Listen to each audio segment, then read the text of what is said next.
Welcome to the cultivation universe where everything abnormal is normal. And today's main character, Bai Xiaochun, is living proof. A young man who fears death more than the sky falling. A genius whose main talent is causing trouble. And also the only person who can make the entire sect want to beat him, protect him, and avoid him as much as possible. A will eternal, a cultivation story full of laughter.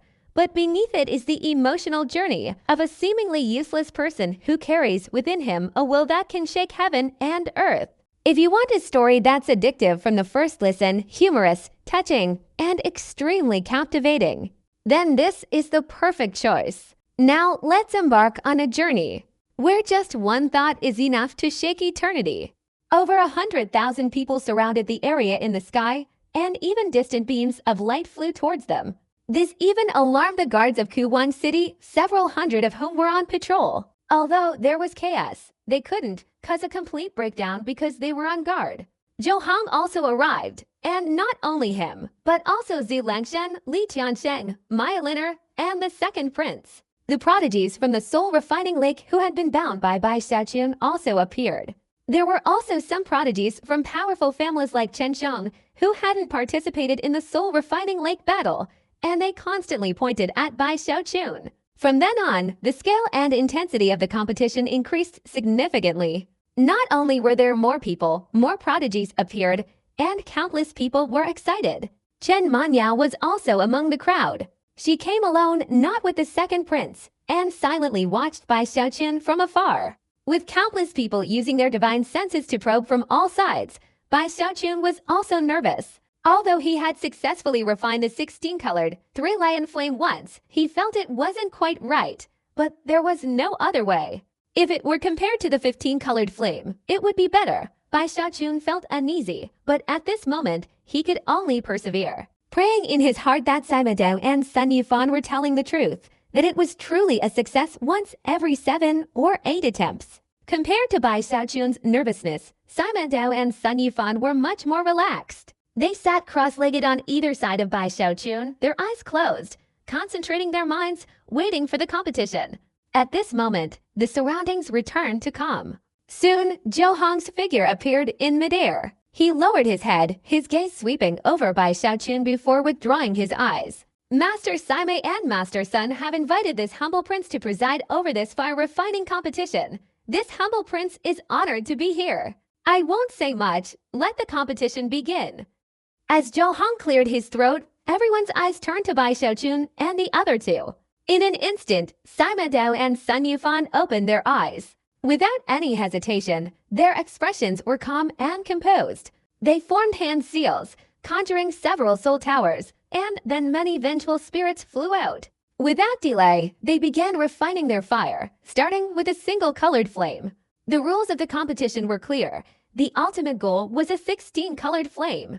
These two possessed extremely skillful techniques, their foundation as Yuan-grade soul refiners. Their reputation was now fully displayed. Since gambling had been the key to their great fame, they showed no concealment, their movements swift, and their full effort. In just a few breaths, the two of them clenched their hands, and when they opened them, a single-colored flame erupted at an incredibly fast speed. Bai Xiaochun, hearing Zhou Hong's words, also began refining, his speed not inferior to Sun Yifan and Sima. All three simultaneously refined a single-colored flame. This scene shocked the surrounding crowd, causing their expressions to change. He refined a single-colored flame in just a few breaths. He's truly a master, truly a Yuan-grade soul refiner. Sun Yifan and Sima's expressions remained unchanged, showing no surprise. They knew Bai Xiaochun was also a Yuan-grade cultivator, and without this level of proficiency, he was completely unworthy of being their opponent.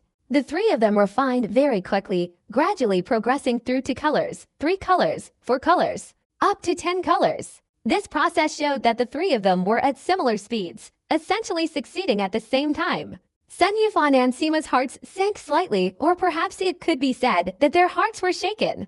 Next came 11 colors, 12 colors, 13 colors. Sun Yifan and Sima noticed that Bai Xiaochun was still chasing them, their eyes filled with seriousness. The surrounding onlookers were constantly sighing, some holding their breath, their minds greatly shaken. They had seen others refine fire before, and many of them were soul refiners who also refined fire. Seeing a Zhuan-grade soul refiner refining fire was not something everyone could witness. After all, Zhuan-grade was the peak existence among soul refiners in the savage wilderness because the whereabouts of Earth-grade soul refiners were elusive. A Zhuan-grade soul refiner is so terrifying. They successfully refined from single color to 13 color flames in a single attempt, and their speed is even more astonishing. Their refining techniques are basically the same, with no significant differences. Hey, these three aren't ordinary Zhuan-grade either. They're considered peak Zhuan-grade. At this moment, my horizons have been greatly broadened. I feel a surge of inspiration in my fire refining skills. There are many worthwhile areas to consider and learn from. The people around him were discussing amongst themselves, but Bai Xiaochun paid no attention. He was completely absorbed in fire refining, concentrating his mind. At this point, he had no certainty, only the utmost concentration to ensure he wouldn't fail. Sun Yufan and Sima also took deep breaths, oblivious to their surroundings, focusing their minds on fire refining. After all, the next stage involved 14 colors, and they couldn't afford to be distracted. For the first time, the people around them saw the difference in their techniques. Sun Yufan and Sima Dao had different methods, both relatively traditional, step by step. Sima Dao fused a fixed number of vengeful spirits each time, while Sun Yufan didn't control the sea of fire for fusion, but instead manually captured the spirits and fused them into the fire. Occasionally, 5-colored auras emanated from their bodies. This was their unique fire refining secret technique. Once they employed this technique, their fire refining speed increased significantly. Bai Xiaochun, who refined 14-colored flames, didn't have any different methods. He fused tens of thousands of vengeful spirits into the 13-colored sea of fire in one go, causing exclamations of surprise from those around him. I've never seen a soul refining technique like Bai Hao's. Fusing tens of thousands of vengeful spirits at once. Isn't he afraid the flames will become unstable and collapse? Everyone's eyes widened in disbelief. They saw that Bai Xiaochun's flames were perfectly stable. On the contrary, he was controlling and expanding them, devouring an even larger number of vengeful spirits. His speed was completely comparable to that of Sun Yufan and Sima Dao, who were using their secret techniques. Although time wasn't a factor, the three of them differed by no more than 10 seconds. When they clenched and released their hands, 14 colored flames appeared in their palms. Bai Xiaochun took a deep breath to regulate his breathing, and without looking around, he continued refining. A large number of vengeful spirits flew out, and he controlled the sea of fire to devour them. As time passed, the 14 colors transformed into 15. After Bai Xiaochun's 15-colored flames appeared, Sun Yufan and Sima Dao also succeeded. At this point, the pressure on Sima Dao and Sun Yufan doubled. Bai Xiaochun had also achieved such a level, and they had to admit that he possessed unique skills in fire refining, especially his refining techniques, which were even more astonishing. Worried about the outcome, their expressions grew increasingly grim. After exchanging glances and communicating telepathically, they suddenly froze. They saw that Bai Xiaochun hadn't stopped refining the flames. It seemed he intended to refine 16 colored flames in one go. Bai Hao is still very young. He doesn't know that 16 colored flames can't be cultivated haphazardly. Instead, one must accumulate 15 colored flames before attempting to refine them, thus increasing the chances of success. We win! Sun Yufan and Sima Dao exchanged smiles, feeling much more at ease. Many onlookers frowned at this sight, some feeling regretful. Nothing significant has changed. Bai Hao's fire refining technique is good, but his experience is insufficient. Although I haven't successfully refined 16 colored flames, I've heard that this level of flame requires accumulating 15 colored flames before attempting to refine it further, seeking the mystical feeling within. Only then can success be guaranteed. That's right. If you try every time, starting over after failure, it's very difficult to grasp the mystical feeling. While everyone was sighing, Bai Hao's soul, far away, looked at his master. He understood that his master had made the right choice. After his improved method of refining the 16 colored flames, there was no longer any need to rely on luck or the mystical realm of cultivation. Because his method could produce 16 colored flames by following a sequence, it was divided into 10,000 steps, like constructing a mechanism in mechanical engineering. As long as he followed each step carefully, ensuring no mistakes were made, the theoretical success rate was 100%. However, it involved a great deal of deduction and consumed a lot of spiritual energy, so what seemed simple was actually more difficult than other methods. Because Bai Xiaochun was a heavenly Dao in soul, his spiritual energy surpassed others, comparable to that of a celestial being, which is why he dared to use this method. Master, he'll definitely succeed. From the beginning until now, he hasn't made a single mistake. Bai Hao's soul continued to stare at Bai Xiaochun, silently observing. As for Sun Yufan and Sima Dao, their expressions were relieved. They began refining the 15-colored flame, then continued refining more 15-colored flames, and proceeded to refine 16-colored flames to accumulate. Time passed quickly, an hour flew by. When Sima Dao and Sun Yufan refined the second 14-colored flame, cold sweat dripped from Bai Xiaochun's forehead. The 15-colored flame in his hand spread out and devoured the vengeful spirits. This was the final step.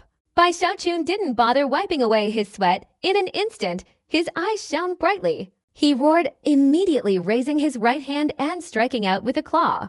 This single strike caused a sea of fire to erupt with intense heat. The surrounding people gasped in astonishment as they saw the sea of fire condense in Bai Xiaochun's palm, and he clenched his fist. Zhou Hong was also nervous. Little Wolf God, Li Jiansheng, Maya Liner, and the second prince exchanged glances. Chen Manya wanted to step forward to wipe Bai Xiaochun's sweat. At this moment, even Sun Yufan and Sima Dao were shocked, quickly looking up, their breaths heavy. Bai Hao's eyes lit up with joy. He was clear-headed from the outside, but confused from the inside, knowing that his master hadn't made a single mistake. Under the watchful eyes of thousands, Bai Xiaochun still looked at his hand before opening it. The moment he opened his hand, complete silence fell. Then the flames erupted with flickering light, and many people shouted, 16 colored flames. My God, Bai Hao succeeded on his first try. What kind of luck is this, succeeding on the first try? Amazing. This guy is amazing. While everyone was amazed and praising, the expressions of Chu Hong and the others were extremely grim. Only Chen Manya smiled happily. As for Sun Yufan and Sima Dao, their faces were pale. They didn't hear what was happening around them. Their eyes were only focused on the 16-colored flames in Bai Zikung's hand. After a moment of silence, they gritted their teeth. This guy's luck is really good. I don't believe you can have a second chance. Although they tried to comfort themselves, the pressure from Bai Zikung's success had increased greatly, and he had used secret techniques repeatedly during the refining process. Bai Zikung breathed a sigh of relief, smiling. He had really risked his life just now, thankfully without making any mistakes. After wiping the sweat from his forehead, he took out the vengeful spirits and continued refining. Time passed, and although refining the flames was incredibly tedious, the onlookers stared intently, whether purely for the spectacle or to use the opportunity for speculation. Sun Yufan and Sima Dao had successfully refined their third 15-colored flame, and Bai Xiaochun had refined his second. After the second successful refinement of the 15-colored flame, the eyes of those around them trembled. Their attention shifted from Sun Yufan and Sima Dao, and they all looked at Bai Xiaochun, speculating whether he would continue refining the 16-colored flame as before, or start refining from scratch. Sun Yufan and Sima Dao nervously looked over, and immediately the onlookers gasped in astonishment. Sun Yufan and Sima Dao's eyes widened. They saw Bai Xiaochun choosing to refine a 16-colored flame. This guy's crazy. Damn it, he's refining it like that again. What is he trying to do? Sima Dao and Sun Yufan were extremely nervous, truly terrified by Bai Xiaochun's success. Although they were almost certain Bai Xiaochun would fail, they were still quite anxious, fearing the worst. Zhou Hong's heart pounded. He felt a sense of panic. Looking at Bai Xiaochun, he felt the same powerlessness as when he was in the soul refining lake. The little wolf god and the others felt the same, constantly giving bitter smiles. Bai Xiaochun's unconventional path frightened them. What if he succeeds? He couldn't possibly succeed twice. Sun Yufan's eyes turned crimson, his heart roaring. He retracted the 15-colored flames and continued refining the single-colored flame for the fourth time. Sima Dao breathed heavily, gritting his teeth as he refined the single-colored flame. The two of them occasionally glanced at Bai Xiaochun and the others refining, silently cursing him for failure. It seemed their curses had lost their effect today. Bai Xiaochun refined at an incredibly fast pace, so fast that he didn't even realize it. Because of the pressure, he performed far better than usual. The complicated procedures were clearer than before, and he completed the process more smoothly and quickly. Even Bai Hao's soul watched in astonishment. It seems that Master's mastery of the 16 colored flames is becoming increasingly refined. Speaking of Bai Xiaochun's fire refining method, Bai Hao is the one who understands it best. His judgment is completely accurate. Bai Xiaochun is becoming more and more proficient. Perhaps because of the pressure and his previous understanding of the key points of the 17 colored flames. He's reversing the process, so the more he refines, the easier it feels. During the second refining attempt, he completely forgot he was competing. He was fully immersed in fire refining, inspirations and ideas constantly appearing in his mind, captivating him. His hair was disheveled, and bloodshot eyes appeared. This state had occurred occasionally when he was refining medicine in the Tangshan River region, but it reappeared in the savage wilderness due to various reasons. The 15 colored flames in his hand possessed a lifelike spirit, and after spreading around him, they fluttered like sparrows, devouring large numbers of vengeful spirits and swirling around, subtly enveloping Bai Xiaochun. An indescribable aura emanated from him, transforming him into the king of flames. At this moment, even the slightest breath ceased. No one spoke, as if afraid that even a light breath would interrupt the most unbelievable scene in the world. Sun Yufan and Sima Dao trembled. They recognized Bai Xiaochun's state, their minds reeling as if struck by a sledgehammer, their eyes filled with disbelief, as if they had encountered a ghost fusion fire realm. Sun Yufan said through clenched teeth, revealing his fear and unease. In the desolate wilderness, fire cultivation also has its stages, and the fusion fire stage is one of them. It's a stage where the mind merges with flames, similar to the unity of heaven and man. Even all so-called secret techniques are imitations of this stage. Neither of them had ever heard of a Zhuan-grade soul cultivator being able to enter the fusion fire stage. This is a stage only Earth-grade cultivators can reach and explore. At this moment, the heavens and earth were dim and colorless, as if all light had faded. Only Bai Xiaochun was the sole figure in the world, flames swirling around his hands, the flames dancing like sparrows before converging in one place. In an instant, another white color appeared, becoming 16 colored flames. When the 16 colored flames formed, Bai Xiaochun didn't retract them. The flames swirled around him, constantly rotating and burning. Bai Xiaochun stood there motionless, his eyes filled with contemplation. He recalled the method for refining the 17 colored flames he had discussed with his disciple earlier, and what his disciple had said. He had 2 ideas for refining the 18 colored flames. While Bai Xiaochun was contemplating, a commotion erupted outside, everyone's eyes fixed on the 16 colored flames enveloping him. A sea of 16 colored flames, Bai Hao only needs to complete the final step of condensing the fire to finish.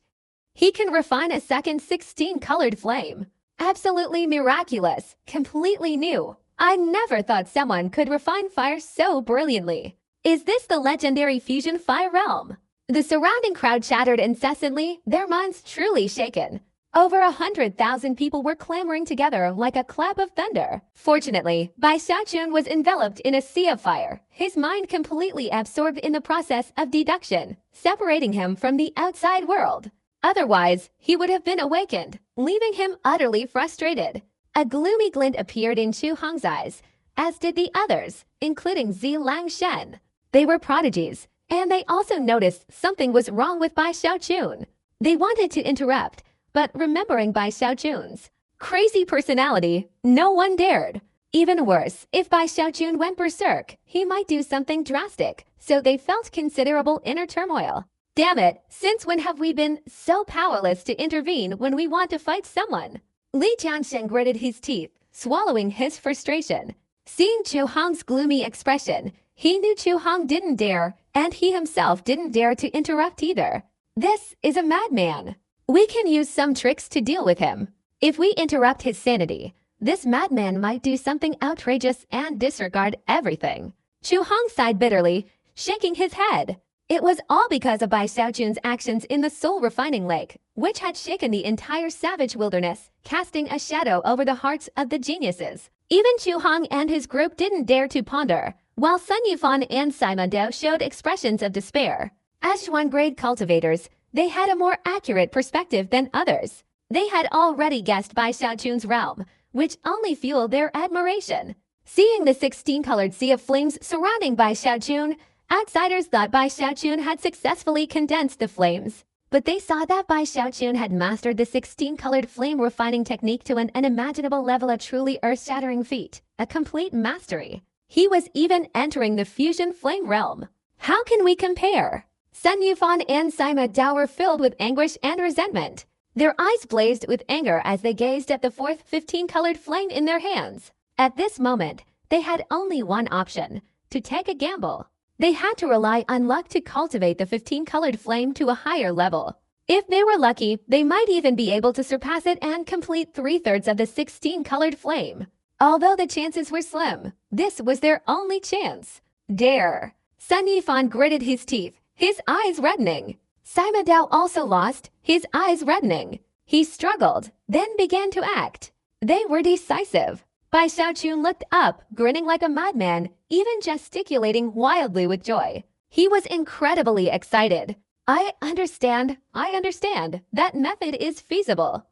I must try it. Bai Xiaochun was extremely excited. In his mind, he remembered Bai Hao's method of concocting 18-colored flames. He had researched two approaches. One was the evolution of many 17-colored flames, a new innovation, because the vengeful spirits were not the main focus, but the 17-colored flames. The other method was to add more colors to the multicolored sea of fire until it reached 18 colors before officially condensing the flames. This method was even more astonishing than the first, a completely new creation, shattering all previous methods of fire-based teleportation. After all, the method of refining 18-colored flames was rare at the time. Even the giant ghost king didn't possess it. From this, one could see that once he successfully refined 18-colored flames, it would represent him as the fourth Earth-grade soul refiner in the savage wilderness. Any Earth-grade soul refiner held an extremely high status, completely on par with the king, because there were only 3 Earth-grade soul refiners in the entire savage wilderness,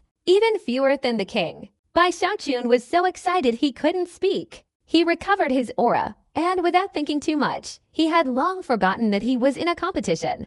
With this thought in mind, he waved his right hand, and immediately the 16-colored flames around him condensed into a true 16-colored flame. Before the crowd could even cheer and applaud, and before Sun Yufan and Sima Dao could even refine their 16-colored flames, Bai Xiaochun excitedly looked around and saw 4 15-colored flames surrounding Sun Yufan and Sima Dao. His eyes lit up. He was eager to try it out. Ignoring Sun Yufan and Sima Dao, he charged forward at incredible speed. His sleeves erupted with power, and the heavenly Dao nascent soul's power formed a storm that shook the heavens and earth. Sun Yufan and Sima Dao, unprepared, were sent flying backward out of the competition area. Bai Hao, what are you doing, Bai Hao? Both men, bleeding profusely, were stunned by Bai Xiaochun's actions. At this moment, everyone around them fell silent, their mouths agape. Only Bai Hao's soul showed a strange expression, vaguely guessing what his master was doing, his heart filled with excitement. Bai Xiaochun completely ignored Sun Yufan and Sima Dao, only looking at their 15-colored flames. With a flick of his sleeve, he collected 8 15-colored flames, disregarding Sun Yufan and Sima Dao's shouts. This scene stunned everyone, leaving them staring at Bai Xiaochun in disbelief. What is Bai Hao doing? What exactly happened? Weren't they supposed to be competing? Why are they fighting and stealing someone's flames? How can they compete like this? Sun Yufan and Sima Dao continued to shout, but inwardly they breathed a sigh of relief, even secretly rejoicing. Bai Xiaochun's actions had eased their embarrassment, and they could even retaliate. Even Zhou Hong and the others were happy, especially Yao Liner, whose eyes sparkled with joy, thinking that Bai Hao had fallen for her trick, even if he had the advantage. It would only give others an excuse. Chen Manyao was filled with anxiety. What had happened, she couldn't undo. Those around didn't understand what Bai Xiaochun was trying to do. Suddenly, the two 16-colored flames in Bai Xiaochun's hands erupted, then merged together. A sea of 16-colored flames was already incredibly terrifying, but now, with the two merged, it enveloped the sky. Those around felt the heat wave, their expressions changed, and they retreated, the central area becoming even larger. "I need 10 16-colored flames," Bai Xiaochun murmured, a look of madness in his eyes. After the 16-colored sea of flames erupted, guided by his intuition and inspiration, he threw 8 15-colored flames into it. Immediately, the sea of flames surged several times its original size, transforming into an earth-shattering inferno. Even from afar, the towering flames were visible. Those around recoiled in fear, their faces turning pale, their expressions filled with terror. Even Sun Yufan and Sima Dao were no longer secretly pleased.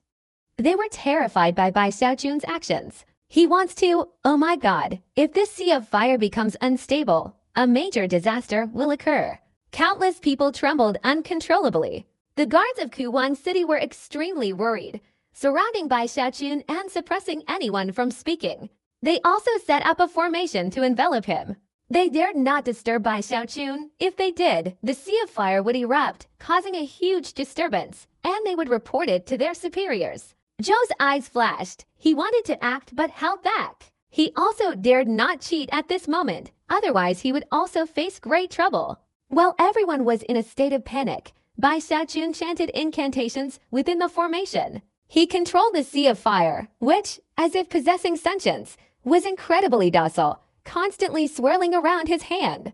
After devouring 8 15-colored flames, it gradually merged with 8 15-colored flames, transforming into 16-colored flames. However, the 16-colored sea of fire was too astonishing. The onlookers were horrified, and even so, exclamations of shock rang out. 16 colors. They've all become 16 colors. Once Bai Hao condenses his fire, he'll condense 10. 16-colored flames. My god, how is this possible? Sun Yufan and Sima Dao's faces turned ashen, completely silent, staring blankly at the 16-colored sea of fire in the sky. Clearly, this was not the end. A glint appeared in Bai Xiaochun's eyes as he controlled the 16-colored sea of fire surrounding him. His aura was calm, but his heart was filled with excitement, vaguely recalling his past experiences in alchemy. When he felt an inspiration and his heart ached as if a hand were scratching at his insides. 17 colors. Bai Xiaochun shouted, his hands forming a series of incantations, and the 16-colored sea of fire spun rapidly. During the rotation, no vengeful spirits were incorporated into it, and the heat waves within grew increasingly intense. The sea of fire was visibly shrinking. It seemed to be compressing, gradually shrinking to tens of thousands of feet, and continued to compress. The firepower within the sea of fire was earth-shattering, and the heat waves distorted the surrounding void around Bai Xiaochun. The people around him were terrified and dared not make a sound, continuously retreating. Even after retreating tens of thousands of feet, they could still feel the heat waves crashing down, their hearts trembling. Especially the soul cultivators in the distance who noticed many guards approaching the sea of fire, completely sealing off the area. Bai Xiaochun was terrifying now. Once the sea of fire erupted, the consequences would be unimaginable.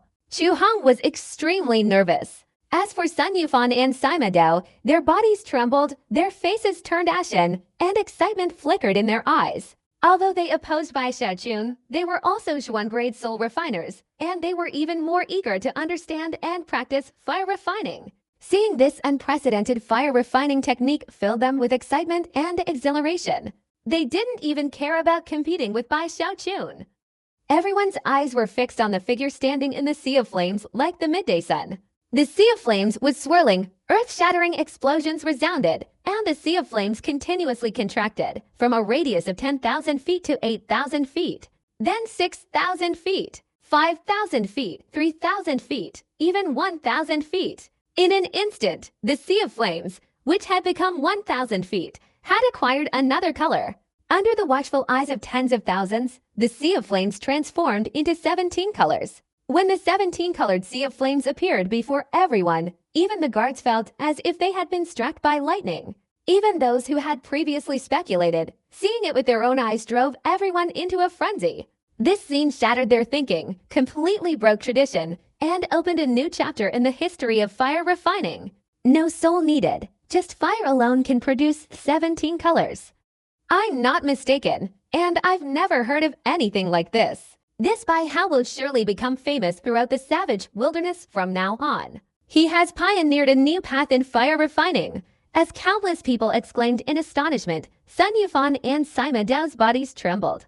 All the events of today had affected their own fire-refining paths. Everyone was focused on Bai Xiaochun, and no one noticed that Bai Hao's soul in the corner was watching Bai Xiaochun with far more excitement than anyone else. He was even more satisfied, knowing that his master was verifying the method of refining 18 colored flames.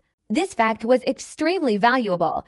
It was crucial if he wanted to refine 18 colored flames. He needed to remember every single image, and he was confident that after experiencing this, he would have a firm grasp of how to refine 18 colored flames. 18 colored flames. Just thinking about being able to create a method for refining 18 colored flames, Bai Hao's thoughts weren't about glory or fame, but about the 18 colored flames' crucial role in helping his master become a fifth-grade soul refining master. Even though his master was unreliable, the master-disciple bond between them had never changed. Bai Hao considered Bai Xiaochun his only remaining family. At the same time, as celestial beings' divine consciousness descended, drawing them in with fear and admiration. After witnessing this scene, even the celestial beings were shaken. He still hasn't stopped. Then, people all around exclaimed in astonishment, their cries of surprise echoing. He hasn't stopped, nor has he withdrawn the condensed flames. He wants. Could it be that he wants to refine 18 colored flames, to break through to the profound grade and become the fourth earth grade soul refining master in our savage wilderness? When the voice rang out, silence immediately fell on all sides, followed by shouts of astonishment 10 times louder than before, the clamor echoing throughout the heavens and earth. Earth grade. Bai Hao really wants to break through to the earth grade. Breaking through in front of hundreds of thousands of people. Regardless of whether he succeeds or not, we admire his audacity. Amidst the uproar, Sun Yufan and Sima Dao felt their chests heave, their excitement mixed with an indescribable shame. At this moment, they felt inferior and inadequate in the face of Bai Xiaochun. Such audacity, pioneering a new path of fire refining. This is an unparalleled genius among the soul refiners of our savage wilderness, and we've offended him. The two looked at each other, then muttered regretfully. As everyone speculated and exclaimed, Bai Xiaochun, standing within the formation, raised his head. At this moment, his cultivation level continuously erupted, his murmur like thunder. 18 colors. As the voice emerged, the sea of fire continuously shrank and transformed, its speed increasing and contracting rapidly. 1,000 feet, 800 feet, 600 feet. It continued to shrink, though only a few hundred feet remained. Its temperature didn't decrease. Instead, it intensified, and a sense of imminent danger erupted. Boom! In an instant, the sea of fire was reduced to 300 feet. Bai Xiaochun's body trembled, his spiritual power rapidly depleted, and his cultivation was failing. This fire refining method required cultivation to control and compress the flames, as well as a very high level of physical strength. Those with insufficient physical strength simply couldn't endure until now. We can continue. I believe this method can produce 17 colored flames. It can definitely produce 18 colors. Even just a single spark proves that my disciple Bai Hao's method is feasible. Bai Xiaochun's eyes turned crimson, his heart roaring. At this moment, he looked up to the sky and roared, and immediately afterward, the 300-meter-wide flames compressed again. A deafening roar shook the heavens and earth. The 300-foot-wide sea of fire rotated and compressed, shrinking significantly, 200 feet, 100 feet, 50 feet, 30 feet, 10 feet. In an instant, the sea of fire was only 10 feet wide. The colors within it vibrated, carrying a considerable amount of color. The sea of fire underwent some strange transformations, like a metamorphosis. At this moment, everyone's attention was focused on the sea of fire. They watched as the sea of fire transformed from 10 feet to 7 feet, 5 feet, 3 feet, down to 1 foot. As tens of thousands of feet condensed into a single foot, the sea of fire instantly changed color, not 17 colors, but many colors that were indistinct but unforgettable. 18 colors. The heavens and earth changed color, the wind ceased, the clouds dispersed, and immediately afterward, swirling black clouds appeared in the sky, like a heavenly tribulation descending. At this moment, countless powerful figures in Kuwang City were shaken. They felt their lives tremble, their entire minds were violently shaken, and cries of astonishment filled the entire city. That is, 18 colors. Hong Chen knew, who was in the giant ghost legion, was also shaken by the fiery light in the sky above Kuwang City. Her divine consciousness swept across, and then she saw Bai Xiaochun. Her mind was struck by lightning. She couldn't believe her eyes. At this moment, in the Imperial Palace, in the Heavenly Master Hall, the Grand Heavenly Master opened his eyes, as if surveying the world, and looked towards Bai Xiaochun. Min Huang, what exactly do you mean?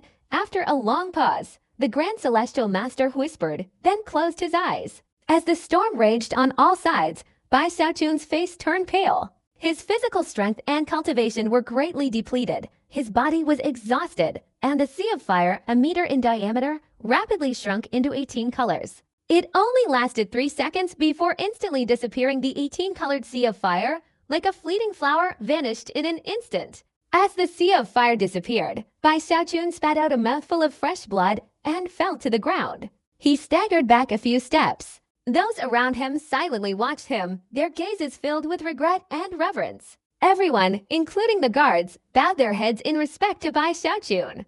Even though Bai Xiaochun had failed, he had lost with honor. After all, it's 18, a divine flame that only Earth-grade soul refiners can cultivate. Bai Xiaochun has forged a new path in fire refining with a unique concept, breaking free from the constraints of previous methods. He has become a half-step Earth-grade soul refiner. Even though the 18-colored sea of fire only lasts for 3 seconds, even a single spark is earth-shattering, resounding throughout the world. Who can say that today's Bahao can only cultivate a single spark of 18-colored flame? One day in the future, he might not be able to cultivate a true 18-colored flame, becoming the 4th Earth-grade soul refiner of the savage wilderness, a legendary figure. Everyone around looked towards Bai Xiaochun, their hearts filled with excitement. They had seen 18-colored flames before, even just a single spark, but it was still 18-colored flames. It's worth knowing that in the savage wilderness, it's rare for anyone to encounter 18-colored flames. For the vast majority of soul cultivators, 18-colored flames are a legendary existence, something they've only heard about and talked about. They've never seen such a sacred thing with their own eyes. Now they've seen it. Their wish has been fulfilled, and naturally, they'll be remembered fondly, perhaps for a lifetime. So Bai Hao, watching from afar, was greatly moved. Although he had started a new lineage and possessed extraordinary fire refining talent, it was only talent. All his abilities were focused on fire refining. While his aptitude for cultivation was excellent, he understood that without his master, even if his theories were feasible, he couldn't have achieved it. He saw something in his master that was rare, something others possessed, and even if they did, it wouldn't be very powerful. Unwavering determination. He didn't feel his own demeanor was overshadowed by his master. For him, as long as his master shone with boundless brilliance, being able to assist him was a great joy. He didn't have great ambitions. His desires were quite small. When he was alive, he only cared about family ties. And today, resurrected as a soul, he still cared about family ties. For him, Bai Xiaochun was both his master and his family. Among the crowd, there was one person with complicated feelings, Chen Manyao. She silently looked at Bai Xiaochun, her heart already 80% certain of his identity, but she hesitated. She knew Bai Xiaochun was skilled in alchemy, but alchemy and fire refining were two different systems. The person before her had such outstanding fire refining talent that she didn't dare confuse the two. Is he really Bai Xiaochun? Chen Manyao pondered in silence. At this moment, everyone was thinking different things, and they all looked at Bai Xiaochun. Bai Xiaochun took a deep breath, suppressing the fluctuating cultivation level. Previously, refining the 18-colored flames had completely exhausted his mental energy. Now, he felt a tsunami of fatigue engulfing his mind. Even with his powerful body, he still felt considerable pain. The fusion fire realm had disappeared, and his consciousness cleared. Remembering that he was competing, remembering how easily he had done everything, Bai Xiaochun's eyes widened in astonishment. What did I do? Bai Xiaochun was nervous. He saw everyone around him looking at him with reverence. Bai Xiaochun blinked a few times, and suddenly, he became incredibly excited. I refined the 18-colored flames. My God. Bai Xiaochun, exhilarated, took a deep breath, clasped his hands behind his back, and tilted his chin up, thinking that since he was under the watchful eyes of thousands, He had to project an air of superiority. His mind raced, but before he could figure out how to show off, Chu Hong, standing among the surrounding geniuses, suddenly glared at Bai Xiaochun with a gloomy and uncertain look. He immediately shouted, "Bai Hao, you disrupted Sun Yufan and Sima Dao's fire cultivation and victory in this competition. You violated the rules, therefore, you lose." Chu Hong's eyes gleamed as he spoke with absolute certainty. At this moment, everyone around remembered that this was a competition between Bai Xiaochun and Sima Dao and Sun Yufan, and logically, Chu Hong was right.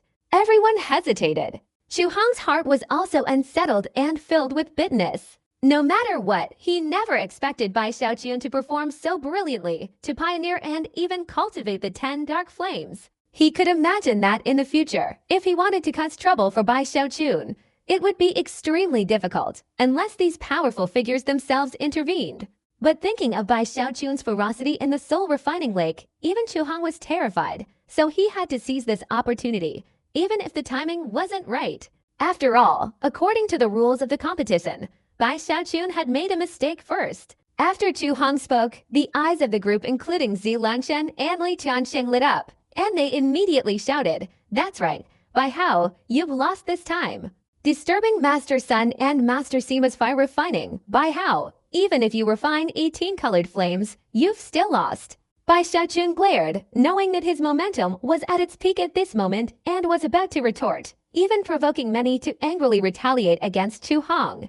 Just as he was about to speak, Sun Yufan stepped out from the crowd, bowing respectfully to Bai Xiaochun. His expression and attitude were extremely sincere, without any pretense, and even showed respect in his eyes. "Master Bai, I, Sun, am convinced. I, Sun, have lost this competition." While Sun Yufan spoke, the surrounding people fell silent, the Zilangshan group became anxious, and Chu Hong quickly spoke up. "Master Sun, you, little prince, don't say so much." Sun Yufan knows his own limitations best. "My fire refining skills are inferior to Master Bai's," Sun Yufan spoke decisively. He truly didn't want to offend Bai Xiaochun. He saw in Bai Xiaochun the potential to reach the 8th rank, a possibility far greater than others. Such a person had already developed, he couldn't be suppressed. Therefore, he could only bow his head. Not only did Sun Yufan bow, but Sima Dao, after a moment of silence, adjusted his breathing and stepped forward. He also clasped his hands and bowed to Bai Xiaochun. "Master Bai, Sima admits defeat. Please forgive any previous offenses."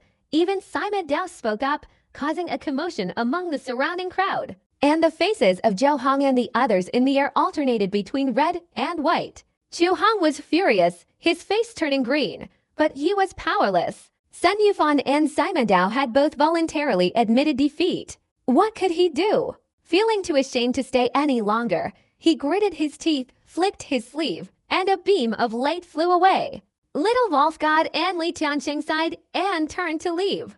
The second prince remained silent for a moment before also flying away. Bai Xiaochun was astonished, not expecting that he didn't need to intervene. Sun Yufan and Sima Dao had already resolved the situation for him. He looked at Sun Yufan and Sima Dao, feeling uneasy, as he had tampered with the soul elixirs earlier. "To masters, please don't do this." Bai Xiaochun quickly stepped forward, helping Sun Yufan and Sima Dao up, preventing them from bowing. In the path of soul cultivation, the elders are paramount. Without the lifelong dedication of the elders of the savage wilderness to fire cultivation, how could descendants like me obtain the method of refining flames? Without standing on the shoulders of giants to see further, how could I create something new? Forging an 18-colored flame was merely luck. Only by standing on the shoulders of giants could I see a corner of the horizon. I didn't win today's competition, but neither did the two masters. With your assistance, I gained considerable benefit. It's safe to say that without you two, I wouldn't have been able to refine the 18-colored flame today. It is I who should be thanking you." Bai Xiaochun, being tactful and feeling guilty, spoke with sincere gratitude. He even took a few steps back, bowing and clasping his hands in respect to Sun Yufan and Sima too, his attitude even more sincere than theirs. Standing before hundreds of thousands of people, with even the divine consciousness of a celestial being scrutinizing them from the air, Bai Xiaochun's actions deeply moved Sun Yufan and Sima Dao. Their previous apologies were merely a matter of consideration of circumstances and necessity, but Bai Xiaochun's bowing wasn't feigned. It was genuine humility. Sun Yufan and Sima Dao gasped in excitement. They understood that Bai Xiaochun's words were meant for the onlookers to hear, thus enhancing their reputation. Not only would they resolve the soul medicine issue, but their fame would increase significantly. Touched, they looked at Bai Xiaochun, their eyes meeting in laughter. As for Zhou Hong, who had left, they didn't even bother to look at him, regretting their earlier encounter. They then went to Bai Xiaochun's shop to exchange knowledge about fire refining techniques. Those around him and the celestial beings high above paid attention to Bai Xiaochun's words and actions, inwardly praising him and appreciating his character and conduct. This is the demeanor of a true master, turning war into silk. It's easy to say, but to do it so beautifully is even rarer. Such a person, no wonder he's so famous in Giant Ghost City. This person's reputation is clearly bad. Someone must have secretly spread the word. I admire Bai Hao. Seeing Bai Xiaochun, Sun Yufan, and Sima Dao leave, the surrounding people continued their discussions. They dispersed, their emotions still stirred. As they left, they occasionally whispered to each other, wanting to share what they had seen that day with their friends. It's easy to imagine that Bai Xiaochun would become a well-known figure in Kuwan City. Bai Xiaochun used skillful words and behaved in a way that earned him praise from others. Chen Manyao, who was wavering about Bai Xiaochun's identity, revealed a strange look in her eyes. That's odd. In my memory, Bai Xiaochun is such a shrewd and manipulative person, skilled at debating animosity. Before the Bloodstream sect's war with the Spirit Stream sect, everyone thought there would be a deadly battle, but Bai Xiaochun managed to resolve it. Suspicion arose in Chen Manyao's heart. She silently left with the others, and on the way back to her residence, she stopped before entering, a strange expression appearing in her eyes. And the tampering with those soul medicines, if it really was him, it makes sense. After all, Bai Xiaochun has the title of Wenmo in the Bloodstream sect. The most important clue is that his method this time is exactly like how the Heavenly Sky Assembly in the Starry Sky Dao Extreme sect set a trap for him. Chen Manya's chest heaved. Her breathing became erratic. Recalling Bai Xiaochun's figure in the Soul Refining Lake, and then her own attempts to gauge his demeanor and character, coupled with the identical tactics of the Sky Society, everything overlapped. Chen Manya smiled. She was already beautiful, and her smile was like 100 flowers blooming, captivating those around her. It must be Bai Xiaochun. Chen Manyao's heart was filled with immense joy. She glanced towards Bai Xiaochun's shop in District 89, then left excitedly. Bai Xiaochun was unaware that his shrewdness and worldly experience had revealed his identity. If he knew, he would surely shudder, thinking that women were truly terrifying, their attention to detail arousing admiration in men. He entered the shop and chatted happily with Sun Yufan and Sima Dao. The three exchanged insights and fire refining techniques, becoming increasingly excited as they discussed, their hearty laughter echoing, drawing admiring glances from the surrounding shop owners. The next day, Sun Yufan and Sima Dao, satisfied with their gains, bid farewell to Bai Xiaochun, promising to treat him well when he visited Jiyu City and Linglan City. Bai Xiaochun agreed, and Sun Yufan and Sima Dao left. As for the shop, they didn't even bother to look at it, transforming into streaks of light and flying towards the teleportation array. Bai Xiaochun watched them leave and sighed. A night of communication had yielded significant gains for Sun Yufan and Sima Dao, and for him, it was immense. Bai Hao remained by Bai Xiaochun's side, listening to their conversation and gaining even more insight into fire refining methods. He increasingly admired his master's ability to communicate with others. In this respect, he truly couldn't match his master. He secretly thought that if he had been able to do the same as his master, while still living in the Bai family, his situation and future would likely have been vastly different. Afterward, the two master and disciple returned to the shop, sighing. 7 or 8 days passed. During these 7 or 8 days, the two master and disciple exchanged ideas many times, researching and discussing together, refining fire. Bai Xiaochun had thoroughly thought about the 17-colored flame, and Bai Hao's soul had perfected the method of refining the 18-colored flame. At the same time, the shop's business also skyrocketed. It could be said that everything was developing in a positive direction. Bai Xiaochun was satisfied and content, and he grew even more attached to the shop, considering it his home. This was because the two master and disciple had successively fought and outmaneuvered outsiders to build this shop from a half-dead, half-alive business to a place known throughout the city. Although this process didn't take long, many twists and turns occurred, and every time Bai Xiaochun recalled it, he felt a pang of emotion. Bai Xiaochun realized that he was the kind of person who didn't have the fate to enjoy a peaceful life. Every time he was very pleased and satisfied, all sorts of people would appear with their desires. His satisfaction hadn't even lasted 10 days before a headache arose because Chen Manyao arrived. 3 days ago, Chen Manyao first entered Bai Xiaochun's shop. Bai Xiaochun was sprawled on the long counter, seemingly asleep, but in reality, he was contemplating the 17 colored flames. Feeling something was amiss, he looked up and met Chen Manyao's gaze. He immediately widened his eyes, his mind reeling. Chen Manyao looked at Bai Xiaochun with a half-smile, not revealing her identity, saying she was there to practice spirit cultivation. Bai Xiaochun's face was filled with anguish. He didn't want to practice, but seeing Chen Manyao's demeanor, it was clear she wouldn't let him off the hook, so he could only persevere.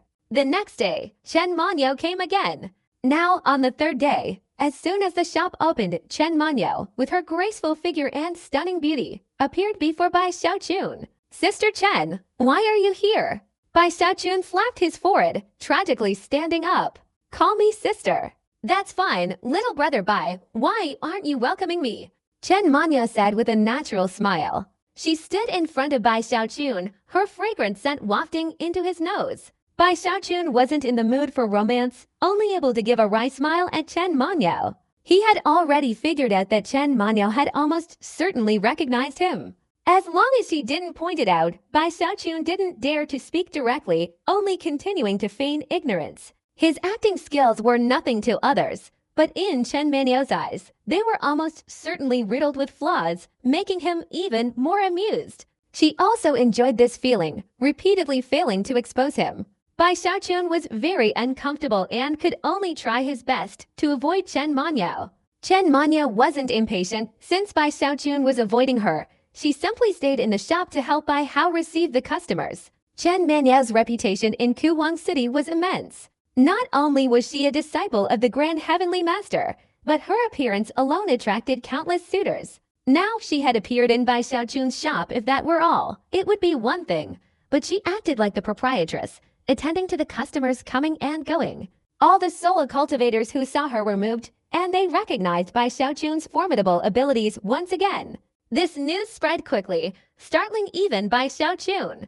Not only him, but Bai Hao was also nervous. They had been on very good terms as master and disciple, and now a beautiful woman had appeared before them. He could tell from the expressions of his master and the woman that they knew each other. This must be master's wife. Thinking about this, Bai Hao became even more anxious, yet he didn't dare to confirm it. He secretly went to ask Bai Xiaochun, but Bai Xiaochun wasn't in the mood to answer. He was troubled deep down, but Bai Xiaochun didn't realize that his troubles had only just begun. Because on the 8th day after Chen Manyao came to his shop, another woman arrived today. This woman had a beautiful appearance, a striking figure, and repeatedly wore purple gloves on her hands. She looked petite, yet always gave off an incredibly powerful aura. This fierce woman was Princess Susan of Linglan City. Susan was extremely obsessed with Bai Xiaochun. Previously, after being brought back by the Linglan King, she even proactively asked him to propose marriage. The Linglan King was astonished, his eyes wide with disbelief. He was even more angry at the giant Ghost King, who, in order to make his daughter change her ways, had imprisoned her until now. Susan's persistence silenced the Linglan King, but she eventually escaped. She had originally intended to go to Giant Ghost City to find Bai Xiaochun, but on the way, she heard that Bai Xiaochun was doing something in Kuwang City, so she changed direction and came here. Unlike the subtle and reserved Chen Manyao, Susan had a direct and boisterous personality. After entering Bai Xiaochun's shop, the first thing she did upon seeing Bai Xiaochun was to shout something loudly. "Bai Hao, I like you." This sentence almost made Bai Xiaochun cry. Bai Hao trembled upon hearing it, his heart filled with sorrow that his name had been ruined by his master. Meanwhile, Chen Manyao frowned and looked over. Susan's words made Bai Xiaochun's head spin even more. He despairingly realized that he, a dignified commander of 10,000, the grand manager of Giant Ghost City, a famous figure in the savage wilderness who dared to bind hundreds of prodigies, dared to fight against heavenly beings, and had even once patted a demigod king on the head, was completely clueless when it came to romantic love. He fell over. He didn't know how he got through the day, only remembering that Susan and Chen Manyao constantly clashed and argued. He finally endured until sunset. Bai Xiaochun closed his shop early, and after Susan and Chen Manyao left, he stood there, looking up at the ceiling with a sorrowful expression. "I am a renowned lover," Bai Xiaochun lamented, his former self-satisfaction gone, replaced by utter helplessness. "Why is it like this? Back then, Song Zhengwan and Hou Xiaomei almost killed me.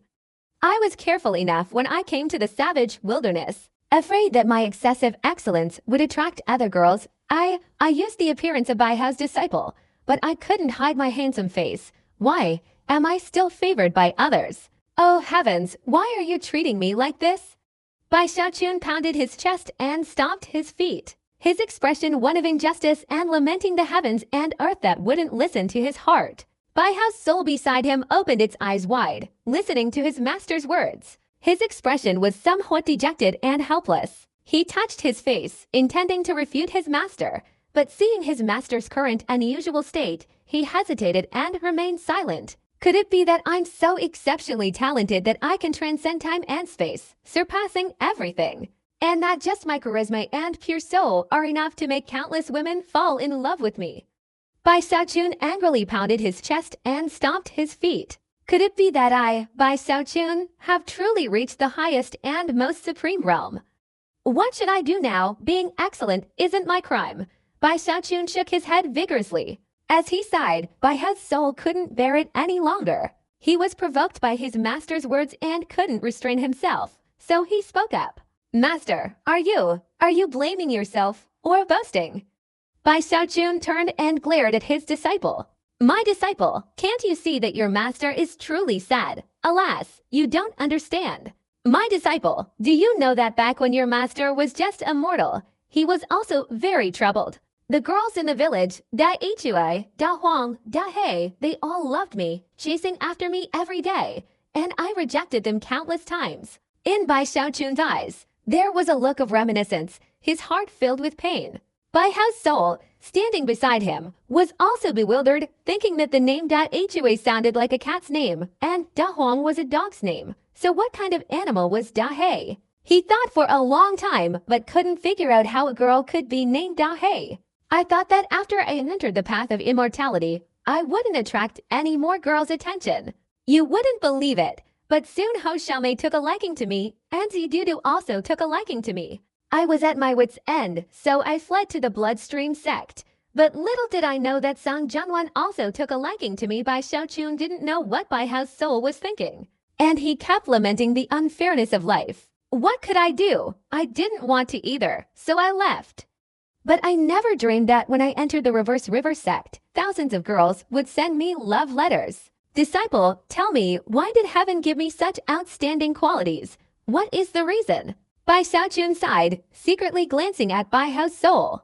Initially, he was genuinely dejected, but as he spoke, he inexplicably became smug, even triumphant. Bai Hao's soul looked at his master helplessly, not believing these words. He didn't know. His master was waiting for him to show a disbelieving expression. The moment Bai Hao's soul made that disbelieving face, Bai Xiaochun patted his storage bag, and then a whoosh sound echoed through the room. Over 10,000 pink love letters spilled out onto the ground, piled up into a small mountain, many of them even adorned with heart-shaped pins. "Look!" Bai Xiaochun used indignation to mask his smugness. Bai Hao's soul was startled. He was stunned for a moment, then gasped, his mind blank and speechless, staring blankly, his eyes filled with bewilderment and disbelief. Enjoying his disciple's extraordinary display, Bai Xiaochun's vanity was greatly satisfied. He carefully put away the love letters, thinking about finding a suitable opportunity to use them again. He also thought that as a master,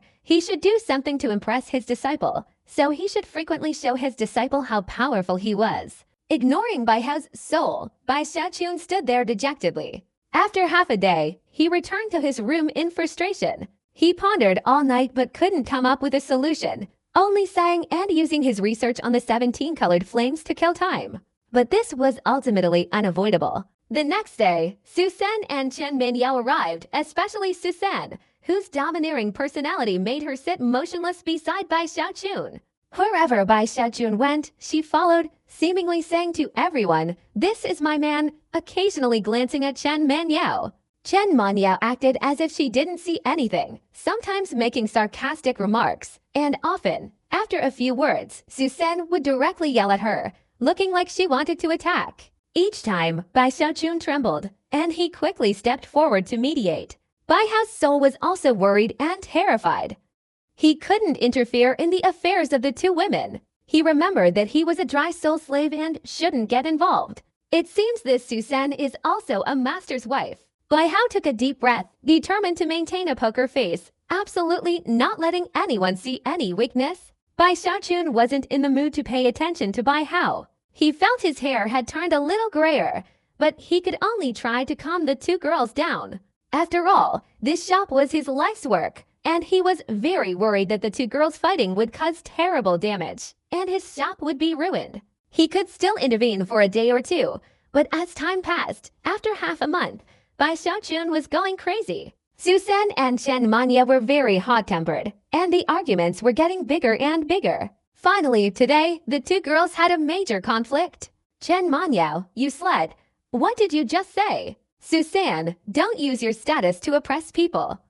In my eyes, you're just a stupid girl who only knows how to fight and kill." Susan and Chen Minyao stared at each other, ready to attack immediately. Many soul cultivators in the shop also stepped aside to watch the commotion, and some even stopped to watch from the street. Many people frequently came to Bai Xiaochun's shop to witness this, as it was truly captivating.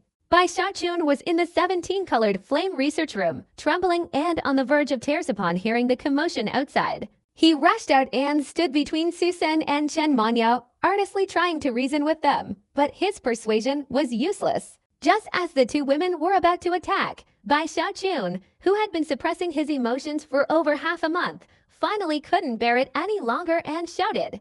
"Enough!" Bai Xiaochun's roar was like thunder, echoing in all directions. At this moment, many customers and soul cultivators standing outside the shop were startled, their spirits greatly excited, secretly thinking that the show was about to begin. And they looked on with bright eyes. Susan and Chen Minyao were also startled by Bai Xiaochun's loud shout and immediately looked at him. "Susan, tell me, what do you like about me?" Bai Xiaochun took a deep breath, his gaze first falling on Susan. Susan, usually so assertive, was unusually embarrassed after hearing this, lowering her head. "So many people are watching," she murmured. Bai Xiaochun felt a headache coming on. He grabbed Susan's shoulder, looked directly into her eyes, and seriously asked, "Tell me, what do you like about me?" "I'll definitely change." As soon as he said this, the people outside burst into laughter, then watched with interest. Susan stared blankly at Bai Xiaochun, her profound gaze making him feel reluctant to treat the young woman who loved him so much. But then, Susan suddenly burst into laughter. "I like this about you." Hearing this, Bai Xiaochun's eyes widened in astonishment. Even after Susan finished speaking, she raised both hands, no longer holding Bai Xiaochun's shoulders, but instead embracing his shoulders and kissing his cheek before stepping back and saying loudly, "From now on, you are mine." Bai Xiaochun's heart immediately cried out in despair, utterly defeated by Susan. He could only turn to look at Chen Minyao, wanting to speak, but noticing Chen Minyao's half-smiling, half-serious expression, Bai Xiaochun felt his heart weaken. "If you want to fight, go outside and fight." Bai Xiaochun sighed, his face filled with sorrow. He felt helpless in the face of romantic love. He sadly shook his head and returned to his room, vowing in his heart that no matter how fierce the fight outside was, he wouldn't go out. Strangely enough, Bai Xiaochun was determined not to leave his room, but Chen Minyao and Susan didn't fight. Instead, they occupied a corner of the shop, seemingly finding no joy in Bai Xiaochun anymore, and were now competing with each other. The method of competition was simple: to see who could sell more soul medicine. Therefore, customers entering the shop had to choose to buy from the Grand Heavenly Master's beloved disciple or the king's daughter. They were conflicted, but luckily, Bai Hao's soul was still in the shop, so these people immediately rushed to Bai Hao's side to shop. At this moment, Bai Hao was also waiting anxiously. He felt like he had shot himself in the foot. Previously, he hadn't participated, maintaining a silent demeanor, acting as a sole servant who only obeyed his master's orders. If he were to enter the room like Bai Xiaochun, he would immediately reveal his true colors. Therefore, he had no choice but to endure the two women's piercing gazes, trembling as he went to greet the guests. It could be said that business was in chaos. Chen Manya and Su Sen also clamored with each other, mobilizing their connections and influence. They called people from Kuwang City and Linglin City. So many soul cultivators who hadn't come before still came to buy soul medicine from the two women. And they did so with great enthusiasm and generosity. This also indirectly increased Bai Xiaochun's shop's profits, which skyrocketed. Every night, Bai Xiaochun would hear Bai Hao talk about the profits and be utterly astonished. Finally, he sighed and let things develop as they were. He would stay in his room, not stepping out, studying the 17-colored flame day and night. He gradually mastered the 17-colored flame, even occasionally attempting to refine it. Although he always failed, Bai Xiaochun believed he was about to successfully refine the 17-colored flame. But even more trouble arose after this incident. By the time Chen Manya and Su Sen arrived, more than half a month later, the news had spread, especially the fierce rivalry between the two over selling soul elixirs. This caused a sensation among the powerful families of Kuwang City. It's worth noting that Chen Manya and Su Sen were the most beautiful and talented women in the Manhuang region. Their status, family background, personal strength, talent, and beauty were all top-notch, attracting countless suitors. Some even ranked them alongside Hong Chennu, calling them the three most beautiful women of the Manhuang. It wasn't that there weren't other women as beautiful as them. It was clear that these three were the ultimate beauties in the eyes of others. Even princes were captivated by them, which speaks volumes. There were too many suitors pursuing them. Previously, Bai Xiaochun had many people disliking him because of his entanglement with Hong Chennu. Knowing that he was Hong Chennu's designated partner by the giant Ghost King, they restrained themselves. However, with the appearance of Chen Menya and Su Sen today, the suitors didn't give up, constantly investigating, and some even went to Area 89 to verify the matter. He saw Chen Menya and Su Sen fighting over a mere hairpin for a lover, and an unknown fire burned fiercely in their hearts. At the same time, they felt that Chen Menya's actions were completely unlike the impression everyone had of her, and they also felt even more envious and jealous of Bai Xiaochun. Fortunately, Bai Xiaochun's reputation was not small. He displayed powerful combat strength in the soul refining lake, and the 18-colored flames he forged that day were feared by others. But this time, public opinion was different from before. This time, public opinion was being manipulated by those with ulterior motives, spreading increasingly seriously among the powerful in Kuwang City. These rumors were simple and direct, mentioning what happened in the soul refining lake. The rumors also pointed out why Chen Manya was so unusual with Bai Hao, because while in the soul refining lake, Chen Manya was tied up and then had sex with Bai Hao alone. Bai Hao himself had a notorious reputation in Giant Ghost City for stealing other men's wives, showing his lecherous nature. Calling him a lecher wouldn't be enough. To place such a stunning beauty by his side, something must have happened. With the methods of a lecher, he could easily manipulate Chen Manyao, and after he arrived in Kuihuang City, Chen Manyao began acting strangely. The rumors also mentioned Su Sen, using similar language, suggesting that Bai Xiaochun had also used lecherous tactics against her, thus confirming the story and effectively capturing three heavenly beauties. Initially, these rumors spread within a small circle, but their influence expanded rapidly, eventually becoming a topic of discussion among powerful figures and geniuses alike. Some people, upon hearing the rumors, immediately became enraged, shouting incessantly. Others gnashed their teeth, hating Bai Xiaochun to the bone, and still others expressed disbelief. Each time someone doubted the rumor, someone else would step forward to refute it. Who is Bai Hao? He's a scoundrel who stole someone else's wife. Chen Manya is a peerless beauty. She fell into his hands a few days ago. So basically, something bad must have happened. The evidence is irrefutable, otherwise why would Chen Manya be acting so strangely? Su Sen is the same. This damn scoundrel is a disaster. The rumors grew more and more vivid, eventually even claiming to have proof. All sorts of pronouncements erupted among the powerful in Kuwang City, then spread to the lower-ranking soul cultivators, causing a public uproar in a short time. Chen Manya and Susan also heard the rumors, and both women were furious. They tried to explain, but the rumors had already spread, and their explanations were like throwing stones into the ocean, causing no ripples. Finally, they couldn't bear it any longer. The Spirit Forest King angrily arranged for a celestial being to personally go to Kuwang City to bring Susan back. As for Chen Manyao, she was ordered by her master, the Grand Celestial Master, and left feeling wronged. Since the two women left, the matter should have ended, but time and again it only intensified, constantly igniting the anger of the geniuses in Kuwang City. This anger accumulated and finally erupted today. By how must I? We must rid the people of this scourge. It's unclear who started the shouting first, but very quickly, the prodigies of Kuwang City rushed forward. They should have lost their minds, but the vast majority remained clear-headed, especially those like Xi Lengshen and Li Tiancheng, who were determined to seize this opportunity. They were even secretly spreading the rumors, which only fueled the frenzy. In a short time, many powerful and influential prodigies joined in, half of them at the nascent soul stage, the rest at the golden core stage. They unleashed overwhelming killing intent, charging towards Area 89, towards Bai Xiaochun's shop. Zhou Hong was among them, his eyes cold, a cold smile in his heart. Bai Hao, let's see how you resist. Even if your combat power is unparalleled, so what? You can injure and restrain these people, but unfortunately, this isn't the soul refining lake. Their families will be mobilized. By then, you will enrage the high-ranking officials of the Imperial City, and even with the giant Ghost King as your backer, you will pay a heavy price. You will also have a time like that. You will be like a dog in mourning, chased and killed. Whether you act or not, you will lose. No one can save you.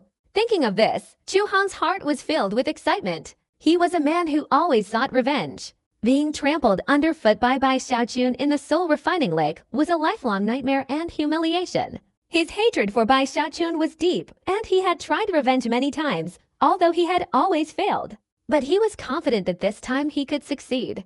This plan, I've only just begun to reveal a little of it.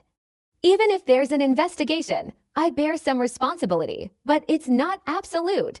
Because you've angered so many people, countless others are secretly instigating it. Why how? It's not just me who wants to kill you. The entire Kuwang City wants to kill you. Ha ha. Chu Hong chuckled sinisterly, his laughter echoing continuously. From afar, hundreds of figures in Kuwang City bypassed the guards and flew rapidly towards Area 89. This scene was witnessed by countless people, and after recognizing these individuals, everyone was shaken, while the guards' expressions changed. Is that Chen Shang? And there's Xi Lengshan, Li Tiancheng, Zhao Dongshan. These are all prodigies. What are they planning? It seems something big is about to happen. Late at night, the moon shone brightly, enveloping Kuwang City in darkness. The light wasn't too dim, especially with the numerous oil lamps burning around. Although not as bright as during the day, cultivators could see clearly. At this moment, hundreds of figures in Kuwang City were flying straight towards Bai Xiaochun's shop. Bai Xiaochun's shop was currently closed. He and Bai Hao's soul were researching how to refine the 17 colored flames. Bai Xiaochun had solved quite a few problems related to the 17 colored flames. He had tried practicing them several times before, and although he had failed each time, he still had some confidence in his abilities. That day, while refining the 18 colored flames, he also gained insights in the fusion fire realm. Bai Xiaochun was deeply moved and received much guidance. He also exchanged insights with Sun Yufan and Sima Dao, which further deepened his understanding of the 17 colored flames, significantly accelerating his progress. Most importantly, he had the assistance of Bai Hao's soul. Whenever the master and disciple encountered difficulties, they would consult with each other. Today, all problems were completely resolved, and all that remained was to begin refining. Bai Hao's soul watched intently, immediately pointing out any mistakes. Although Bai Xiaochun had reached his current level and was now flawless, Bai Hao's soul remained extremely focused. He watched his master pour all his energy into refining the flames, his unwavering determination and serious demeanor deeply impressing Bai Hao's soul. Although Master doesn't seem trustworthy in normal circumstances, he's incredibly focused when practicing fire cultivation. This is something many people can't match, especially his firm grasp and control, his thorough research, his utmost sincerity during fire cultivation. and his constant questioning and problem-solving. All of these things have helped Master achieve his current accomplishments. Soul Baihao silently looked at Bai Xiaochun, muttering to himself. He knew his role as an assistant, but he was confident that even if someone else received his help, they would likely not achieve the same level of success and height as his master. Master, I will definitely help you reach heavenly grade soul cultivation. A determined look appeared in Soul Baihao's eyes. As for his own cultivation, he didn't consider it, because there were few ghost cultivators in the world. He was the only known ghost cultivator. Therefore, there were fundamentally no demonic cultivation techniques, a point that also worried Bai Xiaochun. After arriving in Kuwang City, he secretly searched, but unfortunately, he found nothing.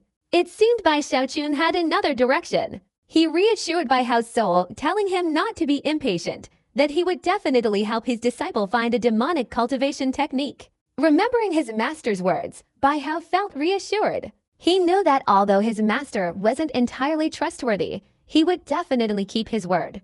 Thinking this, he immediately calmed his mind and continued to focus on his master's fire refining. Bai Xiaochun was refining at a crucial moment, controlling the sea of fire within a certain range to devour many vengeful spirits. Whether he controlled or manipulated it, as time passed, new colors subtly appeared within the 16 colored flames. Almost done.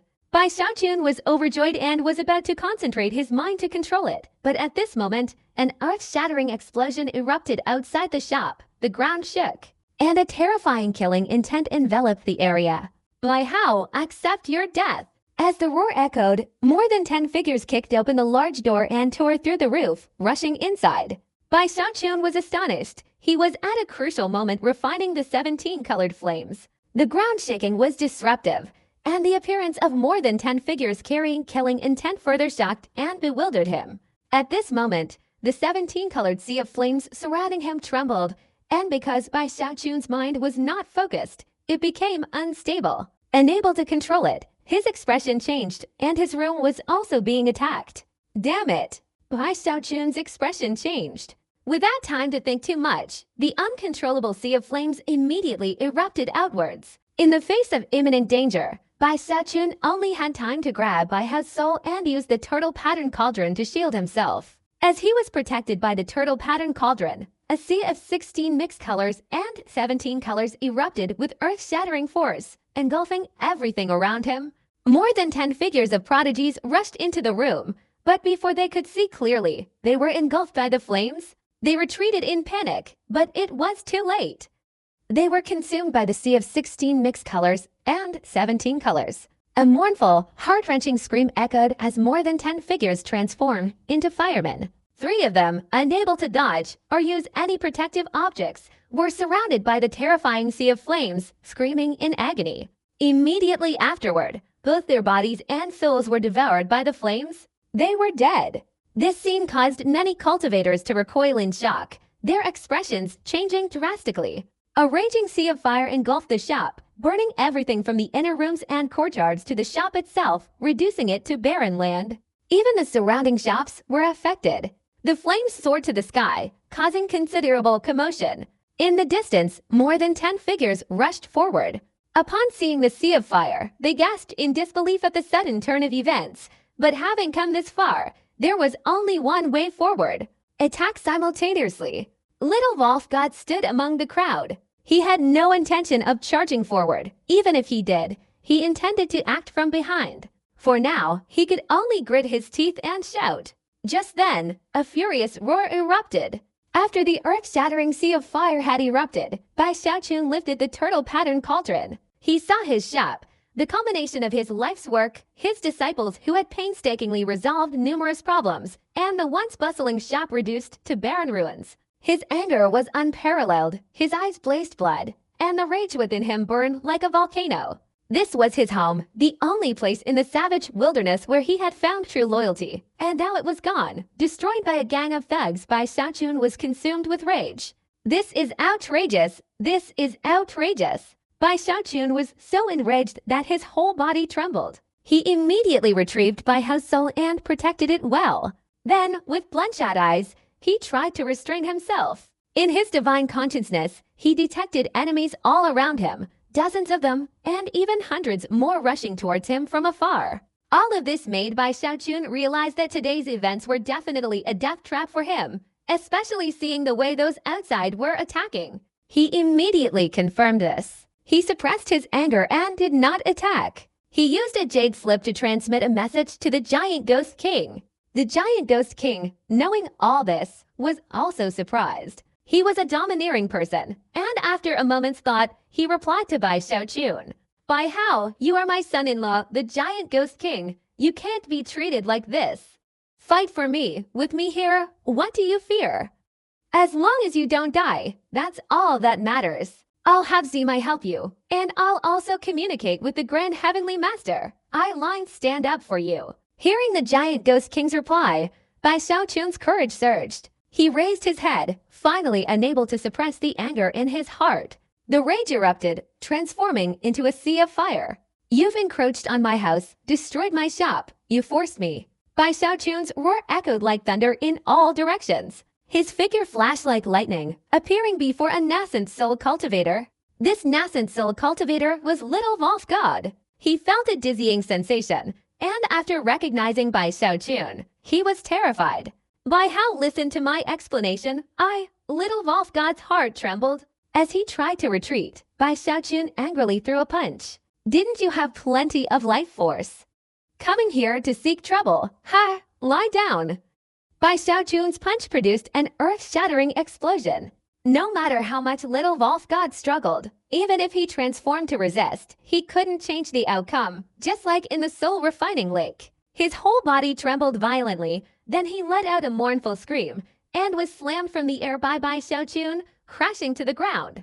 Even his nascent soul was knocked out of his body, rendering him unconscious. The punch sent Little Wolf God crashing to the ground, causing the earth to shake violently and crack. His body, covered in blood, lay motionless, and the surrounding people gasped in shock. Without waiting for their reaction, Bai Xiaochun, consumed by rage, vanished like a ghost, reappearing before the second soul cultivator. "You two, get down!" Amidst the furious shouts, the soul cultivator's expression changed. He tried to resist, but was horrified to find his nascent soul unstable, even his cultivation stagnating. He cried out in surprise, but before he could, a loud bang echoed. Bai Xiaochun's fist struck his shoulder, a cracking sound echoing as his shoulder shattered. He screamed in pain and fell to the ground like Little Wolf God. But it wasn't over yet. Bai Xiaochun's anger burned fiercely. No one could tolerate seeing their painstakingly built shop destroyed, especially since Bai Xiaochun had sought instructions from the Giant Ghost King, making him even more ruthless. Without stopping, after defeating two soul cultivators in quick succession, Bai Xiaochun appeared before the third arrogant and powerful figure. He was a middle-aged man, his face pale, his body rapidly retreating backward, his mouth roaring angrily. "Bai Hao, you dare kill me? I wouldn't dare." Bai Xiaochun's expression was ferocious, his roar even louder in response, his voice filled with overwhelming power. The middle-aged soul cultivator was stunned. In an instant, Bai Xiaochun was close, his right hand swiftly gripping the middle-aged soul cultivator's neck. He lifted him up and slammed him to the ground. Boom! The middle-aged soul cultivator spat out blood, his nascent soul nearly shattered and expelled from his body. His internal organs collapsed, and he immediately fell unconscious. "Do you think I'm a fool? Killing you would be a waste of life force." Bai Xiaochun couldn't help but realize that his words lacked momentum. On the contrary, he felt that this was what made him so clever and majestic. He was about to strike again when, after some time had passed, the people around him rushed forward, and Bai Xiaochun reacted in time. Their cultivation levels were not ordinary.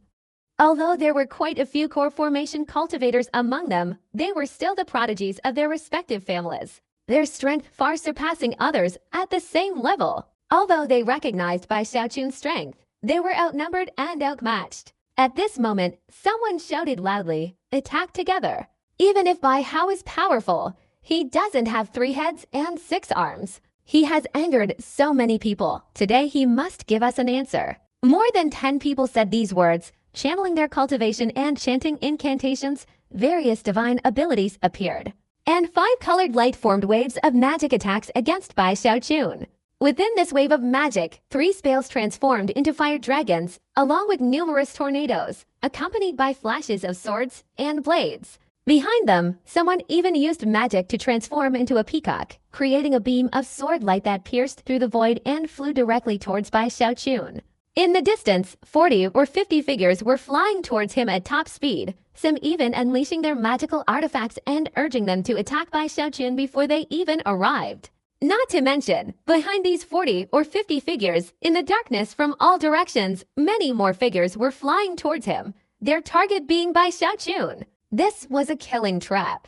Bai Xiaochun, trapped in this trap, realized this. His eyes flashed with a bright light, his body trembled, but he didn't have time to think. Even escaping was impossible, as he was surrounded by too many people, and besides, he had no desire to escape.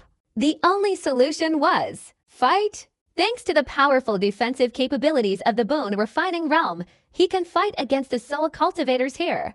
Bai Xiaochun took a deep breath, raised his right hand, and the Eternal Night Umbrella appeared in his hand. Under the concealing effect of the mask, its shape had changed, making it impossible for outsiders to see its true form. Taking out the Eternal Night Umbrella, Bai Xiaochun opened it without hesitation. In an instant, the umbrella unfolded, unleashing a barrage of powerful spells and divine abilities. Whether it was magic or divine abilities, even the flashing of swords and blades, everything was blocked by the Eternal Night Umbrella. Bai Xiaochun's body trembled, his eyes filled with bloodshot veins. He retreated a few steps and landed on the ground beside the 3 little Wolf gods. He thrust the Eternal Night Umbrella into their bodies. Even though the 3 were unconscious, they screamed in agony. Their bodies visibly withered, and a large amount of their life force was absorbed by the Eternal Night Umbrella. This life force merged into Bai Xiaochun's body, causing his stagnant 8th-stage Bone Refining Realm to increase. Of these 3, except for Little Wolf God, the other 2 Soul Cultivators were experiencing the draining of life force for the first time. They had only heard about Bai Hao's cruelty before, but now that they were experiencing it themselves, the taste was incredibly unique. As for Little Wolf God, he was slightly better off because he had already gone through it once, and his family had used many methods to help him recover his vitality. Now experiencing it a second time, although he was angry, he managed to suppress it. Drawing out the Eternal Night Umbrella to counter everyone's divine abilities and magic, and also draining the life force of Little Wolf God and the others. His movements were as fluid as flowing water. Bai Xiaochun didn't stop, but rushed forward, his body now slightly stronger. He used the mountain-shattering strike to create a series of afterimages, and a deafening explosion resounded as he stabbed into the body of a nascent soul cultivator.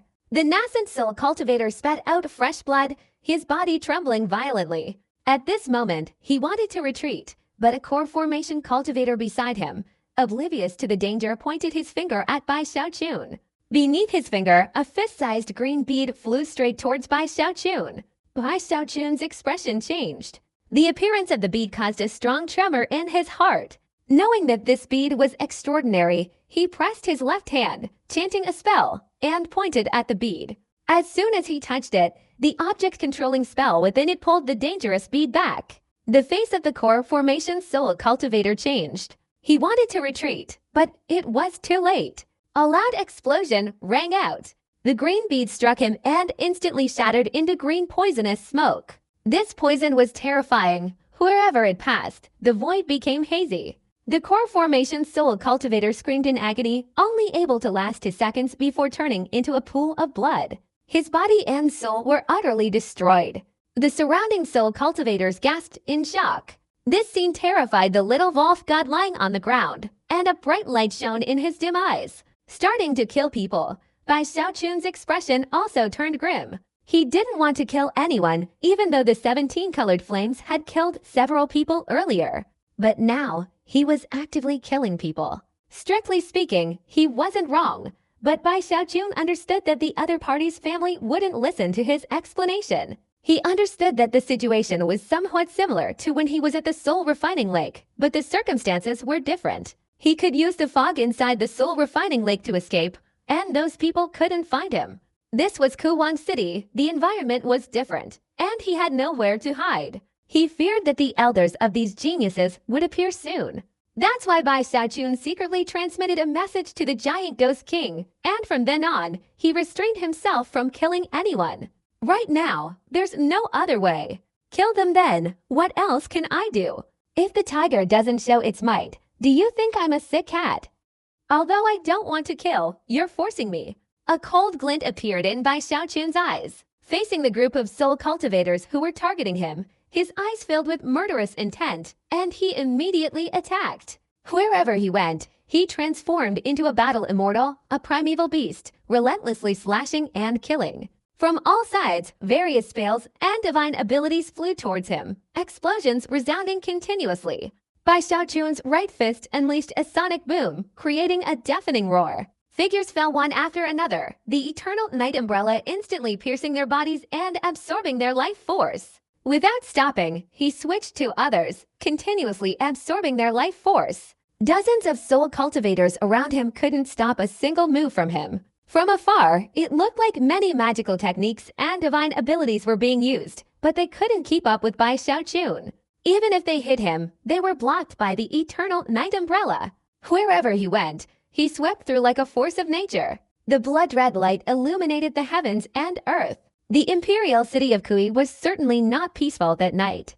Especially in Area 89, the flames blazed brightly, the screams were incessant.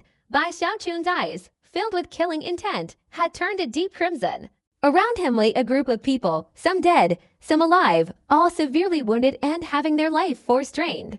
Bai Xiaochun stood in the flames like a god of war, terrifying everyone. He originally didn't want to kill, but others forced him. He had no choice but to kill. He didn't want trouble, yet trouble always came, even repeatedly coming right to his doorstep. Today, he didn't want to act at all. He wanted to leave, but seeing so many people around him, and even more rushing towards him, he couldn't escape.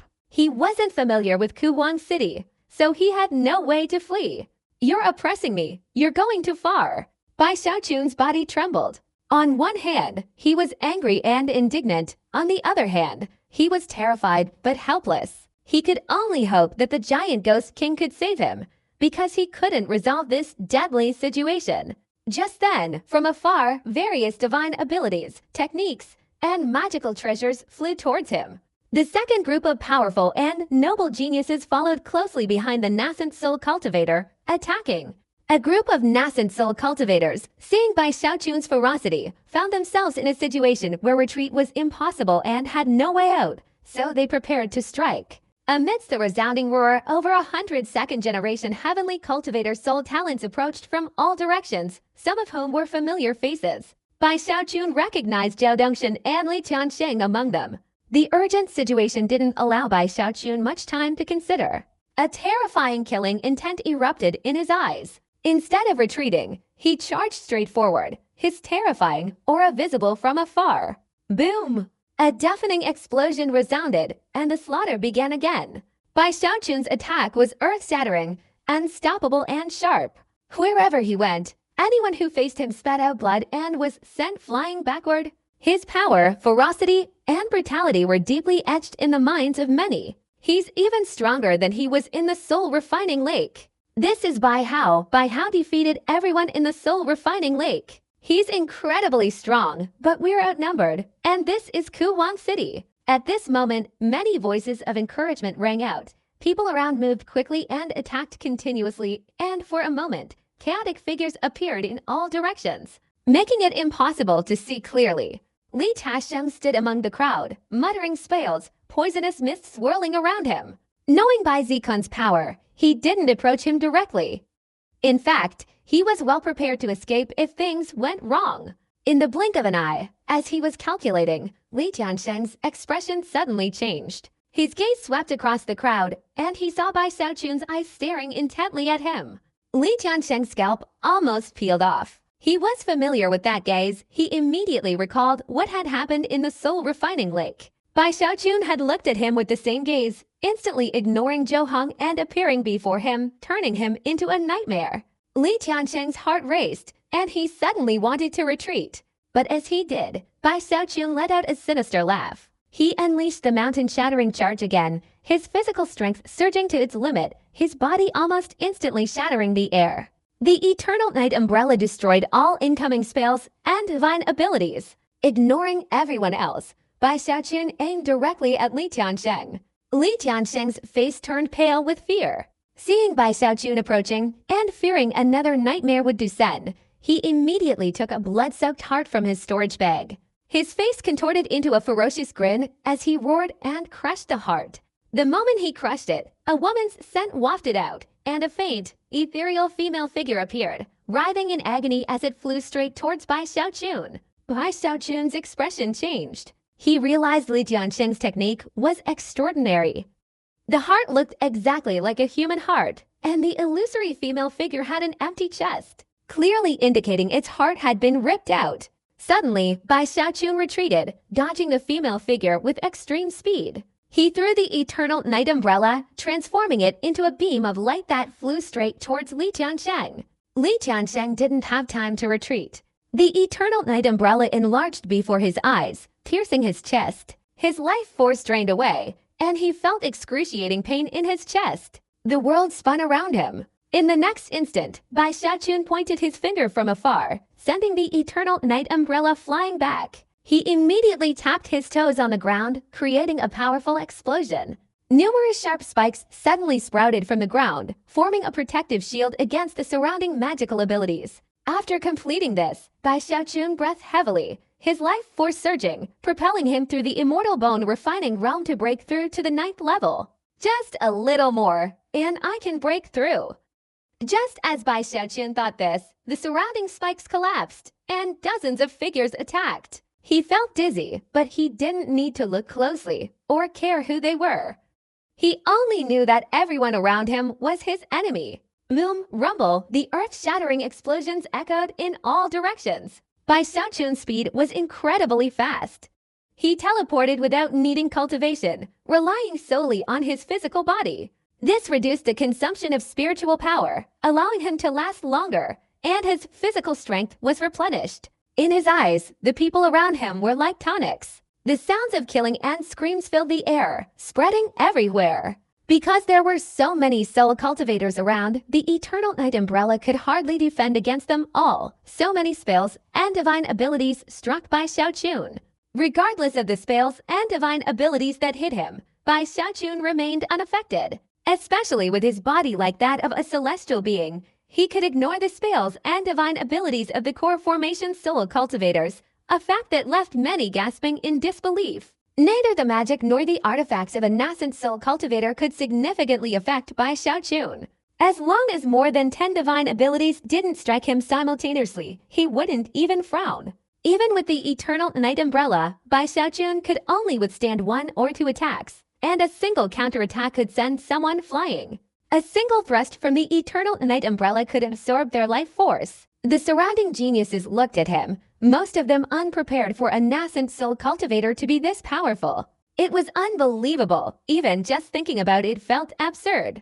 Bai Xiaoqun's physical strength made their scalps tingle, and his speed filled them with fear and despair. Is he even human? Doesn't he have any weaknesses? Where are his weaknesses? Speed, physical strength, endurance, defense, they're all top-notch. How can we fight him? Watching the number of people around them dwindle, the savage soul cultivators were greatly frightened, even hesitant to continue attacking. They continuously retreated. Even Zhao Dongshan did the same. At this moment, he began to regret not hiding among the crowd, afraid that Bai Xiaoqun would see him. His heart was filled with apprehension and fear. Why was I so foolish to provoke this killer? He absolutely mustn't see me. Zhao Dongshan prayed, but behind them, over 100 figures rushed forward, including Zhou Hong. They saw such a gruesome battlefield, with many bodies lying on the ground, their fate unknown, and people constantly retreating, scattering to surround the area. Bai Xiaoqun, covered in iron and blood, cold and ruthless, stood in the middle. Zhou Hong trembled at the sight, his eyes quickly turning to joy. Finally, you've killed someone. Why, how? Let's see who can save you this time. As Zhou Hong approached, Bai Xiaoqun pulled the Eternal Night Umbrella out of a soul cultivator. The life force within him, accumulated through quantitative change, reached a qualitative transformation.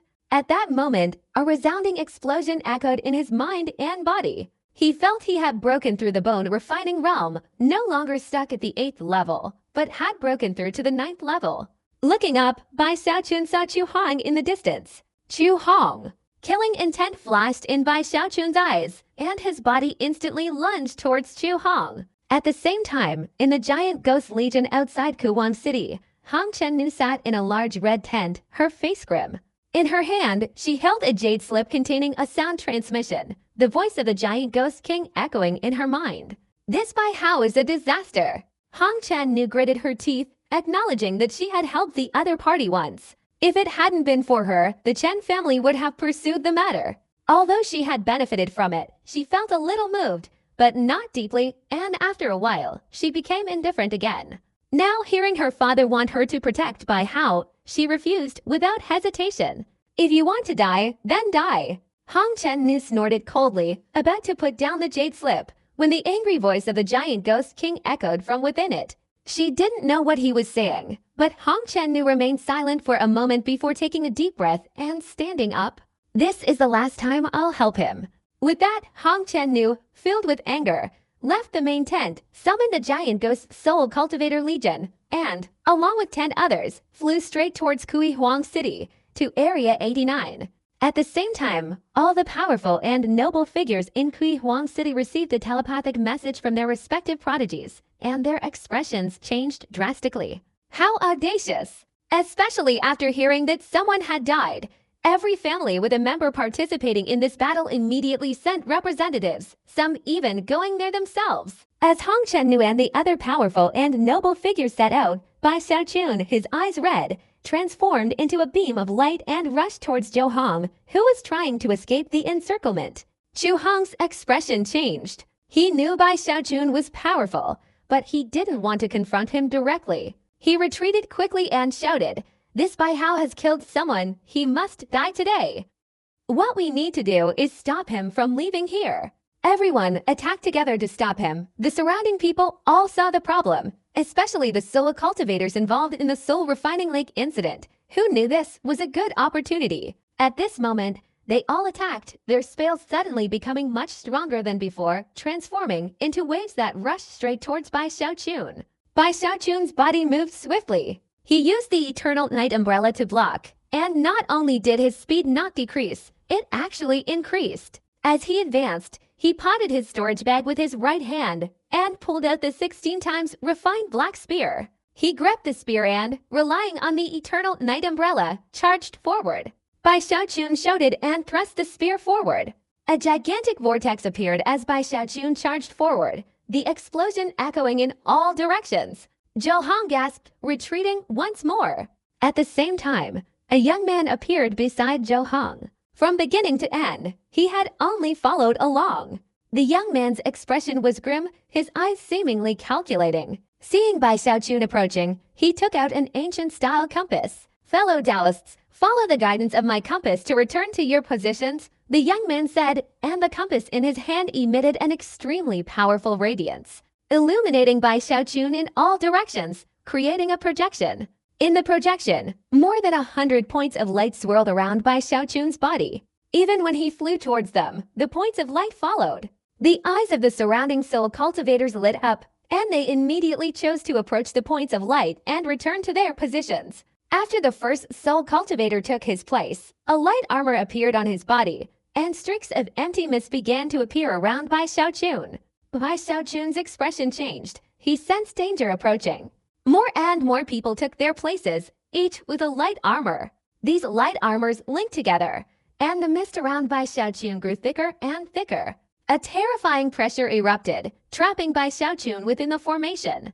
Even Zhou Hong himself joined in, relying on the formation's power to gain more strength. Not everyone came forward. Many chose to continue fighting Bai Xiaochun, especially those in the second wave like Zhao Dongshen, who had been intimidated by Bai Xiaochun's combat power. Even seeing Bai Xiaochun surrounded by the formation, they hesitated, choosing to retreat instead of approaching. A bunch of useless fools. Seeing the expressions of Zhao Dongshen and his group, Chu Hong snorted coldly, not paying any attention to them. The people around him gathered together and circled the formation, forming a unified block. Each time they unleashed a magical technique. It was the combined power of everyone, its might shaking the heavens and earth. Bai Xiaochun's face was grim. He constantly moved around the formation, a mist appearing around him that seemed to reverse the universe, making it impossible for him to find his bearings or sense anything.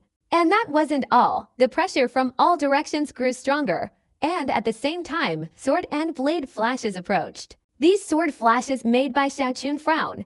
Each one possessed considerable power. Even when he used the eternal night umbrella to block them, his body was pushed back, and his blood surged throughout his body. He couldn't see outside, but those outside could see by Xiaochun. Zhao Dongshan saw clearly that the surrounding soul cultivators were constantly moving, and the space around Bai Xiaochun was shrinking more and more. It was conceivable that as time passed, the formation's power would grow stronger, and the time for a deadly catastrophe to descend would come. What kind of formation is this? Zhao Dongshan gasped, his mind shaken. Zhou Hong sneered incessantly. He moved with the formation, feeling the power within him being sucked away, and at the same time, he noticed Bai Xiaochun within the formation. He also noticed the formation, watching the young man holding the compass repeatedly striking it. The second prince sent this person to help me. He's truly a powerful figure in formations. By how, I'm afraid you won't have the chance to know who the real culprits are. Besides me, there's the second prince, and even the first prince has tacitly acknowledged this. You've offended not only the powerful, but also the imperial family. As Chu Hong sneered, Bai Xiaochun's expression within the formation turned grim. He continuously used the mountain-shattering charge, unleashing his speed to the limit as he charged straight in one direction. Amidst the resounding roar, the formation shook, and Bai Xiaochun was thrown back by the immense force. His face darkened. He realized this was a defensive formation, one he found very difficult to penetrate. This formation must be gathering the power of those outside. Bai Xiaochun's body vanished, piercing through the spells and sword and blade attacks. He sensed the power of those attacks constantly increasing. He feared that before long, their power would approach the heavenly human level, or even reach the heavenly human level. Bai Xiaochun took a deep breath, also terrified by the formation's power. This formation is so mysterious, and it's deployed so quickly. Normally, the more powerful a formation is, the slower its deployment speed. Bai Xiaochun frowned, recalling the young man standing next to Chu Hong who had taken the compass. This person was very unfamiliar. He determined that this person was not one of those from the soul refining lake. Do you really think you can trap me just by relying on formations? Suddenly, Bai Xiaochun raised his head, his eyes filled with madness. He knew he couldn't delay any longer. The giant ghost king had said that Hong Chen would come to his aid, and he couldn't wait any longer. The power of the formations was increasing rapidly, not to mention that waiting any longer would put him in danger. Let's see if your formations are more powerful or my immortal emperor fist is more ferocious. Bai Xiaochun slowly took a deep breath. With this breath, all his aura and fluctuations disappeared, all exceeding a certain limit. Even the life force within him was compressed like a river flowing in reverse, compressed from its source to its head. All the divine senses couldn't detect Bai Xiaochun's aura. They could only see him with their eyes, and looking at Bai Xiaochun was like looking at a corpse. Zhao Dongshan was stunned by this, and after Zhou Hong saw it, his expression changed. He shouted, "He's about to use that punch." Some of the people forming the formation around Zhou Hong had participated in the Soul Refining Lake incident and had witnessed that earth-shattering punch firsthand. Now, they all changed color and unleashed their highest cultivation levels. That punch was a shadow that had haunted their lives. Only the young man holding the compass sneered. He hadn't seen that punch, but seeing Zhou Hong and the others' expressions change, he believed that his formation, no one below the heavenly human level could break it. The imperial family's secret formation, how could it be broken by a mere Bai Hao? But they didn't know, including Zhou Hong, that Bai Xiaochun's immortal emperor fist was now wielding a power completely different from before. Compared to what happened in the Soul Refining Lake last time, Bai Xiaochun's physical strength had increased significantly, and the immortal emperor fist's power had also increased accordingly. He had broken through from the 3rd to the 9th level of the bone refining realm, and the immortal emperor fist could now unleash 4 times the power of his physical strength, double that had already shaken the 8 directions, and now 4 times. Bai Xiaochun himself didn't know how powerful it was. He only knew that even Hong Chen herself would be injured by facing this punch. Bai Xiaochun's eyes were unusually calm. His whole body was like a withered tree, Only his right fist was raised, all the power compressed within. In an instant, he raised his fist, and a black vortex appeared around it. The vortex resembled a black hole, and its appearance instantly distorted the void. Even the sword light was affected and then vanished. An inexplicable, mysterious aura erupted, terrifying everyone. This aura, centered around the vortex, spread in all directions, enveloping the formation and filling it completely. The minds of those who formed the formation trembled violently, and a great fear rose deep within their hearts. The young man holding the compass also turned pale with fear. The compass in his hand began to vibrate violently, seemingly showing signs of instability. "Impossible!" the young man with the compass cried out in alarm. He knew this was only the opponent's opening move, just as Chu Hong and the young man with the compass were terrified. An overwhelming aura of power rose, engulfing the entire formation. A colossal figure clad in imperial robes and wearing an imperial crown, concealed by a mask, appeared vague to outsiders. Yet the overwhelming aura emanating from the phantom filled the entire formation. Zhao Dongshan and his group, standing far away, were shaken to their core. They all gasped for breath, feeling as if everything else had become insignificant in the face of that figure. Chu Hong, in particular, felt it intensely. Having personally experienced Bai Shaochun's immortal emperor's fist in the soul refining lake, he felt this figure was far more terrifying than before. Not only was it more real, but its overwhelming aura seemed to materialize, completely incomparable to the previous encounter in the soul refining lake. It was undeniably far more frightening. This. Chu Hong's body trembled uncontrollably. If he felt this way, imagine the others. Everyone was working together to form the formation. The power of that phantom had shaken their minds too violently. As they trembled uncontrollably, Bai Shaochun, standing within the formation, looked up, his expression expressionless. He raised his right hand and punched forward, gazing at the swirling mist before him. He silently muttered, "Immortal Emperor's fist." Boom! Boom! The towering phantom behind him also raised its right hand and punched. From afar, Bai Shaochun was invisible. What was visible was the Emperor's phantom within the formation. This phantom was towering and possessed an aura of supreme power, capable of annihilating everything with a single punch. The force of this punch was indescribable, seemingly beyond words. In Zhao Dongshan's eyes, after witnessing this punch, it seemed as if a god had descended upon the entire world, the winds and clouds shifting and dissipating. An astonishing will enveloping all things. Heaven, heavenly human. Zhao Dongshan's jaw dropped. Everyone around felt their hearts pounding and legs trembling.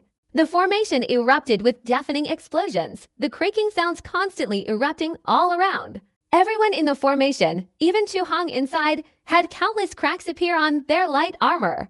They felt an unimaginable force, like a massive wave crashing against the shore, a powerful force capable of moving mountains and overturning seas. They were just small boats on the ocean, completely powerless to resist. When the punch struck, the light armor on one of the soul cultivators was instantly shattered into pieces. In an instant, the armor disappeared, and he, having lost his protection, screamed in agony. His body felt as if it had been struck by a mountain, and he spat out fresh blood. He was sent flying and fell to the ground unconscious. When the formation collapsed, besides having to endure the attack power from Bai Shaochun himself, he also had to endure the backlash from the formation. The double damage exceeded his tolerance. Then came the second, the third, the fourth.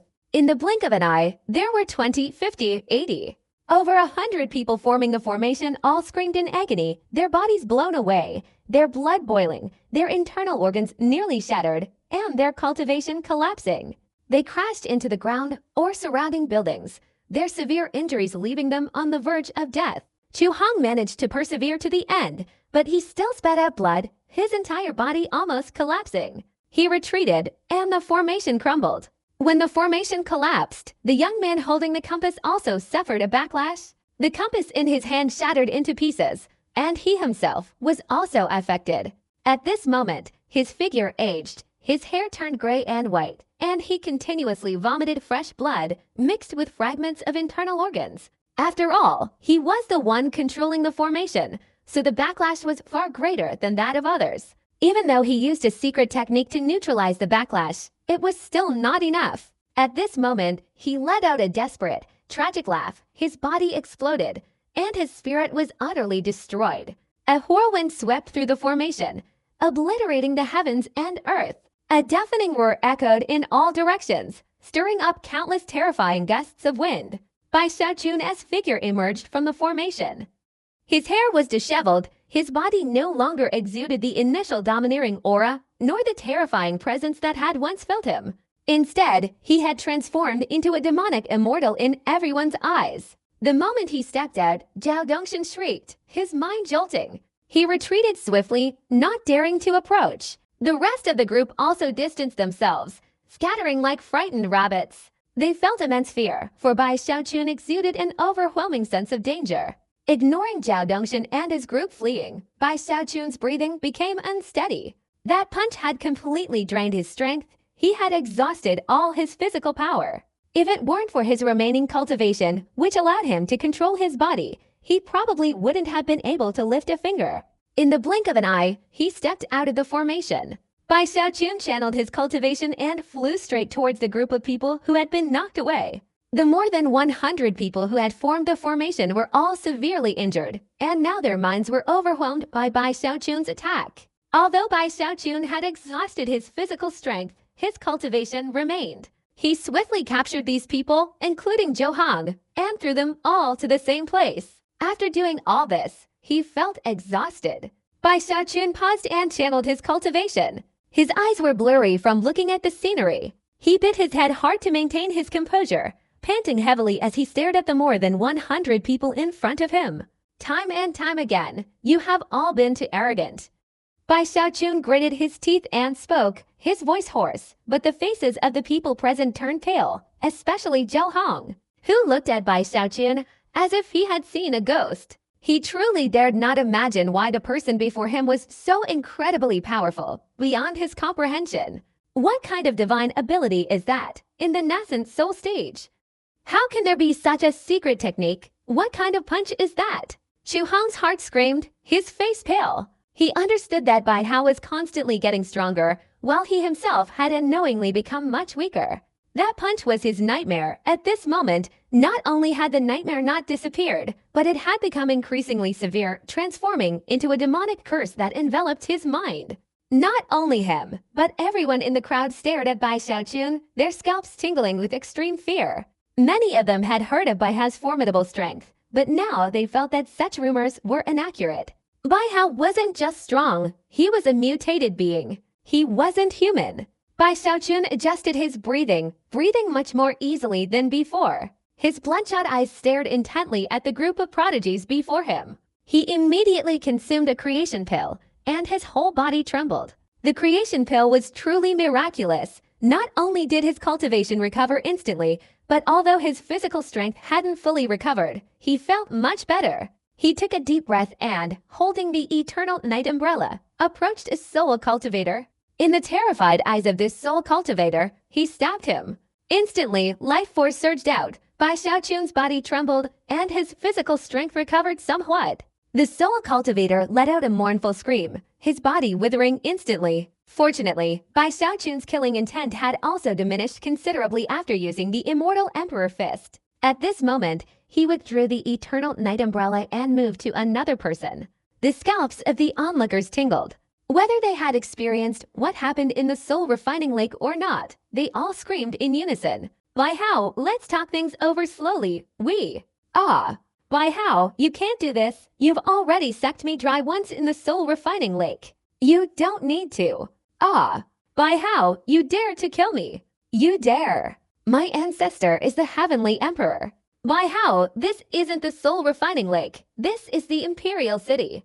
All sorts of voices, pleading, roaring, and threatening, echoed through the space. The shopkeepers around, secretly glancing out, gasped in shock. In fact, they had been paying attention to the battle from the beginning. They couldn't help but notice, because it was happening right in front of their shops. Now, seeing Bai Xiaochun so valiant, single-handedly defeating hundreds of people, they felt a chill down their spines and realized that Bai Hao was a formidable figure of the time, not to be trifled with. In reality, Bai Xiaochun wasn't that powerful. If hundreds of people had attacked simultaneously, Bai Xiaochun would have been severely injured or even killed.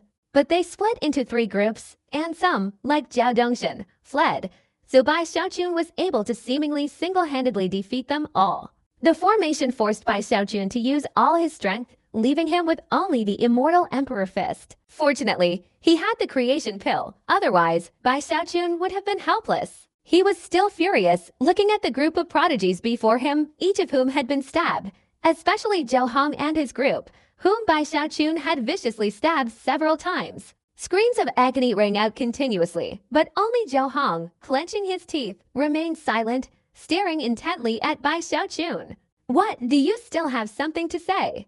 "Damn it, you were the one who caused me trouble at the Soul Refining Lake initially, and you arranged for Sun Yufan and Sima Dao before that. And today you orchestrated this whole charade." Bai Xiaochun glared, gritting his teeth, wanting to eliminate Zhou Hong, but now he considered the other party's father. "If you didn't have a demigod father, my Bai family would have long since annihilated you." Bai Xiaochun snorted, stabbing Zhou Hong several more times until only a sliver of life remained. Suddenly, the 9th heaven bone refining technique within him surged. Bai Xiaochun immediately stopped, feeling a warm current of energy instantly coursing through his bones, circulating throughout his entire body.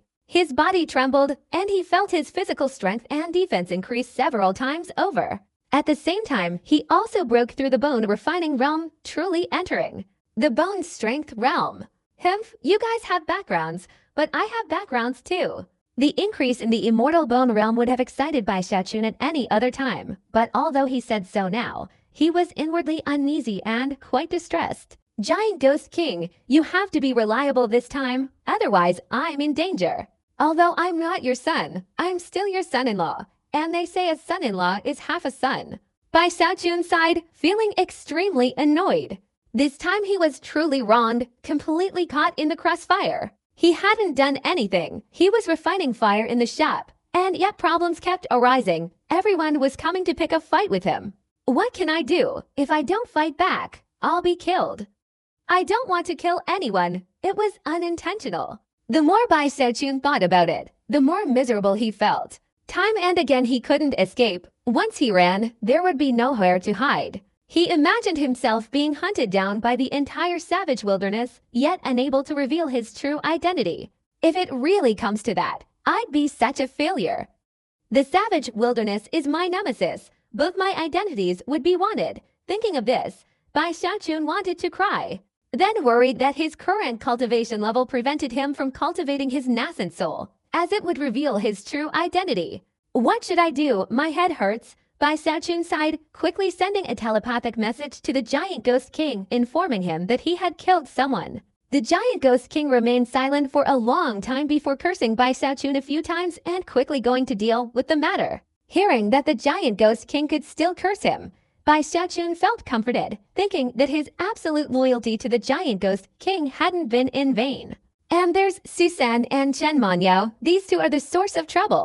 Bai Xiaochun thought back to the previous conflict, and from the shouts of the people attacking him now, he understood quite a bit. They brought trouble here, and then they ran away. Thinking of this, Bai Xiaochun felt wronged and frustrated, but at this moment, his expression changed. He looked up at the sky where a resounding explosion was occurring, and a terrifying pressure descended from all directions. 2 enormous faces appeared in the sky, one middle-aged, one old. After their appearance, a celestial being aura erupted, creating a blockade of the surrounding heaven and earth, completely enveloping the area. Heavenly beings! Bai Xiaochun's eyes narrowed. He knew that the geniuses from the family would be coming, and these 2 heavenly beings were clearly the 10 great heavenly masters of Kuwan City.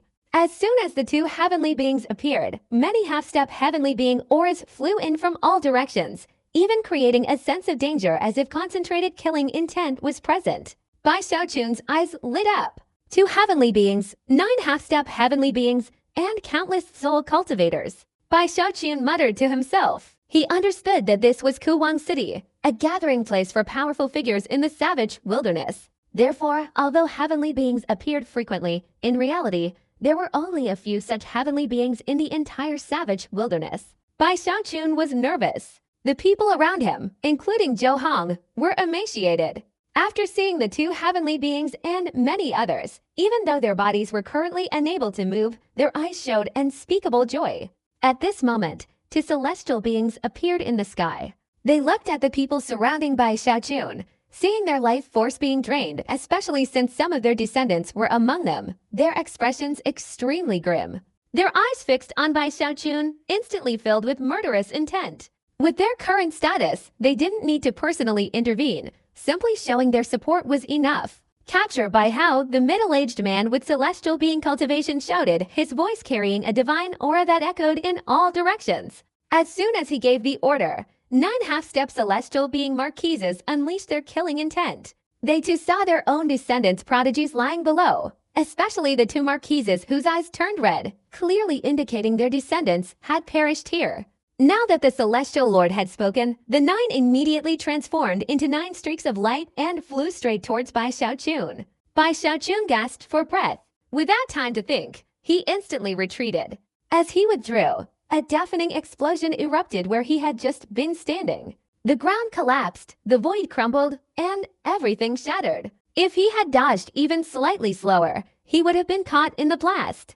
Bai Xiaochun was worried. He had no other choice but to trust the giant ghost king to handle this. He retreated rapidly, and 9 half-step heavenly marquises attacked simultaneously. These 9 were different from the previous Little Victory King.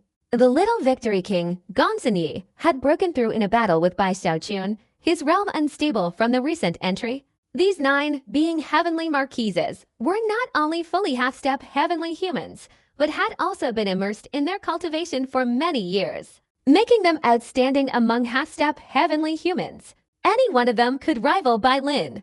If it were just one person, Bai Xiaochun would have been certain of victory. But now that 9 people were attacking simultaneously, it terrified him, leaving him with no choice but to retreat. Boom! 9 people attacked with extreme ferocity, not daring to underestimate their opponent, directly unleashing their ultimate attacks. In an instant, the sun and moon lost their light, the void transformed, and various techniques and divine abilities shattered the heavens and earth.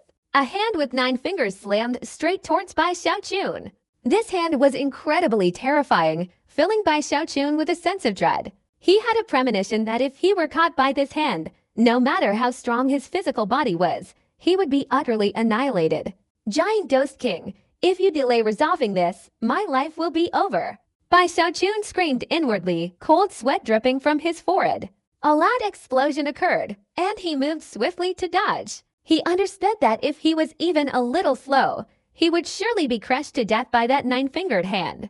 Those of you with the guts, come and fight me. Bai Xiaochun roared, his body retreating at an incredibly fast speed. Combined with the circulation of his cultivation, his speed increased even further. Most importantly, his immortal bone realm had broken through from bone refining to bone strength, making his physical body significantly stronger and his speed greatly enhanced. As a result, his rapid movements created numerous afterimages, and he single-handedly dodged the attacks of the 9 heavenly marquises. Although he couldn't counterattack, he could buy time. This caused the 9 heavenly marquises to frown. Their simultaneous attack was already a sign of their superiority, but they hadn't expected this person's speed to be so extraordinary that they couldn't pursue him. The expressions of the 2 heavenly masters in the sky turned gloomy upon seeing this. The middle-aged heavenly master snorted coldly, his floating face in the air coalescing into one, transforming into his true form, and raising his right hand to point a finger towards Bai Xiaochun, who was fleeing. In the blink of an eye, as soon as a figure appeared, a furious voice of Hong Chen Nu flew straight towards them from afar. Chen Haosong, stop! The heavenly master who attacked Bai Zikun was Chen Haosong, an elder of Chen Xiang and one of the 10 great heavenly masters of Kui Huang City. The 10 great heavenly masters of Kui Huang City were all heavenly beings, and moreover, they were all at the great perfection stage of heavenly beings. These 10 were the crucial force of Kui Huang City. Their cultivation was far more profound than that of Wu Jianggong and the ancestors of the 3 great clans in Rugui City. Hong Chen Nu was no match for them. However, Hong Chen Nu's father was the Rugui king, her support, and she had also been given a treasure by the Rugui king that gave her enough strength to fight against a great perfection heavenly being. However, although this treasure could help her fight against a peak heavenly human, it was difficult to use it to protect others. At this moment, having rushed over, she saw Chen Haoding making his move, and could only hastily open her mouth to stop him. Chen Haoding's eyes flickered slightly, his eyebrows furrowed slightly. He quickly thought he had already repaid the debt of friendship to Hong Chen-nu. Her appearance now, though clearly because of Bai Hao, was probably not her own doing.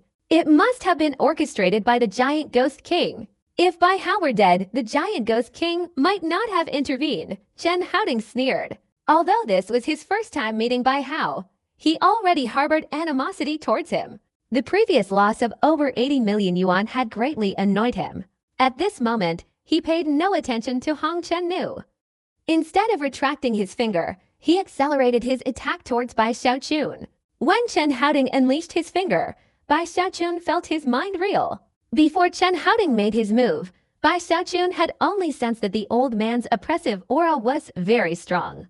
When the opponent attacked, Bai Xiaochun's expression changed drastically. He realized that among all the heavenly beings he had encountered, Chen Haoding was the strongest. This single finger strike didn't seem to be driven by the will of heaven and earth, yet it made him feel certain that this strike would land on him, impossible to evade. It seemed heaven follows the will of man.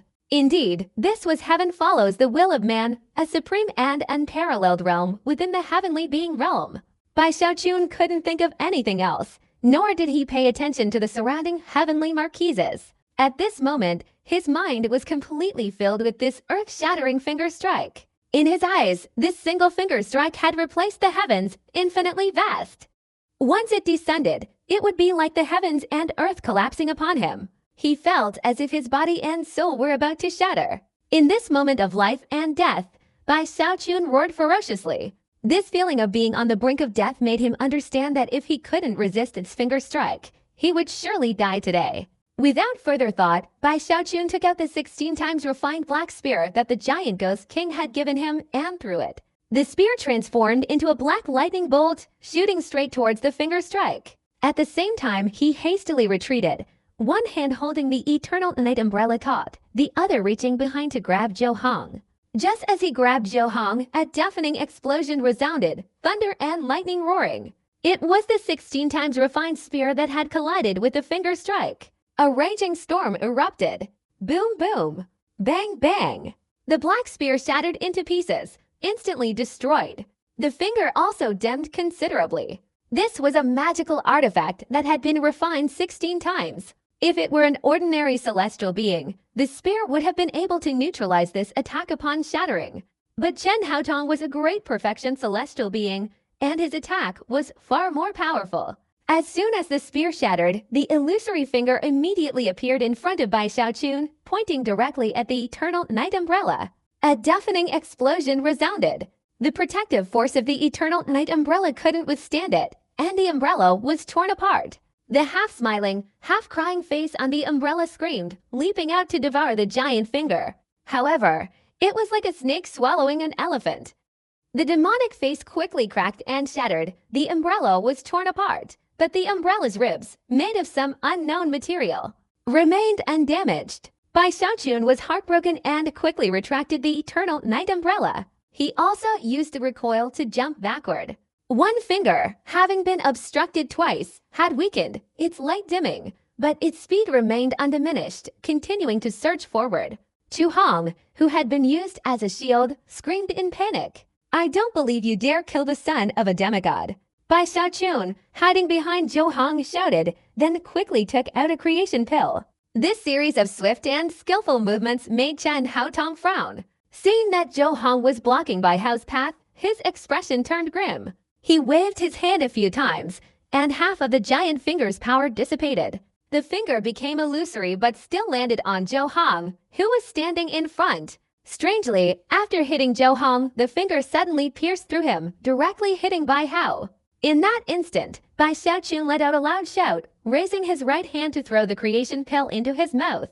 At the same time, he swung his left hand and punched the illusory finger. A deafening roar, as if tearing through the sky, echoed in all directions. Bai Xiaochun's entire body trembled violently, a creaking sound emanating from his body as he was thrown backward.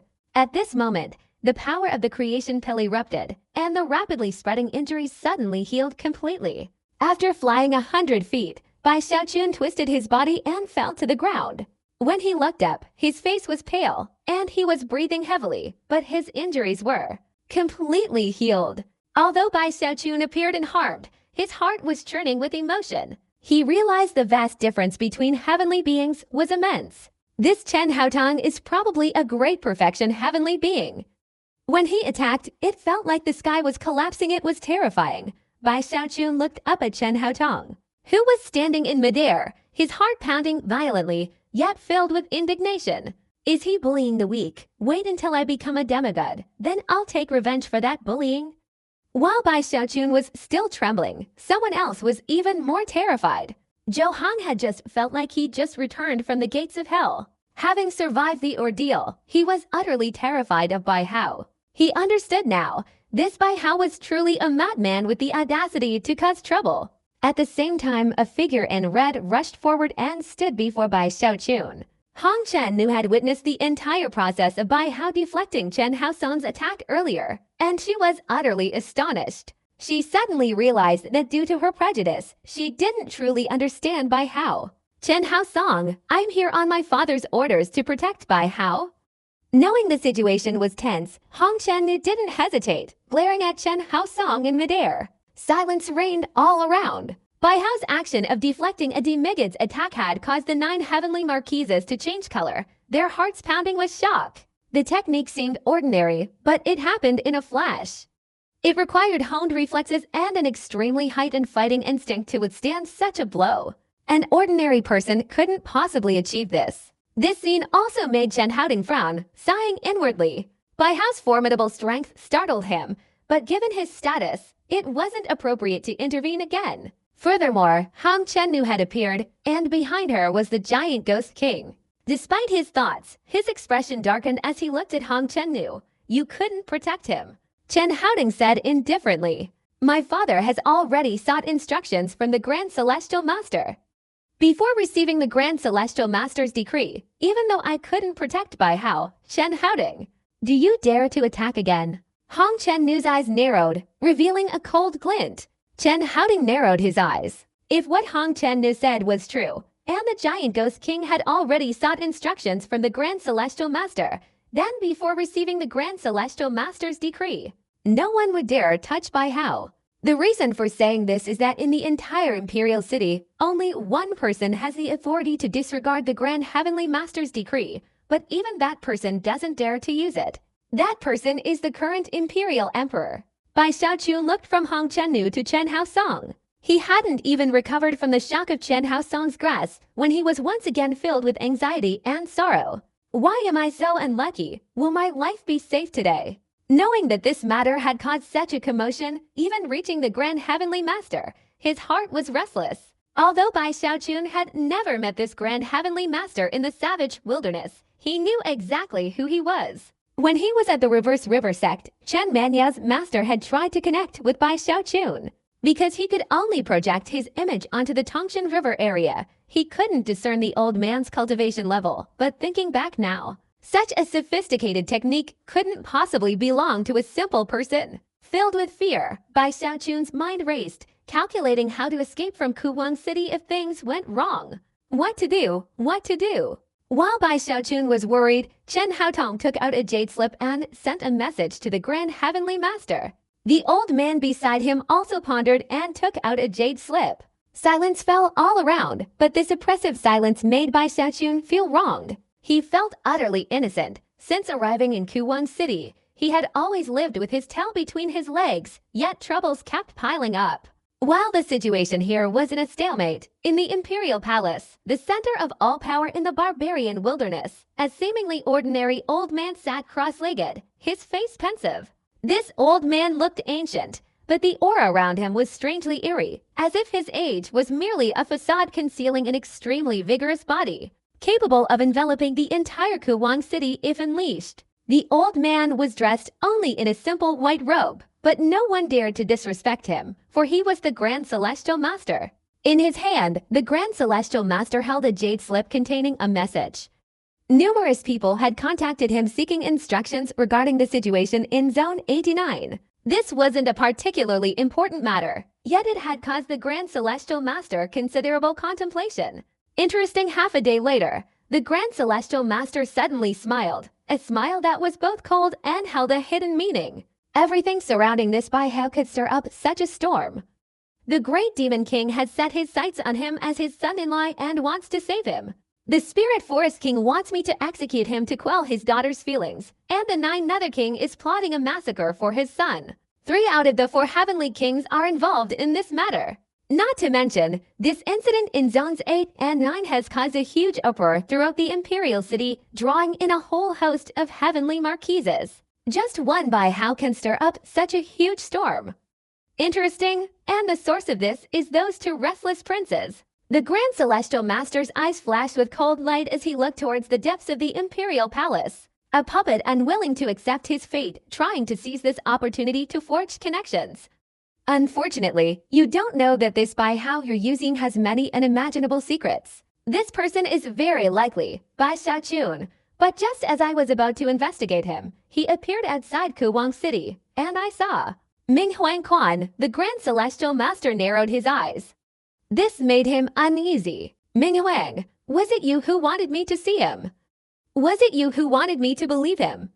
The Grand Celestial Master remained silent for a long time, reluctantly suppressing his suspicions about Bai Xiaochun and Ming Huang, his thoughts returning to the events in Districts 8 and 9.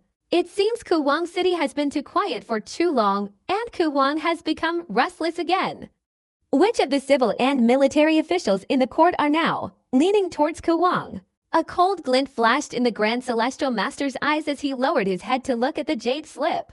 This Baihao has practically offended all the powerful figures in Kuwang City. After the incident at the Soul Refining Lake, many people want him dead. But I want him to live, and live gloriously. The Grand Celestial Master suddenly smiled. The more people Bai Xiaochun offended, the more isolated he appeared. Whether you're Baihao or Bai Xiaochun, it doesn't matter anymore. Such isolation was actually good for the Grand Celestial Master. After the Ming Emperor's hint, the Grand Celestial Master's mind began to lean towards recruiting Bai Xiaochun.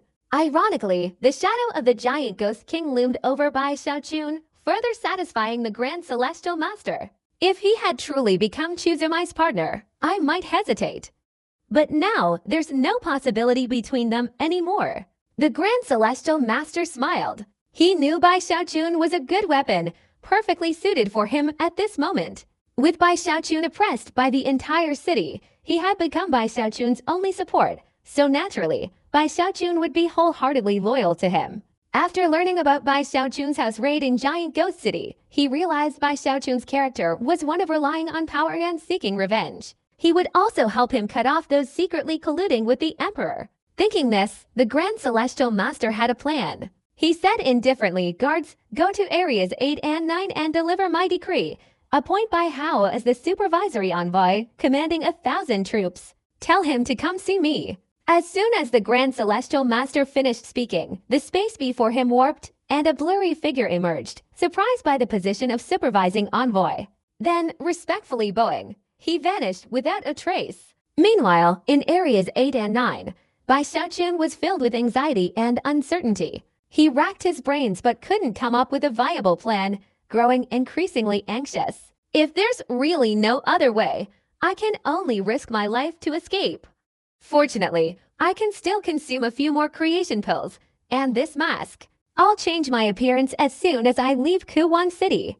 As time passed, the pressure on Bai Xiaochun increased, the feeling of being trampled upon like a blade of grass filling him with bitterness. The Giant Ghost King isn't trustworthy either. If he really wanted to save me, he could have immediately used the teleportation array to come here, and I would have been safe. Bai Xiaochun tried to reassure himself, but to no avail. He secretly glanced at Hong Chennu in front of him and Chen Haosung floating high above, silently retreating. Just as he had taken 2 steps back, Chen Haosung, Hong Chennu, and even the old men standing beside Chen Haosung all stirred, looking in the same direction. Bai Zikun, sensing something amiss, also quickly looked in that direction. The void in the distance suddenly twisted, and a figure in black gradually appeared. The moment that person appeared, the 2 heavenly beings in the sky suddenly became serious, and Hong Chennu's eyes narrowed. All 9 heavenly marquises trembled, clearly extremely wary of this figure in black. Bai Zikun was also terrified, a sudden feeling of unease overwhelming him, making his heart pound, his heartbeat palpable, as if it would stop beating any second. "Are you Bai Hao?" The cold voice sounded like a murderous intent had descended. Bai Zikun, already tense, suddenly jumped like a frightened rabbit. "I am not Bai Hao." Bai Xiaojun trembled as he spoke. No sooner had he finished speaking than he darted away, like a rabbit whose tail had been stepped on. Bai Xiaojun's speed was so incredible that everyone around him was stunned. No one expected that upon seeing the man in black, Bai Xiaojun would flee like that. Even the man in black was taken aback. He hadn't intentionally tried to scare Bai Xiaojun. Normally, his tone was low and menacing, radiating an overwhelming aura of killing intent. At this moment, he didn't realize that the reason Bai Xiaojun fled was an illusion of his own killing intent. The moment Bai Xiaojun fled, Chen Haotong immediately pursued him. Hong Chen's expression changed. She gritted her teeth and rushed forward to stop Chen Haotong. The 9 great heavenly marquises also quickly charged forward, their roars echoing around them. "Bai Hao, you can't escape. If the Grand Celestial Master wants to kill you, where in this world is there for you to hide?" At this moment, even the group of prodigies whose life force had been absorbed by Bai Xiaojun, lying sprawled on the ground, were extremely excited, all bursting into laughter. Zhou Hong was even more exhilarated. He felt that heaven truly had eyes. Looking at Bai Xiaojun fleeing, he felt incredibly relieved. "Bai Hao, you will surely die today." Seeing the commotion erupt again, the man in black took a deep breath, teleported through the void, bypassed Chen Haotong, and appeared right in front of Bai Xiaojun. "Bai Hao, what do you want to do?" As soon as he appeared, he angrily roared. Bai Xiaojun wanted to cry. Only now did he realize that this guy was also a celestial being. Damn it, how come there are so many celestial beings suddenly here? Bai Xiaojun's eyes turned red. Facing death, he screamed in fear and unleashed his speed, fleeing in another direction. Seeing Bai Xiaojun continue to flee, the man in black vaguely understood that he had frightened him. With a wry smile, he stopped chasing Bai Xiaojun and stood still, his voice hoarse. The Grand Heavenly Master's decree. No one could see the man in black's face, but his voice echoed throughout the surroundings, appointing Bai Hao as the supervisor of the Imperial City, in charge of 1,000 troops. This was the fastest decree he had ever issued in his life. At other times, his words were slow and heavy, making listeners feel as if they were being crushed under divine power. But in the current situation, he could only laugh bitterly and speak quickly. As soon as he finished speaking, the surroundings fell silent. All the heavenly marquises who were chasing Bai Xiaojun widened their eyes in disbelief. Supervisory envoy. Having just dodged Hong Chennu, Chen Haosong, who was about to pursue Bai Zikun, heard the decree. He immediately stopped, turning to look at the man in black, his face showing disbelief. The old man, Jia Gong, beside him raised his eyebrows as if deep in thought. As for Hong Chennu, she was stunned, realizing this was beyond her imagination. She had hoped the Grand Heavenly Master would show respect to the Giant Ghost King and order Bai Zikun to return to Giant Ghost City. Unexpectedly, the Grand Heavenly Master appointed Bai Zikun as a supervisory envoy. This position was no joke. Frankly, it meant supervising all the powerful figures of the Kui Huang dynasty.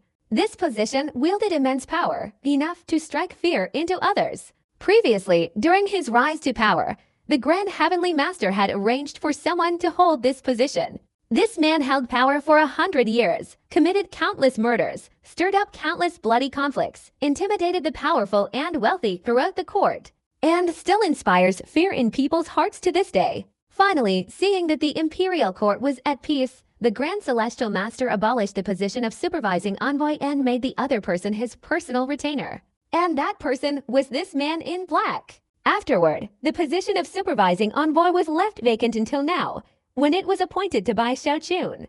At this moment, all the powerful figures of the various clans, as well as the arrogant young masters, were lying on the ground, their mouths agape, completely stunned.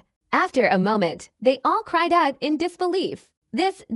How could this be supervising envoy in charge of 1,000 troops? Not only were others stunned, but even Bai Xiaojun was speechless. He had been hastily fleeing, and after hearing this, his steps faltered, and he stopped completely. He stared with wide eyes and an open mouth. Huh? Bai Xiaochun looked bewildered, completely confused. Not only was he unharmed, but he had also been promoted. For a moment, Bai Xiaochun's mind was blank, unable to believe it. After noticing that no one was chasing him anymore, he turned around and cautiously looked at the man in black in the distance. Seeing that the man was still looking at him, Bai Xiaochun hesitated for a moment before asking, "I am a supervisory envoy." The man in black looked at Bai Xiaochun with a strange expression, feeling a headache coming on. He wondered if the Grand Celestial Master had issued the wrong decree. How could this man be a supervisory envoy who would strike fear into the hearts of all the powerful in the court? However, he didn't dare question the Grand Celestial Master's decree, and at this moment, he could only sigh and nod slightly. If you are Bai Hao, then you are the supervisory envoy. If not, then I want to ask you, why the hell are you running away? Because of a guilty conscience, he said angrily. Bai Xiaochun stared blankly, and after confirming that he wasn't dreaming, he quickly calmed down, took a deep breath, raised his head, flicked his sleeve, and arrogantly spoke. Haha, this. Cough cough, I obviously know that the Grand Heavenly Master values me. I ran away simply to see who would want to hunt me down and kill me before the Grand Heavenly Master issues his decree. At this moment, Bai Xiaochun had wiped away all his previous anxiety, his face no longer showing any sadness, his whole body radiating a dignified and righteous aura. Humph, I will remember your behavior. Bai Xiaochun puffed out his chest, sweeping his gaze across the people around him. And you all too. You were all very excited just now, weren't you? I saw it clearly. He then looked at Zhou Hong and the others. His face was serious, his righteous aura surging. And my. This time, Bai, truly thank you for coming to help me. I was not mistaken. You truly are a good girl. Bai Xiaochun turned to Hong Chennu, genuinely wanting to express his heartfelt gratitude, but considering his current status, he adopted the air of a significant figure, tilting his chin and speaking. Hong Chennu frowned, contemplating the so-called good girl, and almost lost control of her temper. At this moment, she only gritted her teeth and coldly snorted. This sudden reversal made Chen Haosong's face very unpleasant, and the 9 heavenly marquises around him were also secretly alarmed. Meanwhile, the group of Zhou Hong on the ground were furiously cursing inwardly. They all felt that Bai Hao was too shameless. Just moments ago he was running away like a coward, yet now he was solemnly deceiving them, truly turning black into white, reversing the course of events. The man in black once again gained a deeper understanding of Bai Xiaochun. He couldn't help but feel helpless, but then he was too lazy to pay attention to Bai Xiaochun's words. He simply said indifferently, "All right, follow me to see the Grand Heavenly Master." After speaking, he turned and left. He truly didn't want to stay here any longer. Just thinking about the chaotic events of today made him feel that everything was absurd. Bai Xiaochun finally felt at ease, knowing that the danger had turned into safety. He didn't need to make a big deal about the heavenly beings wanting to kill him. I've actually become a supervisory envoy at first glance. Bai Xiaochun appeared cold and serious, but in reality, his little heart was still pounding with terror, unable to calm down. Suppressing his resentment, he took a deep breath, raised his head, and proudly flew after the man in black, heading straight towards the Imperial Palace. The people on the ground fell silent. At this moment, no matter how troubled or frightened they were, they could only disperse. In an instant, all the families had taken their prodigies away. The place finally became quiet again. As for Chu Hong, after being helped to his feet by others, in his weakness, he hastily made arrangements to return to Jiyu City. He dared not stay in Kuwang City any longer. Just thinking about the fact that Bai Xiaochun not only didn't die but was also appointed as a supervisory envoy, he was truly terrified. Chu Hong was both bewildered and angry. He had been drained of his life force twice, yet Bai Hao was not only unharmed but also thriving, rising higher and higher, and now even catching the eye of the Grand Celestial Master. Being appointed to the incredibly formidable position of supervisory envoy in legend. Not only was Chu Hong apprehensive, but all the noble geniuses and their families were shaken. A seemingly insignificant figure had suddenly transformed into an existence they could not ignore. This sudden turn of events was momentarily incomprehensible to everyone, but as news spread, those powerful fox spirits began to sense the Grand Celestial Master's intentions. "A storm is brewing," someone exclaimed. These words quickly spread throughout Kuwang City. After hearing the news, Lingguan King pondered for a long time, then lifted the confinement of his daughter Susan. After Zhou Hong returned, and after the Nine Nether King had found a way to cure him, he strictly ordered that Zhou Hong not be allowed to leave Nine Nether City even a single step. This news also quickly reached Giant Ghost City. Giant Ghost King sat silently on his throne for a long time, his expression constantly changing, finally sighing softly. "The Celestial Master wants her. How can I refuse?" Giant Ghost King shook his head, his expression complex. After returning to the Giant Demon Legion, Hong Chennu seriously considered everything that had happened that day and came to her own conclusion. It could be said that countless undercurrents had stirred up throughout the Kui dynasty following the Grand Celestial Master's appointment. Deep within the Imperial Palace, in a magnificent hall, the Kui Emperor, clad in his dragon robe, sat on his throne. Upon hearing the news, his body stiffened, his hands tightly gripping the dragon head armrests. While the news was spreading like wildfire, Bai Xiaochun cautiously followed behind the man in black towards the Imperial Palace. After the initial surprise, he began to worrying about the mysterious Grand Celestial Master. Along the way, although he couldn't clearly see the man in black's face, Bai Xiaochun could sense the harshness and gloom emanating from him. Feeling a little pressured, he considered striking up a conversation to ease the tension. The man in black seemed to read Bai Xiaochun's mind and directly interrupted him. "From now until the time of summoning the Grand Celestial Master, you keep your mouth shut." Upon hearing this, Bai Xiaochun felt displeased. He was now a high-ranking supervisor. Yet, thinking that the other party was a celestial being and a trusted confidant of the Grand Celestial Master, he consoled himself that he was at a slight disadvantage. Not that he was afraid of the other party. Bai Xiaochun secretly snorted. "That guy whose face I couldn't see clearly was clearly trying to deceive me." The way he declared the decree was full of killing intent. He was deliberately trying to scare me. The more Bai Xiaochun thought about it, the angrier he became, but he knew his limits and didn't show any emotion. He silently followed the figures back as they walked towards the Imperial Palace. The palace was vast and luxurious, like a celestial realm. But Bai Xiaochun had no mood to admire the scenery at this moment. He silently memorized the route. Not long after, the man in black arrived in front of a grand hall within the palace. At first glance, this grand hall seemed quite ordinary, devoid of extravagant decorations, but arranged in an ancient style, exuding a sense of the melancholy of time.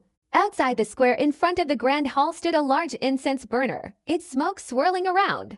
Bai Xiaochun looked around but saw no one. The place was eerily silent. "Wait here," the man in black said, then vanished in an instant. Bai Xiaochun looked up at the large, tightly closed door before him, silently waiting. He suddenly felt that this grand hall was like a ferocious beast, staring intently at him. Bai Xiaochun swallowed hard. To say he wasn't nervous would be a lie, but he still thought that nothing would happen to him for the time being. If the Grand Celestial Master truly wanted to harm him, he wouldn't need to go through all this trouble. In Kuwang City, it would be too easy for the Grand Celestial Master to capture him. While waiting, Bai Xiaochun secretly pondered what attitude he should adopt when meeting the Grand Heavenly Master. Flattery didn't seem like a good idea. The Giant Ghost King might listen to flattery, but he didn't know if the Grand Heavenly Master would be swayed. When he met him, the Grand Heavenly Master would surely put on a show of authority, perhaps even yell at him. Bai Xiaochun was troubled. As he pondered, he vaguely sensed something unusual, as if someone's gaze was fixed on him. He couldn't help but look up. In the clouds above, a gigantic dragon was looking down at him, its eyes flashing with curiosity. At the same time, a powerful pressure descended. This pressure was even stronger than Chen Haotong's, making Bai Xiaochun realize that this dragon was probably comparable to a demigod. He had seen this dragon before, when he first arrived in Kuwang City, but only from a great distance. Now, because the Imperial Palace was suspended in midair, the dragon's head was less than 100 feet away from Bai Xiaochun, allowing him to see it very clearly, down to every scale. Such close proximity startled Bai Xiaochun a little, so he quickly put on a friendly expression and waved to the dragon. "You're doing well." As soon as Bai Xiaochun finished speaking, the giant dragon's eyes flickered with a faint light, and Bai Xiaochun felt a gust of wind hit his face. In an instant, the dragon lowered itself even closer, its head less than half a meter away from Bai Xiaochun. Bai Xiaochun's mouth dropped open in fear as he stared at the colossal monster before him. He could even hear its breathing. The dragon seemed to be observing something on Bai Xiaochun, its eyes filled with intense curiosity. Bai Xiaochun was so terrified he wanted to cry. He cautiously took a step back, but as soon as he retreated, the dragon's head moved closer. Bai Xiaochun felt his scalp tingle, and he forced a friendly expression, about to say something, when an old voice calmly emanated from within the grand hall. "He likes you very much." Bai Xiaochun was startled, turning his head to see that the main hall's doors had already opened. Deep inside the hall sat an old man. This old man wore a white robe, looking like a god who could attract everyone's attention. Everything else became insignificant. It was as if, upon his appearance, even the darkest night became light. Bai Xiaochun felt as if he wanted to stop breathing, his heart trembling. Before him was the person who had previously projected an image of himself to the reverse river section Manyao's master. Although he had never met the Grand Heavenly Master, he now realized it was indeed him, so he immediately clasped his hands and bowed respectfully. "Your humble servant Bai Hao respectfully greets the Grand Heavenly Master." "Come in," the Grand Celestial Master smiled, not with the imposing aura Bai Xiaochun had imagined, but rather like an ordinary old man. Even the divine demeanor vanished instantly with that smile. This person was unlike the giant ghost king, and Bai Xiaochun felt uneasy. He immediately entered the main hall, secretly calculating what attitude to adopt. Seeing him enter, the dragon withdrew its gaze, slowly returning to the clouds with a look of doubt. Inside the hall, Bai Xiaochun felt like he was facing an abyss. His heart was racing, but he couldn't think of the right way to react, only able to adapt to the circumstances. However, the Grand Celestial Master paid no attention to Bai Xiaochun's appearance. He sat there, his gaze sweeping over Bai Xiaochun, and then spoke in a hoarse voice. "I ask you a question," he said slowly. "Do you dare to investigate all the powerful figures in the entire court to find out who dared to disturb the Emperor's peaceful cultivation?" He spoke these words slowly, but a subtle, intimidating aura permeated the entire hall, creating an indescribable pressure that enveloped Bai Xiaochun. Bai Xiaochun stared in astonishment, his heart instantly filled with excitement. He imagined taking revenge, investigating all the civil and military officials of the court, and deciding for himself who was involved in the conspiracy. Then, surely, no one would dare provoke him. With that thought, he became exhilarated, and without hesitation, he forcefully patted his chest and loudly declared, "Grand Master, you don't need to ask if I dare. As long as you speak, I, Bai Hao, dare to do anything. Don't just talk about investigating those powerful figures. Even if it means probing the Emperor, I dare." Bai Xiaochun spoke these words emphatically, even pounding his chest repeatedly. Seeing this, the Grand Celestial Master's expression became somewhat strange, a hint of amusement in his eyes. He looked at Bai Xiaochun and couldn't help but ask, "Aren't you afraid? What is the cultivation level of the Kui Emperor?" Bai Xiaochun hesitated for a moment before carefully asking again. "Heavenly human, Grand Celestial Master's kindness to me is as great as a mountain. My life was given to me by the Grand Celestial Master. Otherwise, Bai Hao might already be in the afterlife. Although a heavenly human could easily crush me, Bai Hao cannot bow down to evil.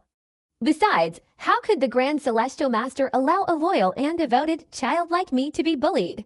Bai Xiaochun continued, patting his chest, conveniently repeating the words he had used with the giant ghost king to gauge the Grand Celestial Master's temperament. He didn't care about the Kui Emperor or the need to clash with the powerful figures of the imperial court. The recent events had completely put him in opposition to the powerful elite of Kui Emperor City. He had already determined his escape route. At this point, anything was fine. He just needed to seize the time to break through his cultivation level and then immediately flee. Anyone who wanted to find him could just cross the Great Wall and reach the Tongshan River to talk. Thinking this, Bai Xiaochun felt even more at ease. He felt that the Grand Celestial Master was very kind to have given him this position.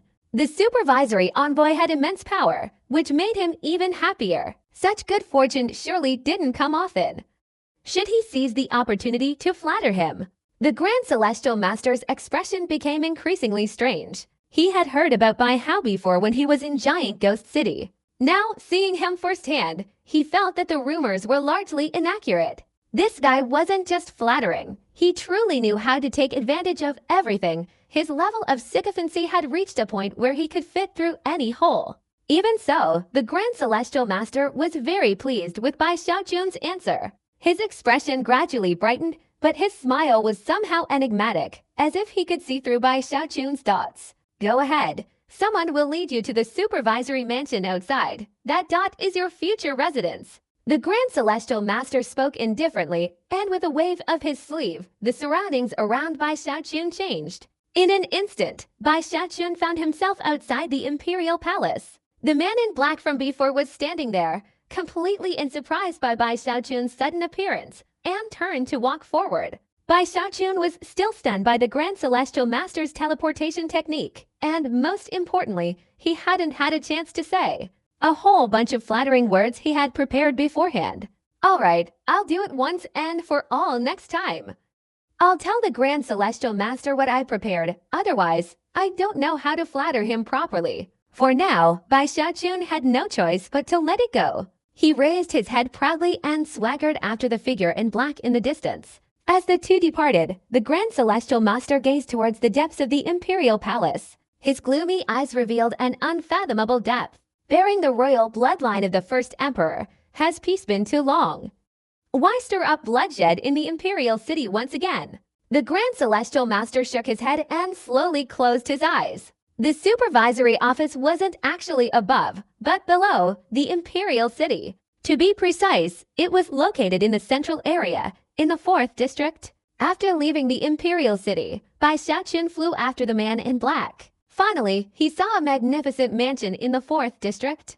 This mansion occupied a considerable area and was situated in a bustling part of the city. Yet, the surrounding streets were deserted.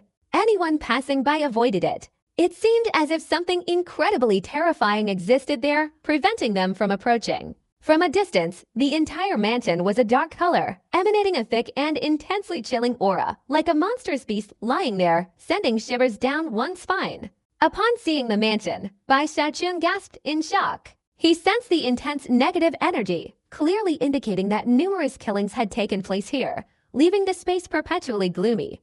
The exterior of the supervisory mansion resembled a mortal government office, but the difference was the two large statues in black armor at the entrance, their bodies radiating a powerful aura. Those statues, their eyes were remarkably lifelike, seemingly guarding the mansion and paying attention to anyone approaching. When the man in black and Bai Xiaojun arrived at the entrance, the two statues merely glanced at them before looking away, showing no further interest. Bai Xiaojun had gained a deeper understanding of the supervisory mansion.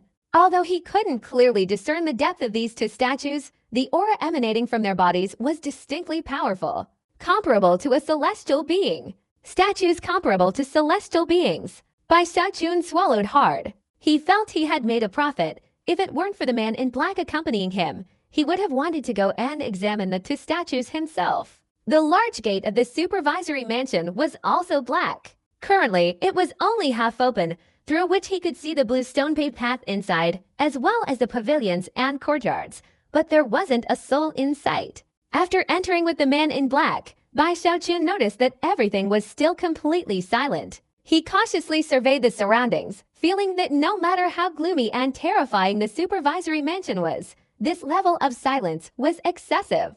This is the supervisory mansion, Bai Hao. You'd better handle this yourself. The man in black glanced around as if recalling something, then threw a black token. Bai Xiaojun received the token. He was about to ask about the situation, but the man in black had vanished without a trace. Now, only Bai Xiaojun remained. He widened his eyes, staring blankly at the token in his hand, then scratched his head.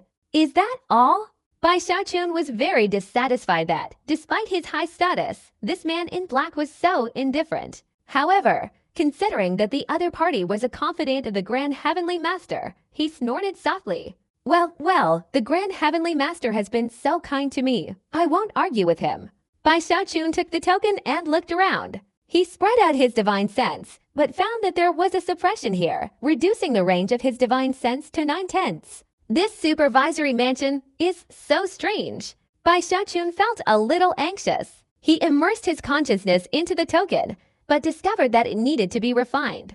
Moreover, due to its special material, even with Bai Xiaojun's cultivation level, he couldn't refine it quickly. He estimated it would take at least 10 hours to completely refine it. Bai Xiaochun hesitated for a moment before shouting, "Is anyone here? Is anyone there?" Bai Xiaochun shouted as he walked straight ahead, but after going more than halfway through the mansion, he didn't see a single person. This surprised Bai Xiaochun and made him feel uneasy. It can't be that there's not even a single person. Bai Xiaochun pondered, spreading his consciousness to its fullest extent and speeding forward. By sunset, he had finally completed a full tour of the supervisory mansion, including every main hall and every room. But no matter how hard he searched, he found no one except himself. This terrified Bai Xiaochun. He felt the level of strangeness here was unimaginable. Could it be that the entire supervisory mansion only has one supervisory envoy? Bai Xiaochun took a deep breath, feeling it was unbelievable, but his intuition told him that besides himself, there were quite a few other auras here. These auras were both present and absent, seemingly teetering on the brink of life and death. That's why he couldn't find anyone. Could there be ghosts here? Bai Xiaochun was startled. Recalling the tomb of the Emperor Kui, his hair stood on end, his expression changed, and he turned to look behind him. After finding no one behind him, and no paper figures stuck to his back, he breathed a sigh of relief. As dusk fell, the mansion gradually darkened, intensifying the gloomy atmosphere. Bai Xiaochun wanted to leave, but to his horror, he found he couldn't get out. An invisible barrier had sealed everything. At this point, Bai Xiaochun was truly terrified. He felt increasingly uneasy about this supervisory mansion. After trying several times without success, Bai Xiaochun quickly found a room. Opening the door, he saw that the surroundings were empty but spotless, and he hurriedly sat down. "It seems I need to refine that token to uncover the secrets of this supervisory mansion," Bai Xiaochun said, looking down at the token. He had already refined 3/10 of it. He gritted his teeth and channeled all his cultivation, using all his strength to refine it. "I need to hurry. I have a bad feeling at night this place might be haunted." Bai Xiaochun's heart trembled, and he felt increasingly dissatisfied with the man in black for giving him such a difficult-to-refine token. However, he had no other choice but to desperately speed up the refining process. While Bai Xiaochun was frantically refining the token, night gradually fell. The silence was so profound that even a hairpin dropping to the ground would make a crisp, echoing sound. The quieter the surroundings, the more frightened Bai Xiaochun became, his breathing becoming erratic. He hurriedly refined the token when suddenly he heard footsteps outside the pavilion. Tap, tap, tap, tap. The footsteps sounded as distinct as his own pounding heart. Bai Xiaochun could identify them as footsteps, but when he spread out his divine consciousness to search, he found no one. This made Bai Xiaochun's scalp tingle as if it were about to burst. This is too creepy. Bai Xiaochun was on the verge of tears. Besides the fear of death, the thing he feared most in his life was ghosts and demons. Even though he was a heavenly down-nascent soul cultivator, he couldn't shake off this haunting feeling. Bai Xiaochun hurriedly pulled out a handful of talismans and plastered them all over his body. He'd bought these talismans back when he was at the Reverse River sect. He'd used quite a few while fleeing in the Ku Huang Mausoleum, and they'd been somewhat effective. At this moment, he didn't care about being exposed or not, especially since he had a mask to cover himself. Bai Xiaochun covered himself completely, but still didn't feel any safer. He quickly continued refining them, his eyes darting around, terrified of suddenly seeing a human face appear beside him. "I'm a supervisory envoy. This is the supervisory mansion. How could this happen? Impossible," Bai Xiaochun muttered, trembling. Suddenly, the sound of footsteps outside grew louder, as if a vast army was surrounding the mansion. Bai Xiaochun was going crazy. So many ghosts. His face turned pale, and just as he was losing his composure, there was a knock on the door. The knocking was regular and rhythmic, relentless. His hair stood on end as he stared at the door. After a long while, the footsteps sounded again, but it sounded like the vast army was leaving. After waiting for a very long time, Bai Xiaochun finally wiped away his cold sweat, making sure there was no more sound outside. He felt a little humiliated. He was a heavenly down-nascent soul cultivator, a soul-refining master in this savage wilderness, and each time he refined fire, he incorporated countless vengeful spirits. Yet he was being bullied by these ghosts. Bai Xiaochun secretly despised himself. "What? My grandfather Bai is afraid of ghosts. I didn't intervene simply because I hadn't finished refining the token yet, worried about causing some misunderstanding. Thinking this, Bai Xiaoqun suddenly felt less embarrassed and was about to continue refining when a loud bang came from the door, blasted open by an external force. The icy night wind rushed into his face, scaring Bai Xiaoqun into screaming. His cultivation erupted, and he rapidly retreated, roaring, "I am the supervisory envoy. We are family." Whether Bai Xiaoqun's roar had any effect or not, after the door burst open, there was no further movement. Outside, the sky was pitch black, with no one in sight. The only sound was the rustling of the wind through the trees. Bai Xiaoqun was drenched in sweat, his breath becoming erratic. From the gate of the mansion, he could clearly see the Kuwang city at night. In Bai Xiaoqun's memory, Districts 8 and 9 were incredibly bustling, not to mention District 4, located in the center of Kuwang city. During the day, the area was filled with busy shops and businesses, but strangely, as night fell, Bai Xiaoqun couldn't hear any sound, even though the mansion's gate was wide open. He even glanced into the distance and was horrified to find that the bustling streets of the day were now pitch black. Evidently, everyone around knew about the situation, so as soon as darkness fell, they extinguished their fires and fell silent. "What kind of cursed place is this?" Bai Xiaoqun exclaimed. He closed the mansion's gate with a hand gesture, then looked around frantically, his spiritual sense constantly spreading out, but he found nothing. He suddenly potted his storage bag, and a soul tower appeared, from which Bai Hao's soul emerged. "Disciple, you are a ghost cultivator. Quickly help your master see if there are any of your kind around here," Bai Xiaoqun hurriedly said. Bai Hao's soul, still somewhat dazed after emerging, hesitated, looking around before closing his eyes to sense the surroundings. He frowned suspiciously, saying, "Master, there are no sentient ghosts around. However, this place gives me a very strange feeling. It's like this is an area on the boundary between life and death. I don't know how to describe it specifically, but I feel that this place." Bai Hao's soul continued observing his surroundings, but when he turned to Bai Xiaoqun, he noticed his master's pale face and panicked expression, so he couldn't help but ask, "Master, what's wrong?" "Haha, nothing. I'm not scared at all."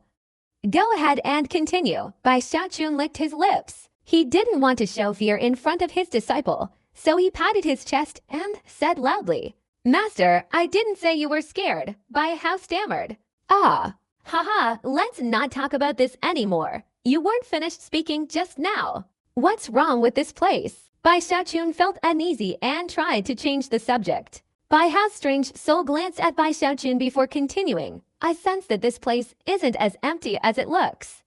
There are people everywhere, a lot of people." Bai Hao's words made Bai Xiaoqun's hair stand on end. He looked around fearfully but still couldn't see anyone. "Master, are you scared?" Bai Hao's soul stared at Bai Xiaoqun, both puzzled and amused. This was the first time he'd seen his master so panicked. Even when facing those hundreds of prodigies before, he hadn't seen his master so frightened. Bai Xiaoqun's heart was already aching, but hearing his disciple's words, he stubbornly retorted, "Nonsense. Me scared? I don't even know what fear is." Bai Xiaoqun raised his voice and hastily tried to change the subject. He pulled Bai Hao's soul closer and continued refining the token while chatting casually with Bai Hao. "Disciple, how's your research going lately? That 18-colored fire thing." "Disciple, they can't return to the shop anymore. We have to consider a new way to make money." Bai Xiaoqun kept rambling on, and Bai Hao's soul, with a strange expression, still answered each question. After a while, Bai Xiaoqun couldn't find any more topics, so he told Bai Hao's soul about his meeting with the Grand Celestial Master. Bai Hao's soul listened intently, his face turning serious. While in the Imperial Palace, he hadn't dared to emit any aura, so he hadn't sensed the Grand Celestial Master's attitude towards Bai Xiaoqun.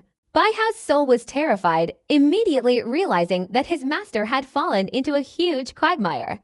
"Master, this is no joke. The Grand Celestial Master didn't kill us, and even appointed you as a supervisory envoy. This is obviously because he sees you've offended so many people and wants to turn you into a sharp blade in his hand." Bai Hao's soul seriously analyzed the situation. "I've also considered this point. Truly, I am too outstanding." Bai Xiaoqun raised his eyebrows. Speaking of this, he momentarily forgot the eerie feeling in this place, but still remembered to use his mask to seal it off. Master, this is also an opportunity for us. Most importantly, it depends on the Grand Celestial Master's attitude. If he values you because you've offended all those people, then he hopes this blade will be even sharper. Therefore, the more people you offend in the future, the safer we will be. Bai Hao's thoughts raced, using his intelligence to clearly analyze the situation for Bai Xiaochun. From the events involving Sun Yufan and Sima Dao, Bai Xiaochun knew Bai Hao was very clever, and he nodded in agreement. Seeing his master agree with his viewpoint, Bai Hao was delighted. A strange glint flickered in his eyes as he moved closer to Bai Xiaochun, whispering, "Master, I vaguely guess the Grand Heavenly Master's intentions. He definitely wants to eliminate the hidden dangers first, then gradually weaken the various feudal lords. I don't have a countermeasure for eliminating the hidden dangers, but I have a very suitable plan for weakening the feudal lords. It will bring down those powerful families, help you earn merit, and resolve the Grand Heavenly Master's dilemma, putting his mind at ease." Then Bai Hao whispered his plan. "This is too ruthless." Bai Xiaochun's eyes widened upon hearing it, and he took a deep breath. "Master, since we boarded this ship, we must sit firmly on it," Bai Hao said in a low voice. "Let's discuss this later. Right now, the most important thing is to successfully complete the supervisory envoy's mission." Bai Xiaochun pondered. Bai Hao's scheme was so ruthless that even he felt hesitant. However, this plan needed the right time to be used. There was no rush now. "Master, we should secretly make arrangements now to prevent being used and then discarded." Bai Hao glanced at Bai Xiaochun and said cautiously, "Don't worry, Master has experience with this." Bai Xiaochun laughed. It would have been better if he hadn't spoken. Once he said that, Bai Hao immediately sensed something was amiss. Seeing his master's confidence, he found it difficult to retort, only able to ponder further and continue discussing with Bai Xiaochun. The night passed, and no more strange occurrences happened. While discussing with Bai Hao, Bai Xiaochun continued to speed up the process of refining the token. Early in the morning, Bai Xiaochun tried to go outside, but he found the restrictions still in place. He now understood that only by refining the token could he control the restrictions. Therefore, Bai Xiaochun continued refining, finally completing the process near sunset. The refining process took nearly 13 hours, longer than he had anticipated. Bai Xiaochun released his divine consciousness and infused it into the token. A thunderous explosion echoed in his mind, and his consciousness quickly merged with the token. Then, a scene of the entire supervisory mansion appeared in his mind. In an instant, upon witnessing this scene, Bai Xiaochun's eyes widened, his body trembled violently, and even with his composure, he couldn't help but exclaim in shock. This is. In his mind, the supervisory mansion seemed to shrink countless times. He clearly saw that it was built upon countless coffins. It could be said that the entire underground area beneath the supervisory mansion was a dense mass of coffins, stacked one on top of another. There were a total of 9 layers, numbering over 100,000. Each coffin emitted an incredibly terrifying vibration. The lower the layers, the fewer the coffins, but the vibrations emanating from them terrified Bai Xiaochun. Especially the 9th layer. This bottom layer contained only a single coffin, yet the aura emanating from it made Bai Xiaochun's eyes widen in astonishment. That aura was clearly a demigod. Oh my god, Bai Xiaochun's chest heaved rapidly. He discovered that the token in his hand was actually the artifact to control these 100,000 coffins. He clearly felt that with just a thought, he could open the 100,000 coffins and awaken the corpses within, making them obey all his commands. Is this the supervisory mansion? Bai Xiaochun felt a little confused. After a long while, he withdrew his divine consciousness and stared blankly at the black token in his hand. He believed this wasn't the main token. The Grand Heavenly Master couldn't possibly have entrusted him with such earth-shattering power. This is just a subordinate token. The main token is officially in the Grand Heavenly Master's hands. He can change the owner of the power under the supervisory mansion at any time. This doesn't matter. As long as I don't oppose the Grand Heavenly Master, I can use this power. That's enough. Bai Xiaochun was extremely excited. After adjusting his breathing, he released his consciousness, merging it into the token once more before concentrating it towards the nearest coffin. Awaken! As soon as Bai Xiaochun's thought was uttered, the ground outside the main gate of the pavilion suddenly shattered, and a black iron coffin, brimming with a desolate aura, flew out and crashed to the ground with a loud bang. The lid was directly pushed open from within by a powerful force. As the lid fell, a deathly aura, tinged with decay, spread in all directions. From within the coffin, a burly man in black armor and a black mask suddenly emerged, his entire body radiating an unimaginably terrifying killing intent. This killing intent seemed to have experienced countless killings, causing Bai Xiaochun's expression to change. He slowly walked towards Bai Xiaochun, raised his head, and a red glow appeared in his eyes. A shockwave belonging to a nascent soul cultivator at the peak of their power emanated from his body. After looking at Bai Xiaochun as if to memorize his aura, he bowed his head and knelt down with a thud. "Greetings, Lord," a deep, resonant voice emanated from his mouth, filled with immense respect. Bai Xiaochun's expression stiffened, his eyes flashing with intense emotion.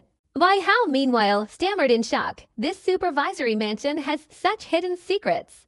Excited, Bai Xiaochun held the token and continuously concentrated his divine consciousness, sending awakening commands to the other coffins. Immediately, the entire supervisory mansion resounded with a series of explosions, and coffin after coffin flew out, numbering over 1,000 in an instant. Upon appearing, the lids of each coffin were flung open, and black-armored figures emerged. The weakest among them were at least mid-stage nascent soul cultivators, while the strongest were to half-step heavenly human cultivators. Their appearance caused a terrifying aura of killing intent, with winds swirling and clouds rising, obscuring the surroundings, and faint, mournful cries could be heard. This was only a small fraction of the coffins hidden underground in the supervisory mansion. Bai Xiaochun intended to summon more, but he discovered that the summoning token had some limitations, seemingly only allowing a maximum of 1,000 people.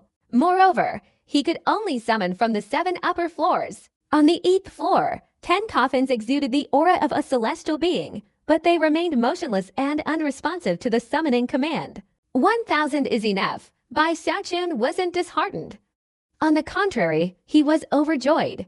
Looking at the 1,000 black-armored men, he laughed heartily, feeling as if he were at the Great Wall, raising his hand, and 1,000 soldiers appeared. If only I had these men a few days ago. When those people came to cause trouble, I could have easily defeated them with a wave of my hand.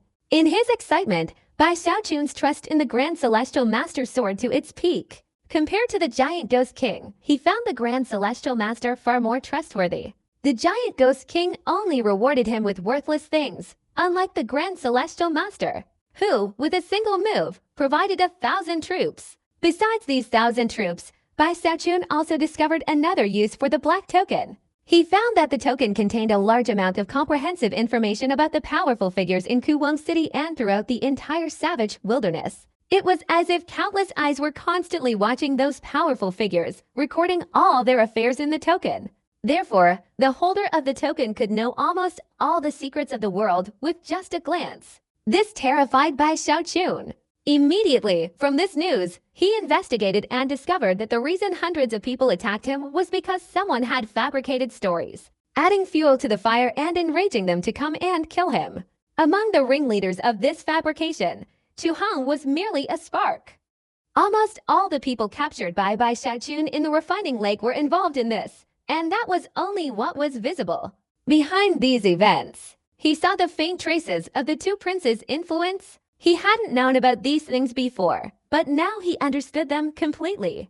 Especially when he suddenly remembered the young man holding the compass standing next to Chu Hong. He immediately used his token to investigate this person's identity. That young man was one of the guest advisors under the Grand Prince. Bai Xiaochun was instantly enraged. This is outrageous. Bai Xiaochun gritted his teeth, recalling the mission the Grand Celestial Master had assigned him, and thinking about how these powerful figures were plotting to kill him. A cold glint appeared in Bai Xiaochun's eyes. Master, we should be patient about this. If we ruin the Grand Celestial Master's plan, we'll all be affected. Bai Hao's soul, standing beside Bai Xiaochun, saw his master's angry expression and asked. After hearing the situation, he thought for a moment and then advised, this cannot be tolerated. These two matters are one and the same. After all, the Grand Celestial Master doesn't know who is colluding with the Emperor, and the Celestial Master didn't say I couldn't investigate anyone. Bai Xiaochun waved his hand dismissively. He currently held power, and with the Grand Celestial Master behind him, his life was practically safe. Given his personality, revenge was inevitable. However, Bai Xiaochun knew that although he possessed considerable power and the Grand Celestial Master's decree, he still needed some evidence. If he had the evidence, he wouldn't be caught off guard no matter what happened.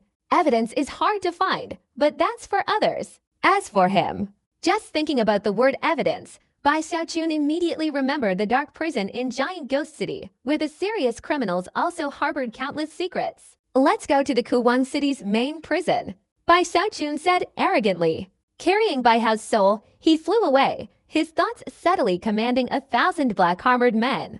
Immediately, the entire group followed closely behind Bai Xiaochun, flying straight into the distance. It was already dusk, but the inner city was still bustling and lively as day, with crowds of people still coming and going. Bai Xiaochun and his group exuded a fierce aura, carrying a chilling wind and a terrifying aura of death, causing a stir wherever they went. Who are those? Such heavy killing intent. Isn't that Bai Hao?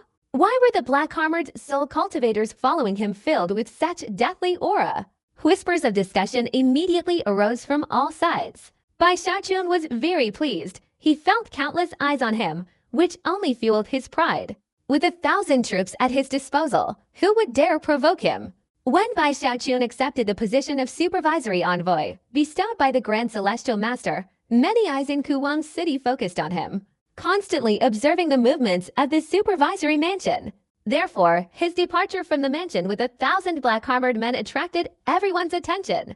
Many gasped in shock, recalling a legend in Kuwan City. There was a force that had once stirred up a storm of bloodshed, causing Kuwan City to be drenched in blood. That's the bloodthirsty 7th month of the Corpse Puppet Blood Army.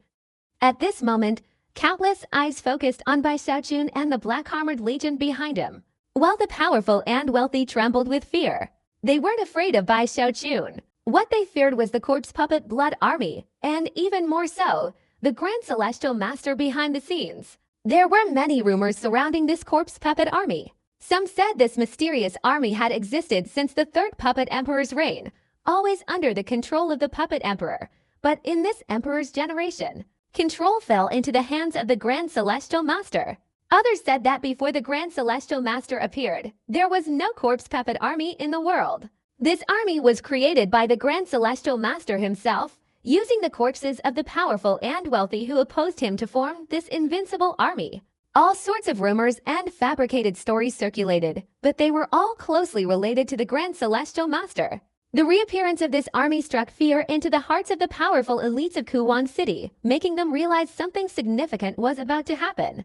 More importantly, the one commanding the army in place of the Grand Celestial Master was Bai Hao. He was the one who had directly or indirectly offended many of the most talented and powerful figures in the imperial court. The bloody events of a few days ago were still being hotly debated. This feud was absolutely not small. Bai Xiaochun was completely unaware of how much his leading the black-armored army had shaken the hearts of those powerful elites. He thoroughly enjoyed the feeling of his imposing presence, attracting countless admiring glances wherever he went.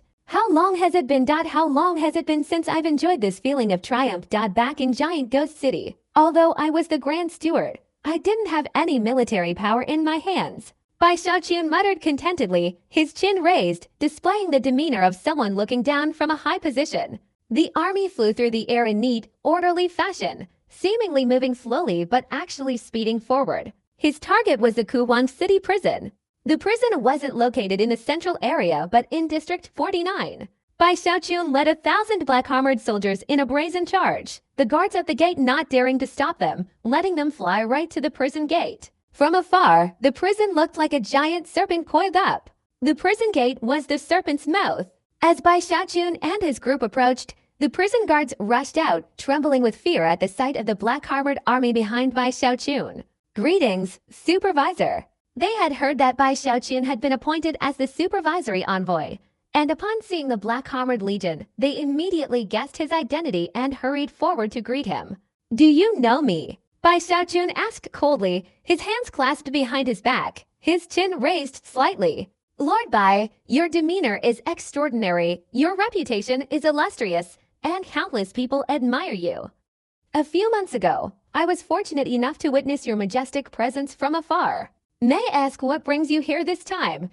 If there is anything I can do to assist you, I will certainly do my best. The prison warden was a middle-aged man with a pot-belly, looking quite plump. He was smiling obsequiously, but upon closer inspection, one could see beads of cold sweat on his forehead. He was extremely uneasy by how, having just been appointed as supervisory envoy, had brought the corpse puppet Blood Army to him first. Bai Xiaochun was not pleased with the warden's inadequate flattery. He felt this guy lacked sincerity, but given his current status, arguing with this insignificant little man would be a bit humiliating, so he snorted. You don't need to ask so many questions. Just do as I say. Bai Xiaochun clasped his hands behind his back and swaggered into the prison.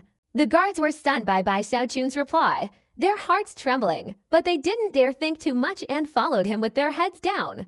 Although it was Bai Xiaochun's first time in the Kuwang City prison, the moment he smelled the musty scent in the air and felt the chilling atmosphere, he felt a sense of familiarity. After all, he had once been a prison guard in the giant Ghost City prison and was even the #1 Black Immortal. Bring me the records of all the prisoners here. Bai Xiaochun sat down in the main seat in the hall and immediately spoke. The warden was very tense, wiping sweat from his brow while loudly ordering someone to fetch the prisoner files, then personally presenting them to Bai Xiaochun.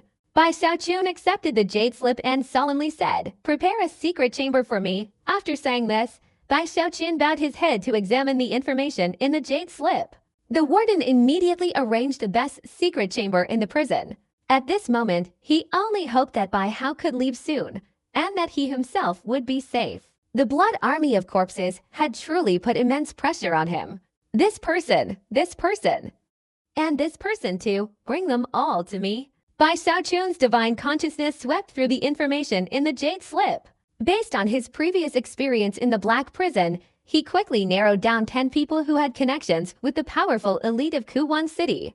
Although this kind of connection wouldn't guarantee their immediate release, they would still enjoy cultivation resources comparable to those outside. These guys were causing trouble among the prisoners. Even the prison guards were very polite to them. Therefore, when Bai Xiaochun gave the order, the chief warden hesitated slightly. Does the chief warden want me, the supervising envoy, to handle this myself? Bai Xiaochun grumbled, his eyes widening in displeasure. Two black-armored soldiers beside him immediately stepped forward, radiating a dense aura of killing intent, as if wanting to turn this place into a hellish realm. The warden trembled all over, utterly terrified. Without a moment's hesitation, he immediately ordered the prisoners to be brought in. Chaos erupted in the prison, with guards rushing aggressively towards the inmates named by Bai Xiaochun. What are you doing? My master is the Marquis of Zhou. How dare you? Stop! A cacophony of angry voices rang out, but the guards ignored them, forcefully subduing and dragging them away. Soon, they were all bound and taken to a secret chamber. Outside the chamber, the 10 men were terrified, not knowing what was happening. They tried to question each other, but the guards forced them into silence. As they were utterly bewildered, the surroundings suddenly fell silent. The guards turned and bowed in one direction. The prisoners quickly followed their gaze and saw the warden fawning over a young man. This young man, with a handsome appearance, his hands clasped behind his back, his chin slightly raised, was Bai Xiaochun. Behind him were quite a few black-armored soldiers guarding him, exuding an intimidating aura. The supervisory envoy wishes to personally interrogate. Whoever I call, bring them in. During the supervisory envoy's interrogation, no one is allowed to approach. Bai Xiaochun stepped to the door of the secret chamber, suppressing his inner smugness, and sternly instructed. The prison warden immediately obeyed. After Bai Xiaochun entered the secret chamber with a prisoner, the black-armored soldiers dispersed to surround the chamber, preventing anyone from approaching. The prison warden was filled with sorrow. He still couldn't understand why Bai Hao had come to him first. What exactly does he want? The warden was racking his brains when suddenly a heart-wrenching scream echoed from within the secret chamber, causing everyone's expressions to change. The prison guards, especially the Black Immortals, immediately widened their eyes and turned to look. That agonizing scream, it's not something a prisoner can easily produce. Not only were the guards terrified, but the prisoners awaiting interrogation also trembled. Even the warden himself was deeply shaken, his fear intensifying. The screams continued for half an insensed time before the secret chamber door opened. A figure was thrown out. His whole body trembled, his eyes vacant, his mind dull, looking like a cripple. Next! Bai Xiaochun's voice rang out from within the secret chamber, startling everyone. Bai Xiaochun had no choice but to be ruthless. He understood that if he wanted revenge, he needed evidence. The evidence might not be conclusive, but he absolutely had to find it to make things easier for him to explain to the Grand Celestial Master. He couldn't think of any other way than interrogating the prisoners in the dungeon. However, this was a method no one had considered, because not everyone was like Bai Xiaochun, who had once been a prison guard, and moreover, the #1 Black Immortal. Therefore, most people couldn't possibly know the secrets hidden in the dungeon they were. Incredibly shocking. For Bai Xiaochun, the dungeon was the best gateway to break through, because even major events like the rebellion of the 3 great families in Giant Ghost City could be known to those imprisoned. The unique nature of soul cultivation made soul searching even more difficult, but this was nothing to Bai Xiaochun. The prisoners he singled out all had very clear evidence of their crimes. Their backgrounds were all connected to the powerful elite in the Imperial City, so even though they committed grave crimes, they were not executed for various reasons. As time passed, the prisoners were brought in for questioning one by one, and without exception, each one continuously let out a piteous cry. This result shocked everyone, and the Black Immortals present were the most surprised. The supervising envoy is another Black Immortal. That's right, I remember now. The rumors outside about Bai Hao, besides his ruthless heart, are that he's the #1 Black Immortal in Giant Ghost City. The prison warden clearly heard the Black Immortals' discussions, and his nerves grew increasingly tense. He felt more and more afraid of Bai Xiaochun's methods. Although he was just a minor figure, he had heard about the events that occurred many years ago in July, when the bloodthirsty army went out on a mission, resulting in the tragic deaths of many innocent people.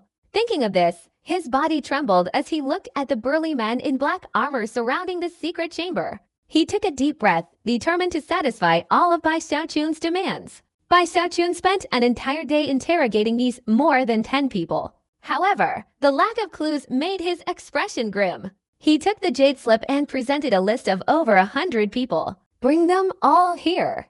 The prison warden agreed without hesitation. He quickly arranged for a second batch of prisoners to be brought in for Bai Xiaochun to interrogate one by one. As time passed, the 3rd group, the 4th group, the 5th group, Bai Xiaochun diligently interrogated the prisoners to find evidence, completely unaware that his actions had caused quite a stir outside. What? He went to the prison. What is Bai Hao doing in there? This isn't good. He's the #1 Black Immortal in Giant Ghost City. Could he be trying to find out the secrets of the prisoners in the prison? No one knows what's happening inside the prison, but even a small clue can reveal the truth. Currently, many people have guessed Bai Xiaochun's purpose after learning he went to the prison. They guessed it, but the interesting thing is that the secrets are only known to the prisoners inside. Outsiders can only know the prisoners' identities. They can't detect if anyone else holds any information about them, because if they did, they would have killed them long ago. After interrogating 4 or 5 groups of prisoners, Bai Xiaochun finally found a crucial clue. According to the testimony of a prisoner, he knew the identity of a high-ranking official who had secret contact with the Grand Prince, a fact unknown to outsiders. Bai Xiaochun's expression changed instantly. He had a good impression of this heavenly Marquis. His son seemed to have an extremely close relationship with Zhou Hong. Through the supervisory envoy's token, Bai Xiaochun knew that this person was one of the masterminds and accomplices of Zhou Hong in spreading rumors about Chen, Manya, and Susan. Bai Xiaochun chuckled and continued the interrogation. Time flew by, and he had been interrogated in the prison for half a month. During this half month, he questioned all the suspects, but the results still didn't satisfy him. Next, he continued to interrogate those who, at first glance, seemed unrelated but had committed serious crimes. Many of them had already been intimidated by his methods and immediately confessed. After all, he wanted to save on the aphrodisiac pills. Unexpectedly, during the final interview, from the mouth of an unrelated prisoner, he obtained astonishing evidence. Li Tiaxing's father, the Marquis of the Li family, right? Bai Zikun was overjoyed, like he'd caught a big fish. He immediately ended the interrogation. his heart overflowing with excitement as he left the secret chamber, then waved his hand, signaling 1,000 black-armored soldiers to fly out of the prison. As he emerged, all the prison guards looked at Bai Zikun with eyed respect, many even showing adoration, clearly completely impressed by Bai Zikun's interrogation efficiency, seemingly regretting not being able to follow him. Only the prison guard breathed a sigh of relief, feeling much lighter. For the past half-month, he had been under immense pressure, fearing that a single mistake could implicate him. After seeing Bai Zikun off like a god, he immediately returned to the prison and chose to go into seclusion. He knew full well that bloodshed was about to engulf the imperial city once again. Meanwhile, Bai Xiaochun was overjoyed. Instead of immediately attacking Li Tiansheng's father and the other heavenly marquis, he went straight to the imperial palace to pay his respects to the grand heavenly master. "Humph, dare to provoke me? I'll show you all that Bai Xiaochun isn't a pushover." Bai Xiaochun gloated, his speed increasing.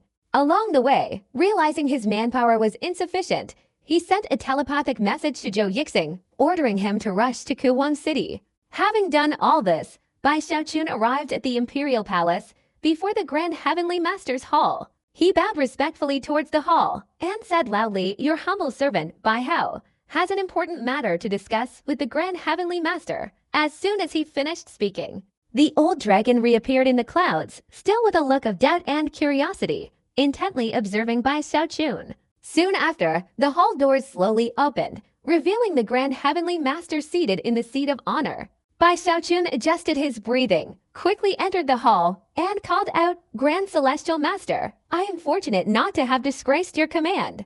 I have investigated and found two heavenly marquises who once disturbed the Emperor's cultivation." After saying this, Bai Xiaochun took out a jade slip and handed it over. The Grand Celestial Master took the jade slip, glanced at it, and pondered, his thumb gently stroking the jade slip.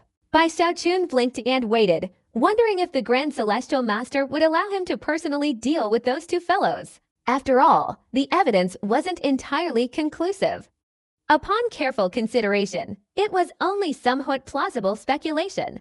However, through the interrogation in the prison, Bai Xiaochun had gained a thorough understanding of these two heavenly marquises. He knew they were not good people. The Li family, from top to bottom, practiced poison techniques, and this poison technique was called woman's heart. During cultivation, one must constantly collect women's hearts to practice their techniques. The cruel part is that the higher the cultivation level, the more hearts are needed. It can be said that the Li family was built on countless acts of murder. The Chen family is no less ruthless. Within the Kuwang inner city, the Chen family is one of the few families that trades in life force. The so-called life force is actually the countless servants nurtured by this family. These servants are all cultivators captured in the Great Wall, brought here to become slaves providing life force to others, helping to heal their injuries. The reason those noble geniuses, after being captured by Bai Xiaochun, were able to recover so quickly is related to this. Thinking about all the wicked deeds of these two families, Bai Xiaochun secretly glanced at the Grand Heavenly Master. But the Grand Heavenly Master showed no reaction, nor did he say a word. This made Bai Xiaochun a little impatient, not knowing what the Grand Celestial Master was thinking. The time it takes for an incense stick to burn slowly passed, and the Grand Celestial Master's thumb suddenly froze. The jade slip instantly turned to dust and vanished. "Capture Li Jianhu and Shen Jianhu." The Grand Celestial Master slowly opened his mouth, his voice echoing. Immediately, beside Bai Xiaochun, the void twisted, and the man in black stepped out, bowed low, and then disappeared without a trace. The sudden appearance of that person startled Bai Xiaochun. After hearing the Grand Celestial Master's words, his heart was filled with excitement. "I heard you're very skilled at investigating families. I'll give you 2 hours, resolve the matters of the Li and Chen families." After saying this, the Grand Celestial Master closed his eyes tightly. Bai Xiaochun raised his head, his heart racing at those words, his blood rushing to his head.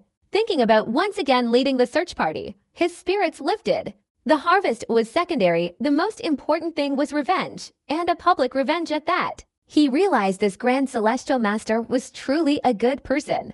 Bai Xiaochun immediately agreed loudly and quickly flew out of the Celestial Master's palace. He now understood the Grand Celestial Master's decision, killing the chicken to scare the monkey. He didn't even need to provide any evidence. A single clue, even a mere guess, would suffice. The Grand Celestial Master wanted to kill someone. With such a decisive and powerful backer, who would dare provoke me? Thinking this, Bai Xiaochun's heart swelled with excitement. He flicked his sleeve, giving the order for 1,000 black-armored soldiers to advance straight to the Li family's residence. Li Tiasheng, your grandpa Bai is here. Bai Zikun, brimming with excitement, led 1,000 Blood Corps army soldiers out of the imperial palace. The palace guards trembled with fear, especially at Bai Zikun's imposing appearance. They were so terrified they didn't even dare to fart, hastily making way for this black-armored army. News of Bai Zikun's appointment as supervisory envoy and the reappearance of the Blood Corps army had spread throughout the savage wilderness. Bai Zikun probably didn't know that the name Bai Hao had now become famous everywhere, overshadowing even his real name. Even the major sects in the Tongshan River learned through the Great Wall that a man named Bai Hao had become the new favorite of the Corpse Emperor dynasty. A sharp blade in the hands of the Grand Heavenly Master. The things this guy did in Giant Demon City were quickly unearthed. Everyone knew that Bai Hao was a ruthless man, murdering his own family, plundering houses, and stealing other people's wives, and even daring to bind a demigod. Everyone now realized that Bai Hao was a madman with terrifying fighting power. He single-handedly bound hundreds of prodigies, and even in a desperate situation surrounded by hundreds of people, he could still turn the tables. Such a character, already exceptionally talented, was backed by the Grand Celestial Master and was the son-in-law designated by the Giant Demon King. This series of identities made Bai Hao a renowned figure in the savage wilderness. With the Grand Celestial Master's secret encouragement, Bai Xiaochun, with surging momentum, led 1,000 black-armored warriors, transforming into a long black streak, roaring as they flew straight towards the Li family in Kuwang City. Li Tiansheng, you and Zhou Hong have repeatedly caused me trouble, trying to kill me. I spared you once, but you deliberately came to cause trouble a second time. Now I'm furious. I'll let you know. When I'm angry, even I am afraid. Bai Xiaochun felt a sense of relief and anticipation, his eyes eager to see what those malicious people who wanted to harm him would look like in front of him today. Li Tiansheng, you're the first. Thinking this, Bai Xiaochun accelerated his pace, charging straight towards the Li family. Bai Xiaochun's arrogant and aggressive demeanor attracted the attention of countless people. They fearfully followed Bai Xiaochun's direction, their minds filled with various speculations. Such undisguised killing intent. What is this Bai Hao planning? He seems to be heading towards the 9th district. The 9th district is the residence of the Li family. The Li family is numerous and powerful, occupying 2/3 of the entire 9th district. That family relies on the reputation of the Heavenly Marquis to wield immense power, with a large number of family members and many soul cultivators under their control, long since becoming a colossal force that few dare to provoke. To everyone's astonishment, Bai Xiaochun, accompanied by 1,000 black-armored warriors, entered the 9th district. From afar, he could see the Li family's courtyards and pavilions, as well as a towering structure about 100 feet high, standing majestically against the sky. This tower was known as the Heavenly Marquis Tower. In Kuwang City, only Heavenly Marquises were allowed to build towers 100 feet high. Heavenly Dukes were permitted to build towers 1,000 feet high. At the same time Bai Xiaochun looked towards the Heavenly Marquis Tower, the Li family also recognized Bai Xiaochun. The entire Li family erupted in commotion, family members rushing out and solemnly gazing at Bai Xiaochun in the distance. Li Tiansheng was also among the crowd, surrounded and protected by many people. He was the young master of the Li family, a prodigy with an extremely high status. Normally, his words carried the weight of the family head's authority. Bai Hao! Li Tiasheng recognized the group and shouted, his face ferocious, his eyes filled with malice. To restore his life force, the family had paid a heavy price to the Chen family. All of this was caused by this Bai Hao before him. He struggled to suppress his hatred. He knew that Bai Hao had now risen to prominence, appointed as a supervisor, with the support of a Grand Celestial Master. His arrival today, brimming with murderous intent, made his heart sink. He immediately ordered the activation of the protective formation. Just as he finished arranging it, a fierce gust of wind swept through. Bai Zikun, accompanied by 1,000 black-armored figures, descended.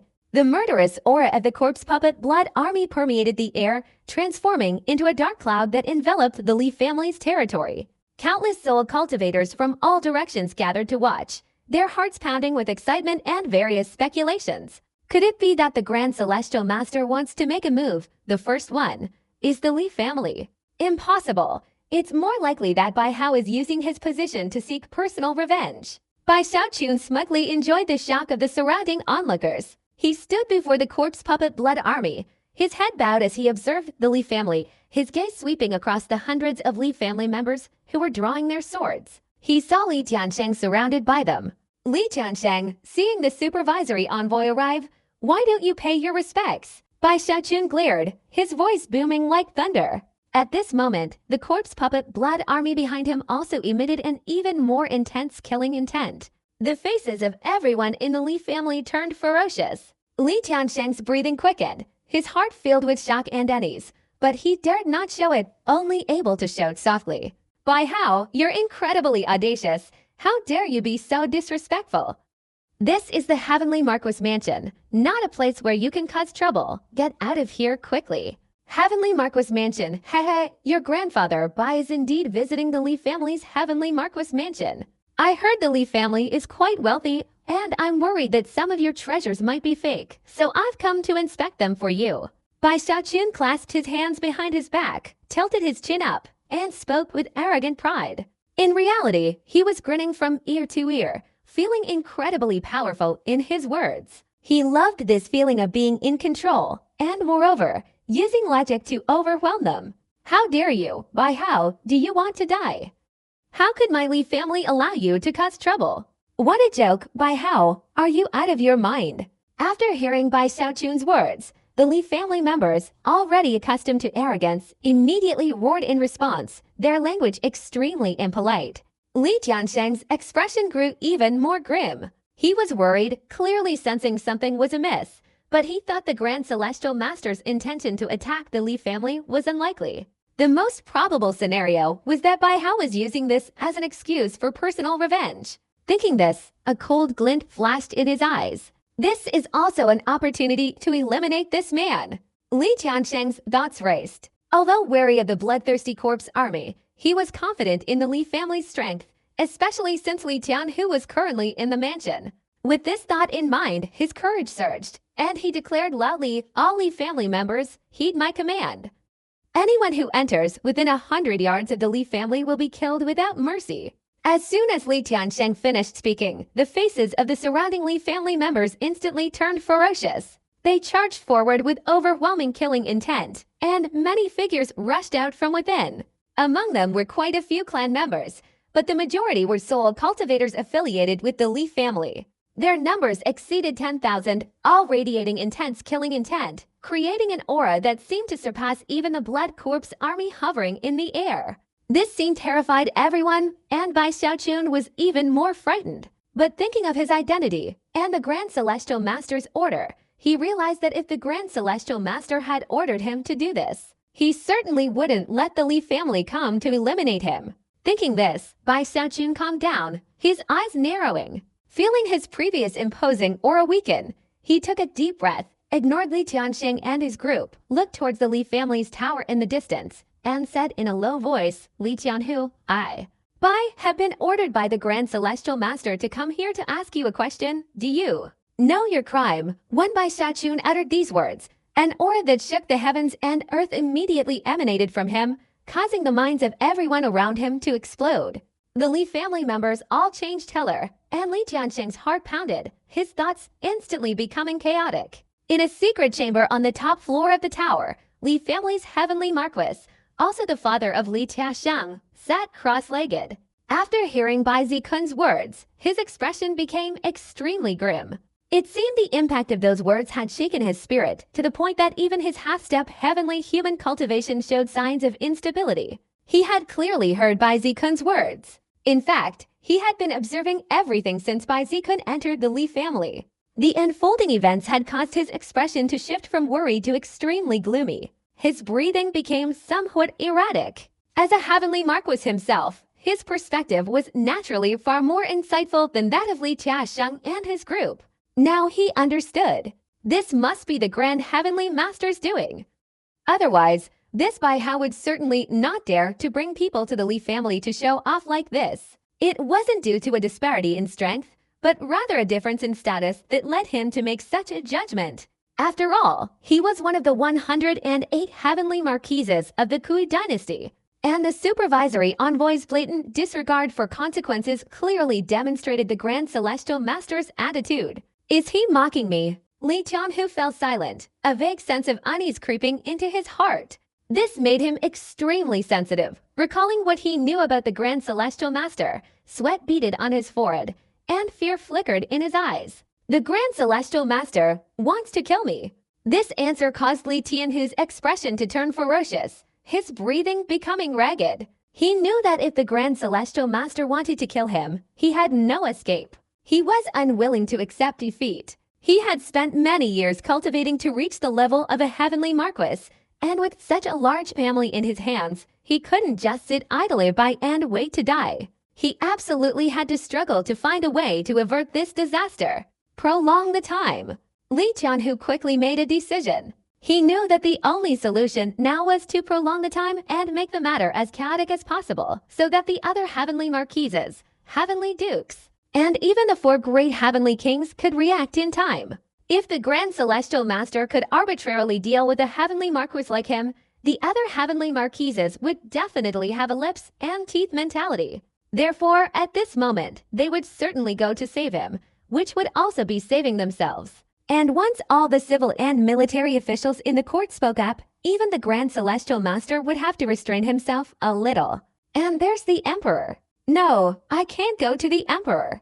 Li Tianhu suddenly shuddered. He realized there was a huge problem behind this matter.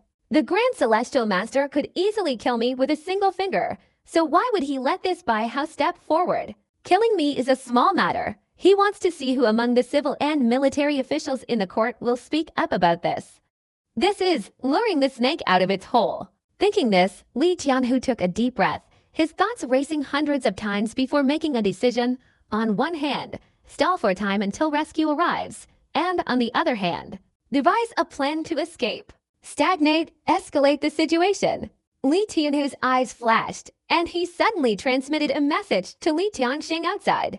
Attack the corpse puppet blood army and kill Bai-Hao at all costs. Outside, while the Li family members were still in shock, Li Tianxing's body trembled. After hearing his father's message, his breathing became rapid.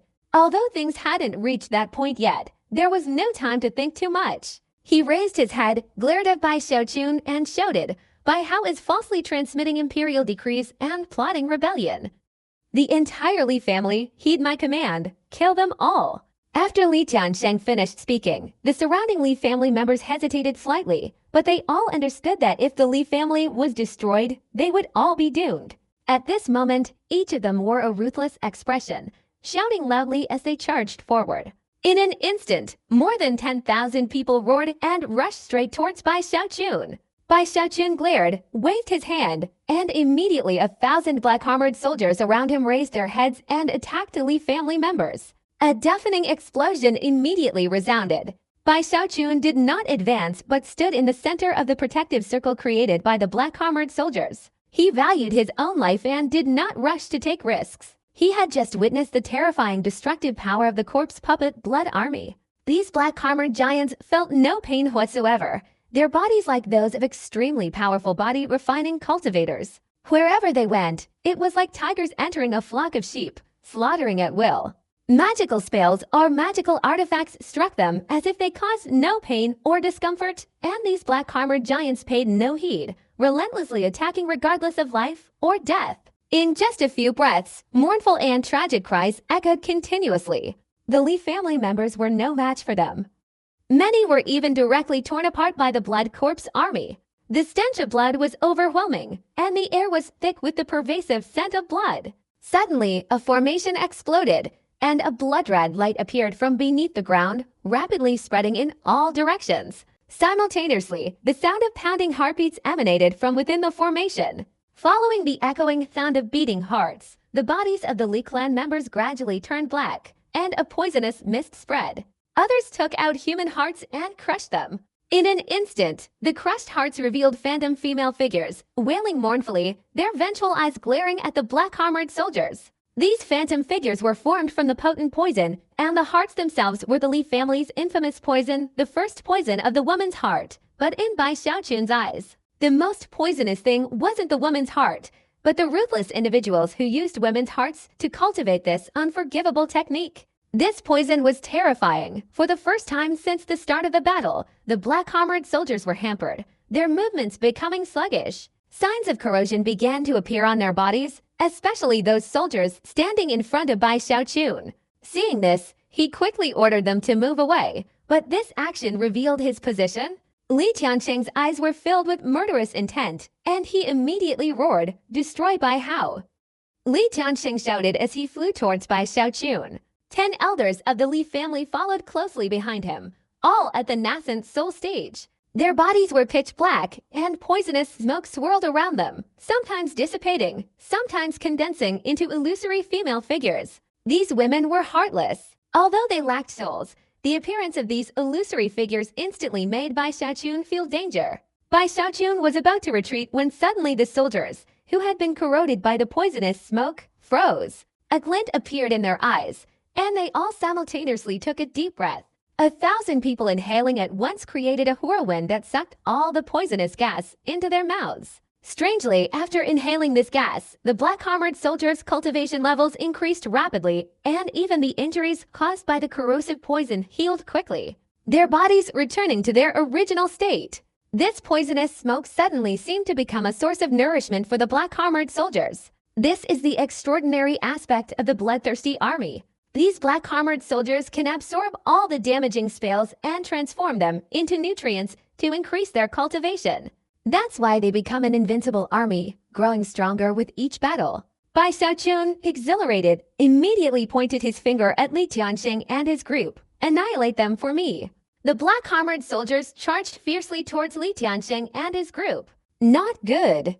Li Tianqing's face changed drastically. He wanted to retreat, but it was too late. He and the 10 clan elders were bombarded by countless black-armored soldiers, blood gushing out, their situation extremely perilous. Bai Xiaochun, however, laughed heartily. "Li Tianqing, you dare to fight me? Once I strike, even the gods would have to hide their faces." Bai Xiaochun was very pleased with his words, feeling that he had spoken with great authority.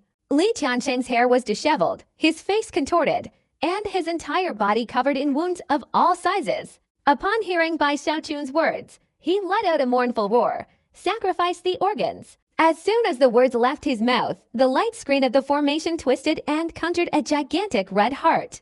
Upon closer inspection, it was clear this wasn't an illusion, but 1,000,000 hearts of married women, representing 1,000,000 women who had died. Mrs. Women, referring to married women, the gigantic heart shattered with a thunderous roar, creating a cloud of pitch-black mist that spread in all directions. Everything in its path was corroded. Even the soul cultivators affiliated with the Li family, unable to avoid it, screamed in agony upon being touched by the mist, turning into pools of blood that fell to the ground. Only those clansmen who cultivated the poisonous technique of the woman's heart were unharmed. Their eyes even became crazed, their injuries healed rapidly, and they once again charged straight towards the corpse puppet blood army. This black mist made Bai Xiaochun's scalp tingle, and he quickly retreated. But at this moment, Li Tianhu, the father of Li Tiansheng, took advantage of the chaos all around, stood up and took a step forward, his whole body transforming into a point of lightning, piercing through the poisonous smoke and heading straight to Bai Xiaochun's face. "Bai Hao, accept your death." Bai Xiaochun's eyes narrowed as he stared at Li Tianhu. From beginning to end, Bai Xiaochun hadn't attacked because he was wary of this Li family's heavenly marquis. The moment Li Tianhu appeared, Bai Xiaochun's cultivation immediately erupted. But before he could make a move, a cold voice rang out, echoing in all directions. "Li Tianhu, you finally decided to come out of the Heavenly Marquis Tower. It wasn't in vain that I've been hiding and waiting for you for so long." "Hey Ming!" Li Tianhu's expression changed drastically, and he hastily tried to flee, but it was too late. A hand descended from the sky with incredible speed, colliding with the formation with a resounding explosion. The formation cracked, the hand pierced through, and instantly seized Li Tianhu. "Lord Tianhu, father!" All the Li family members were stunned. Li Tiansheng's body trembled as if all his strength had drained away, his heart shaking with fear. He was terrified. Not only the Li family, but also the onlookers far away widen their eyes and gasp. Bai Xiaochun immediately looked up at the black-robed figure floating in midair. Black old monster. We're on the same side. You're too reckless. We've been here for half a day and only now are you making a move. I worked hard to catch this big fish, and you're leaving halfway through. You're stealing my credit. Bai Xiaochun was extremely dissatisfied, relying on his status as a supervisory envoy to question him. The man in black bowed his head, looking at Bai Xiaochun, pondered for a moment, then said indifferently, if he were still in the Heavenly Marquis Tower, a single thought could cause him to self-destruct. The Grand Heavenly Master ordered me to capture this person, so I must capture him alive. He continued, if you're talking about stealing credit, then I'll grant you a great opportunity. He then raised his right hand and pointed it towards the Li family. A storm swept through, and the Li family's formation, already weakened by a breach, shattered into pieces and completely disintegrated. Boom! Boom! The destruction of the formation caused the Li family members to suffer a backlash, spitting out fresh blood. The thick poisonous smoke swirling around them was transformed by the old man in black with a wave of his hand into thousands of black threads that rushed towards a black-armored soldier with half-step heavenly human cultivation. The black armor's body began to tremble violently, cracking as if about to break, but the rate of absorption did not decrease. Instead, it increased. And even black threads seemed to be penetrating every single pore on its body. A moment later, the black-armored corpse suddenly raised its head and let out a roar, its cultivation level surging beyond the half-step heavenly human realm. Attempting to break through to the next level, earth-shattering momentum continuously erupted, shaking the heavens. Unfortunately, the poisonous smoke from the millions of heartless women was still insufficient, so the breakthrough speed gradually slowed down and then stopped completely. Although this corpse hadn't successfully broken through, it was very close to the heavenly human realm. It was enough to suppress all half-step heavenly humans. This scene made Bai Xiaochun's eyes widen, his throat bobbing up and down. Although he could see that the increase in cultivation of this corpse wasn't permanent, only temporary, it was still terrifying enough. What kind of monsters are these? The scene before him surpassed Bai Xiaochun's imagination. He felt there was no way to describe these black-armored corpse puppets other than with two words, monster, 10,000 black-armored. If everyone were like this, wouldn't it be possible to unleash 10,000 heavenly beings, 10,000 demigods? How could that be? This terrifying thought made Bai Xiaochun feel as if the world was playing a joke on him. He felt that the savage wilderness was unimaginably powerful. Bai Xiaochun took a deep breath, immediately realizing that these black-armored corpse puppets must have a huge flaw. And the lack of resources was just the first point. This is the remaining strength of the Puppet Emperor dynasty. Unfortunately, it has a fatal flaw. The old man in black spoke with a mixture of pride and regret, shaking his head slightly before vanishing in an instant. Bai Xiaochun's heart pounded, staring blankly at the approaching heavenly human, his joy growing with each passing moment. So I possess such a formidable army, Bai Xiaochun exclaimed excitedly, tilting his head back and laughing heartily. With a thought, the corpse appeared behind him, like a bodyguard. Bai Xiaochun looked proudly at the Li family members. He was about to wave his hand and order the black-armored soldiers to suppress the Li family when Li Tiansheng, sensing Bai Xiaochun's intention, his scalp tingling, immediately shouted, "We are willing to obey the orders of the supervising envoy. We respectfully request that you consider all the treasures." Li Tiansheng spoke hastily, and fearing Bai Xiaochun wouldn't be satisfied, he clasped his hands together and bowed deeply. All the Li family members looked pathetic. The broken formation and the capture of the Heavenly Marquis had left them with no will to fight. Upon hearing Li Tiansheng's words, they gave a miserable smile and bowed respectfully. Bai Xiaochun stared at the crowd in astonishment, his gaze fixed on Li Tiansheng. He was slightly displeased. This Li Tiansheng was too quick to react, using his own earlier boastful words. At this moment, many onlookers were gathered, making it difficult for Bai Xiaochun to act. He glared at Li Tiansheng with dissatisfaction. Bai Xiaochun snorted, ignoring Li Tiansheng and his group, and began to focus on the house search. The Li family had a heavenly marquis, a deep-rooted family, and enjoyed the benefits of being in the center of power in the savage wilderness. Even the three great families in Giant Ghost City, guarded by heavenly human ancestors, couldn't compare. Piles upon piles of soul elixirs, soul towers, and countless magical artifacts were confiscated. Bai Xiaochun was dazzled just by looking. He even saw a 3-john-tall spirit bone, emitting bursts of spiritual energy quite similar to the spiritual statue Bai Xiaochun had confiscated before.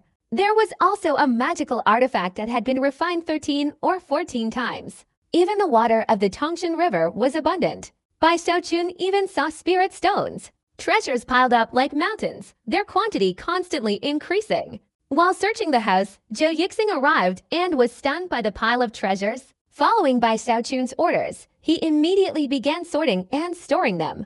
In a forbidden area in the Li family's backyard, Bai Xiaochun rubbed his eyes, his face showing disbelief. Am I seeing things? Bai Xiaochun gaped at a tree with 7 flowers surrounded by layers of restrictions. 7-colored spirit herb. Bai Xiaochun was greatly shocked. He had seen a drawing of this 7-colored spirit herb before at the Starry Sky Dao Extreme Sect. He knew that this was the main ingredient of a type of spiritual medicine that could assist nascent soul cultivators in breaking through to the heavenly human realm. This could increase the chances of breaking through to the heavenly human realm by 30%. Although it's only the lowest level of the heavenly human realm, it's still a heavenly human. It's worth noting that in the Reverse River sect, the ancestors of the Spirit Stream sect and the Bloodstream sect tried to break through countless times without success. Even until Bai Xiaochun left, they still hadn't succeeded, which shows just how difficult it is. But with this 7-colored spiritual herb, their chances of breaking through would be greatly increased. This type of spiritual herb is extremely rare in the Tongshan River. Its appearance would inevitably cause bloodshed and countless people would frantically fight over it. Yet it appeared before Bai Xiaochun. It's important to remember that this is the savage wilderness, not a suitable environment for spiritual herbs to grow. He noticed that the soil in this area was different. This flower isn't bad. Someone dig it up for me. Remember, under no circumstances should you take it to my mansion. Even if someone wants to give it to me, they can't be hasty. Although I am extremely fond of growing flowers as a supervisor, how could I possibly embezzle funds? Bai Xiaochun feigned a cough, his heart pounding, but he feigned composure, appearing upright and honest. The rich are often heartless. This must be the Li family's blood and sweat to get their wealth. Bai Xiaochun was certain that his investigation was for the sake of justice. At this moment, standing aside and watching Zhou Yixing transport the 7-colored spiritual herb, he angrily spoke up. Hey, don't touch that flower. This supervisory envoy has no other hobbies except for flowers and plants. Although it's not mine, you shouldn't ruin it like that. Bai Xiaochun secretly glanced at it and reminded him with a sigh. Zhou Yixing's expression was somewhat awkward. He muttered to himself, even a fool could tell that this flower is extraordinary. He knew perfectly well that the reason Bai Xiaochun didn't take it himself was simply to avoid causing others to be jealous. But this was clearly an implicit instruction for him to move the spiritual herb into his mansion. This ground, I sense something strange. Yixing, dig it up and see. After Zhou Yixing had collected the 7-colored spirit herb, Bai Xiaochun pointed to the patch of ground, his eyes flickering, and spoke. Hearing this, Zhou Yixing stomped his right foot down forcefully, instantly shattering the surrounding earth and rocks, revealing a buried animal hide. It was pitch black, seemingly belonging to some unknown ferocious beast, and at first glance, it appeared unremarkable, with no spiritual energy fluctuations, just like an ordinary piece of animal skin. However, as soon as this hide appeared, Bai Xiaochun felt the eternal night umbrella in his storage bag suddenly vibrate. During the battle in Area 89 earlier, Bai Xiaochun had used the eternal night umbrella to withstand an attack from a heavenly human realm expert. Unfortunately, the umbrella had shattered, leaving only its ribs. The loss was considerable. Sensing the vibrating slats of the eternal night umbrella, Bai Xiaochun was also stunned. After channeling his divine consciousness into the storage bag, he discovered that the eternal night umbrella clearly emitted a longing for the animal skin. This is just an ordinary animal skin. Zhou Yixing didn't notice anything unusual about Bai Xiaochun. Curious, he picked up the animal skin and examined it carefully, but still couldn't see anything strange. Only then did he say this to Bai Xiaochun. Bai Xiaochun rubbed his eyes. His eyes suddenly turned red, as if filled with tears. He looked at the animal skin and sighed. Looking at this skin, I suddenly remembered Dahei, my childhood friend. Well, let me keep this skin as a memento. I think the Grand Heavenly Master probably won't blame me for taking an ordinary animal skin from the Li family. Bai Xiaochun shook his head and sighed. He picked up the piece of parchment, caressed it, his expression becoming even more sorrowful, then put it in his pocket and turned to leave. Zhu Yixing looked after Bai Xiaochun suspiciously, but could only shake his head with a bitter smile and continue searching the house. In a moment, all of the Li family's possessions were confiscated. The Li family members watched the events with bleeding hearts, especially Li Tiansheng, who watched helplessly as each chest and each treasure of the family was taken away, his heart aching but resigned to his fate. At this moment, the most important thing was his life. Compared to it, everything else was nothing. He knew that if he showed even the slightest dissatisfaction, Bai Hao would seize the opportunity to take him down. Therefore, from beginning to end, he tried to maintain a smile on his face, though that smile was now stiff and looked even worse than crying. After confiscating all of the Li family's assets, Bai Xiaochun looked at Li Tiansheng, feeling a little admiration. I didn't expect him to have such high self-control. He could still smile while I searched his house. After this incident, it seems Li Tiansheng's character will be extraordinary. Bai Xiaochun was wary, and after some consideration, he made a decision. Guards, quickly arrest everyone and imprison them in the main prison. As for Li Tiansheng, inform the jailer that this man has extraordinary self-control and must be closely guarded, subjected to severe torture. Bai Xiaochun felt he needed to be prepared. After giving the order, he paid no attention to Li Tiansheng, who was secretly grinding his teeth. His figure flashed, and he took more than half of the Blood Corp's army into the sky. The next target is the Chen family. Time is running out. We must hurry. Thinking this, Bai Xiaochun accelerated his flight, leading a large group of black armored soldiers, his momentum surging as he flew straight towards the 13th district of the Chen family. Those around him who witnessed the corpse puppet army raiding the Li family's residence trembled with fear. The Li family, so powerful, had suffered such a fate. This was no small matter for everyone in Kuwang City. This was clearly the work of a Grand Heavenly Master wielding his sword, a sword so sharp it caused the entire Kuwang City to change color. The news spread like wildfire, reaching all the powerful figures within Kuwang City, causing everyone to turn pale. Even the 4 great heavenly kings heard the news. In a short time, the wind and clouds swirled, countless people were shaken, and countless eyes focused on Bai Xiaochun. Everyone was intently watching his movements. Meanwhile, on his way to the Chen family, Bai Xiaochun's mind was immersed in his storage bag. His eternal night umbrella was undergoing a transformation.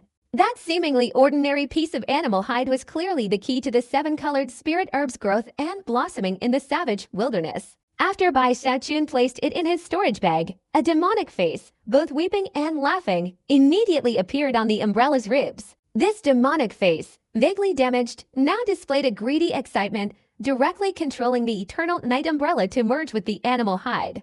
As the fusion occurred, the animal hide transformed into the umbrella. Following the repair, an aura emanated from the eternal night umbrella, causing Bai Xiaochun to tremble. Watching the treasure self-refine and upgrade, Bai Xiaochun was overjoyed. This umbrella had helped him greatly. It was a crucial artifact for cultivating the immortal bone. Previously, he had been troubled by the damage to the Eternal Night Umbrella, unsure of what to do with it. But now, seeing that the Eternal Night Pavilion was repairing itself and seemed to have become even more powerful, Bai Xiaochun felt that this house search was absolutely justified.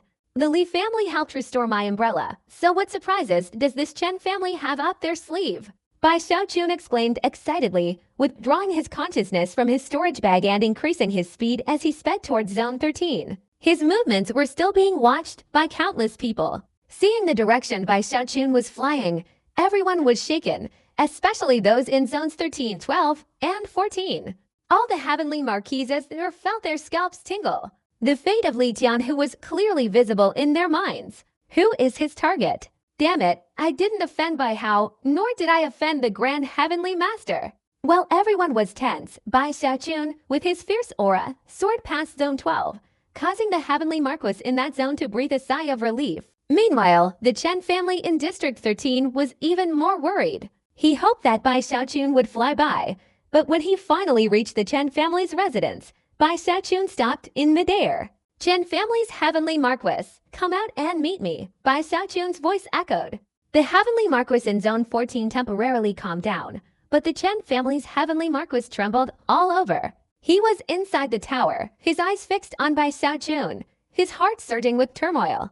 "I must escape quickly." Without hesitation, the Chen family's heavenly Marquis immediately crushed a jade slip in his hand, and his body instantly became indistinct. Meanwhile, all the members of the Chen family were terrified. Among them was the prodigy who had once followed Zhou Hong and was one of the masterminds behind spreading rumors about Chen, Manya, and Su San. He had learned of Li Tianxing's fate, so at this moment, he was extremely afraid of Bai Xiaochun. The entire Chen family was completely silent, only the sound of countless breaths could be heard, and every gaze was focused on Bai Xiaochun, who was surrounded and protected by many black, armored figures. Bai Xiaochun clasped his hands behind his back, arrogantly raising his head. He felt his imposing presence was overwhelming. After waiting a long time without seeing the Chen family's heavenly Marquis appear, he waved his hand and spoke. "How dare you disrespect the majesty of the Grand Heavenly Master? Quickly round up the Chen family for me. If anyone resists, execute them immediately." As soon as Bai Xiaochun finished speaking, the black armored corpse puppets surrounding him charged straight into the Chen family, looking like ferocious demons. Only the corpse puppet that had reached the heavenly human realm was kept by Bai Xiaochun's side for protection. Zhou Yixing, standing beside him, felt a sense of awe at Bai Xiaochun's overwhelming power, realizing how correct his previous choice had been. Just as the Blood Army corpse puppets stormed into the Chen family, a teleportation force erupted from the tall tower. At the same time, a cold snort echoed from the sky. "Want to run?" A cold snort still echoed, and a figure in black stepped out. He didn't look towards the heavenly Marquis tower but instead pursued in the distance. The man in black raised his right hand and clawed at the void. Immediately, a blurry image appeared in the void before him, gradually becoming clearer. In that image, the Chen family's heavenly Marquis was hastily fleeing, obviously using teleportation to escape from the Chen family. Already terrified, now seeing their own heavenly Marquis fleeing, the Chen family members immediately disintegrated, losing all will to fight, allowing the corpse army to rush forward and subdue them. The Chen family's wealth was far greater than that of the Li family. Even with his experience in house searching, Bai Xiaochun had to take a deep breath upon seeing that wealth. He was about to approach to see if he had missed anything when he suddenly heard a very smug roar coming from the back courtyard of the Chen family. "The Chen family also has its day. Seeing you all meet such a end, even if I die today, I can rest easy." This voice, resounding with unwavering determination, carried a deep-seated hatred. One could sense that the Chen family must have tortured this person mercilessly, inflicting lifelong suffering that would never be erased. The shouts echoed in all directions, but the Chen family members didn't even bother to glance over. They were all staring at Bai Xiaochun in bewilderment. The black armored corpse puppet also ignored them completely. Only Bai Xiaochun, upon hearing the name Song Qiu, widened his eyes, his expression twitching strangely, a mixture of amusement and disbelief. A closer look even revealed a hint of surprise. Song Qiu Bai Xiaochun muttered to himself, then cleared his throat, feigning composure as he looked towards the back courtyard. "Who's shouting? Bring them here." Bai Xiaochun tilted his chin, his hands clasped behind his back, speaking with great authority. Very quickly, several corpse puppets flew into the backyard, carrying out a man and throwing him at Bai Xiaochun's feet before standing silently beside him. The corpse puppets exuded a murderous aura, waiting only for Bai Xiaochun to utter a word before immediately killing him. The man brought out by the corpse puppets was not a soul cultivator, but a Buddhist monk. Looking closely, this monk was still young, but his body was extremely thin and emaciated, nothing but skin and bones, with clearly visible ribs. His face was covered in a thick beard, making him look like a middle-aged man. His clothes were also incredibly tattered, making him look even more wretched than a beggar. His entire body was filthy and grimy. Furthermore, clusters of black threads ran all over his body, coiling around his dantian.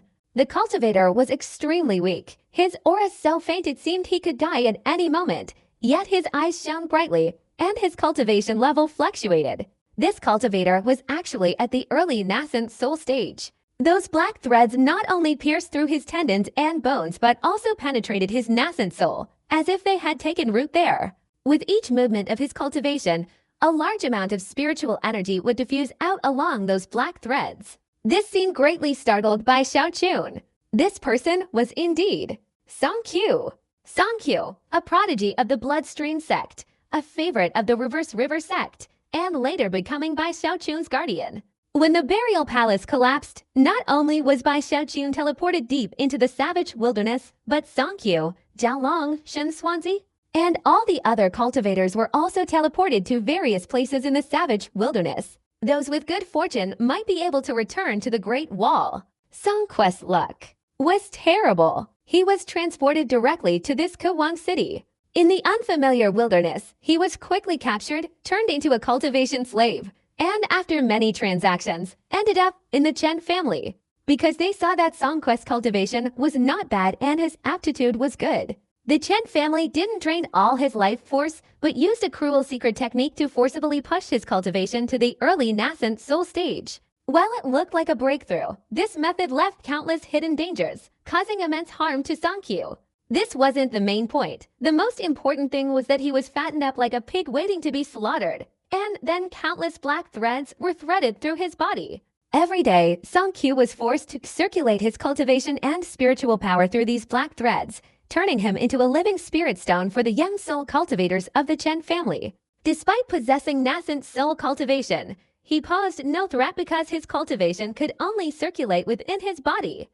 His power could not leave his physical form. He was also afflicted with numerous restrictions that caused him unbearable suffering. Furthermore, to force him to rapidly release his spiritual power, the younger members of the Chen family relentlessly tortured him. The pain caused him to instinctively release his spiritual power. Tortured day after day, Song Qiu even contemplated death.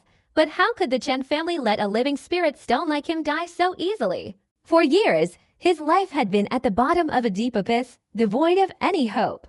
It wasn't until today, when he saw the younger members of the Chen family trembling with fear as they were cultivating, that he felt an overwhelming sense of satisfaction and burst into laughter. Song Qiu, thrown to the ground, raised his head to observe the situation. He saw a group of pale-faced members of the Chen family. Many figures in black armor surrounded them, each exuding an aura that shocked Song Qiu. Finally, his gaze fell upon Bai Xiaochun. He realized that Bai Xiaochun was the center of attention.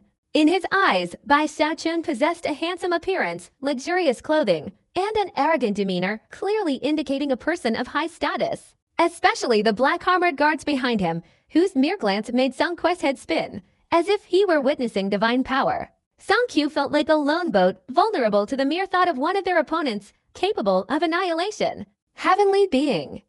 Heavenly Being is his bodyguard. Who is he? Song Qiu gasped, Bai Xiaochun exerting immense pressure on him.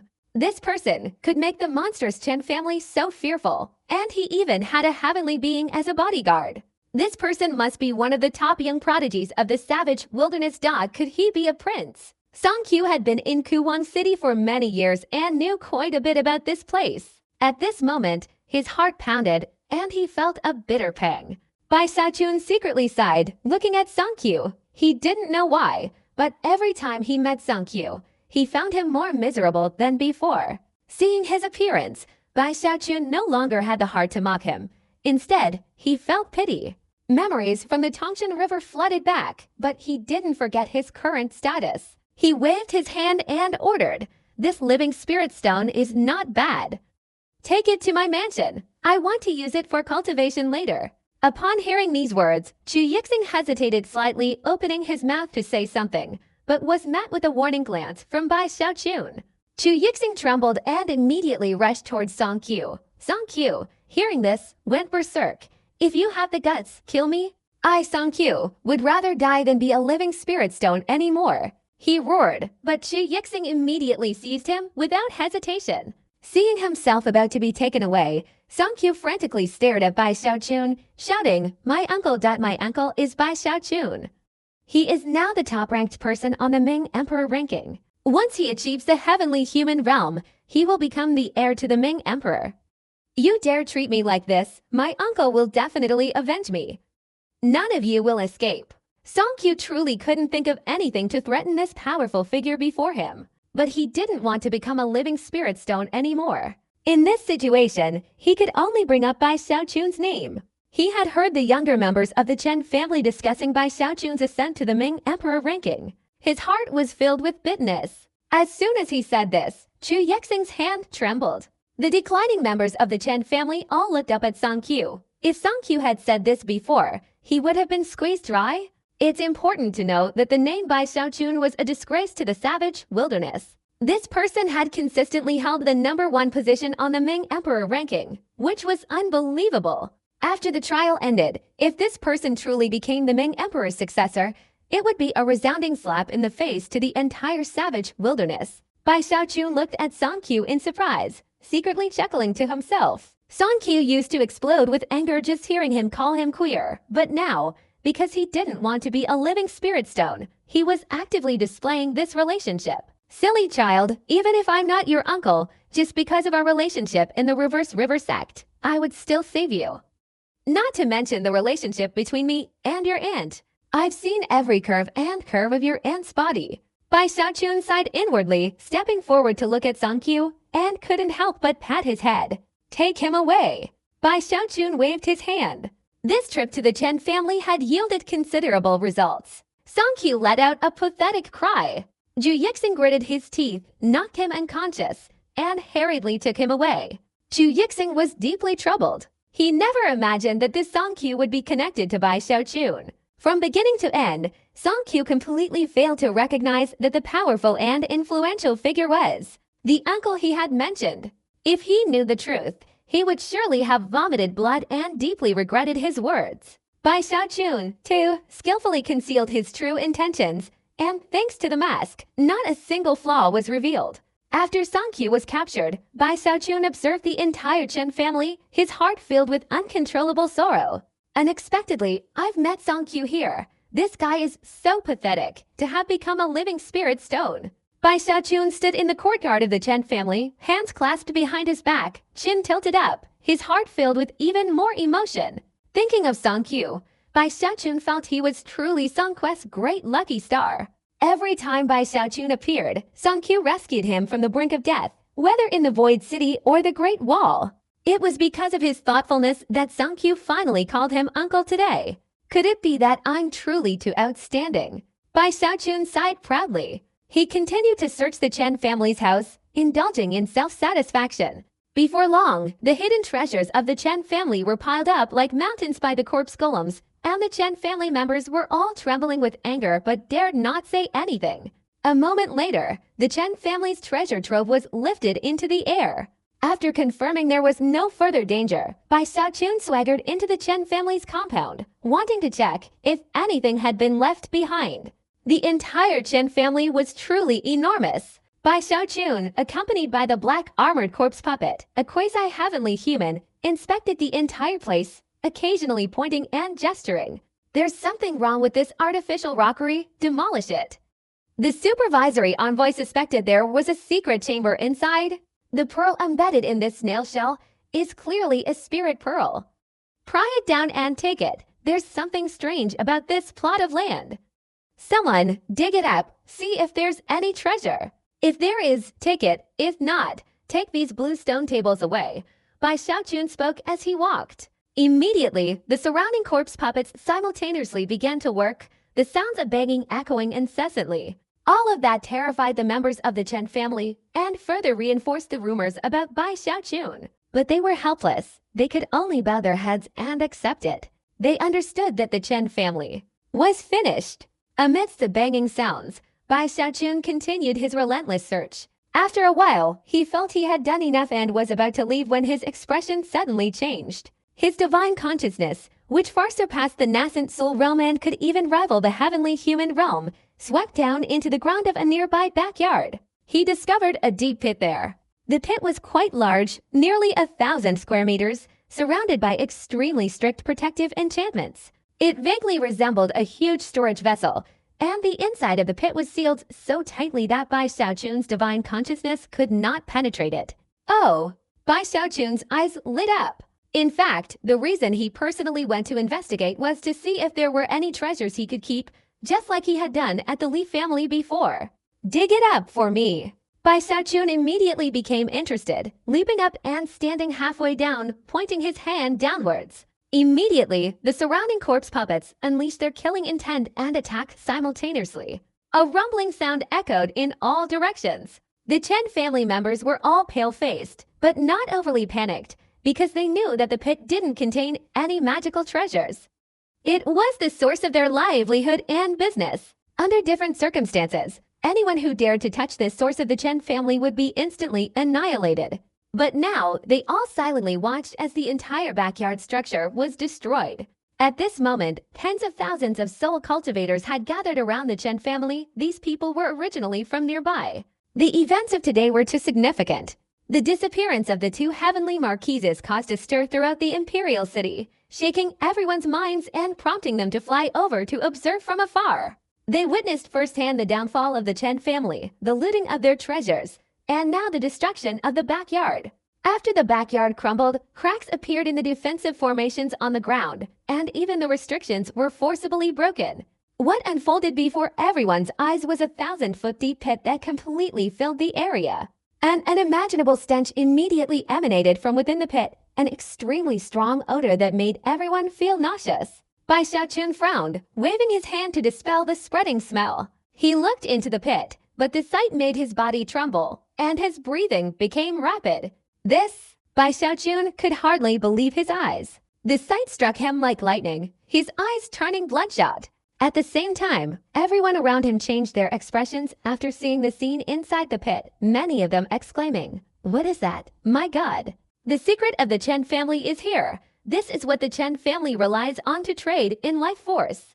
It's a deep pit containing tens of thousands of people. More than 10,000 corpses floated in the murky water at the bottom of the pit. Some were completely rotten, some were more than half decayed, and there were even people who were still alive. And the clothes of these corpses were completely different from those of the people in the savage wilderness. Bai Xiaochun could tell at a glance. They were all cultivators. Their bodies were nothing but skin and bones, their eyes vacant, as if devoid of soul. Countless black threads pierced their bodies, constantly wriggling to absorb their life force. One could imagine that all the cultivators in this pit had their souls extracted after being captured. In a situation where their souls were forcibly extracted, their souls would have long since shattered. Their bodies were specially treated, thrown into the sealed pit to absorb their life force until they became dried corpses. Even after becoming dried corpses, the process wouldn't be over. Their bodies, once dissolved by water, would become the main ingredient for the Chen family to refine life force. This scene, while terrifying to the soul cultivators of the savage wilderness, didn't seem to indicate anything wrong. However, Bai Xiaochun was different. As a cultivator from the Tongshan River, this sight made his body tremble, his eyes tightly closed, and his face incredibly grim. This came as a huge shock to him, and his emotions clearly began to spiral out of control.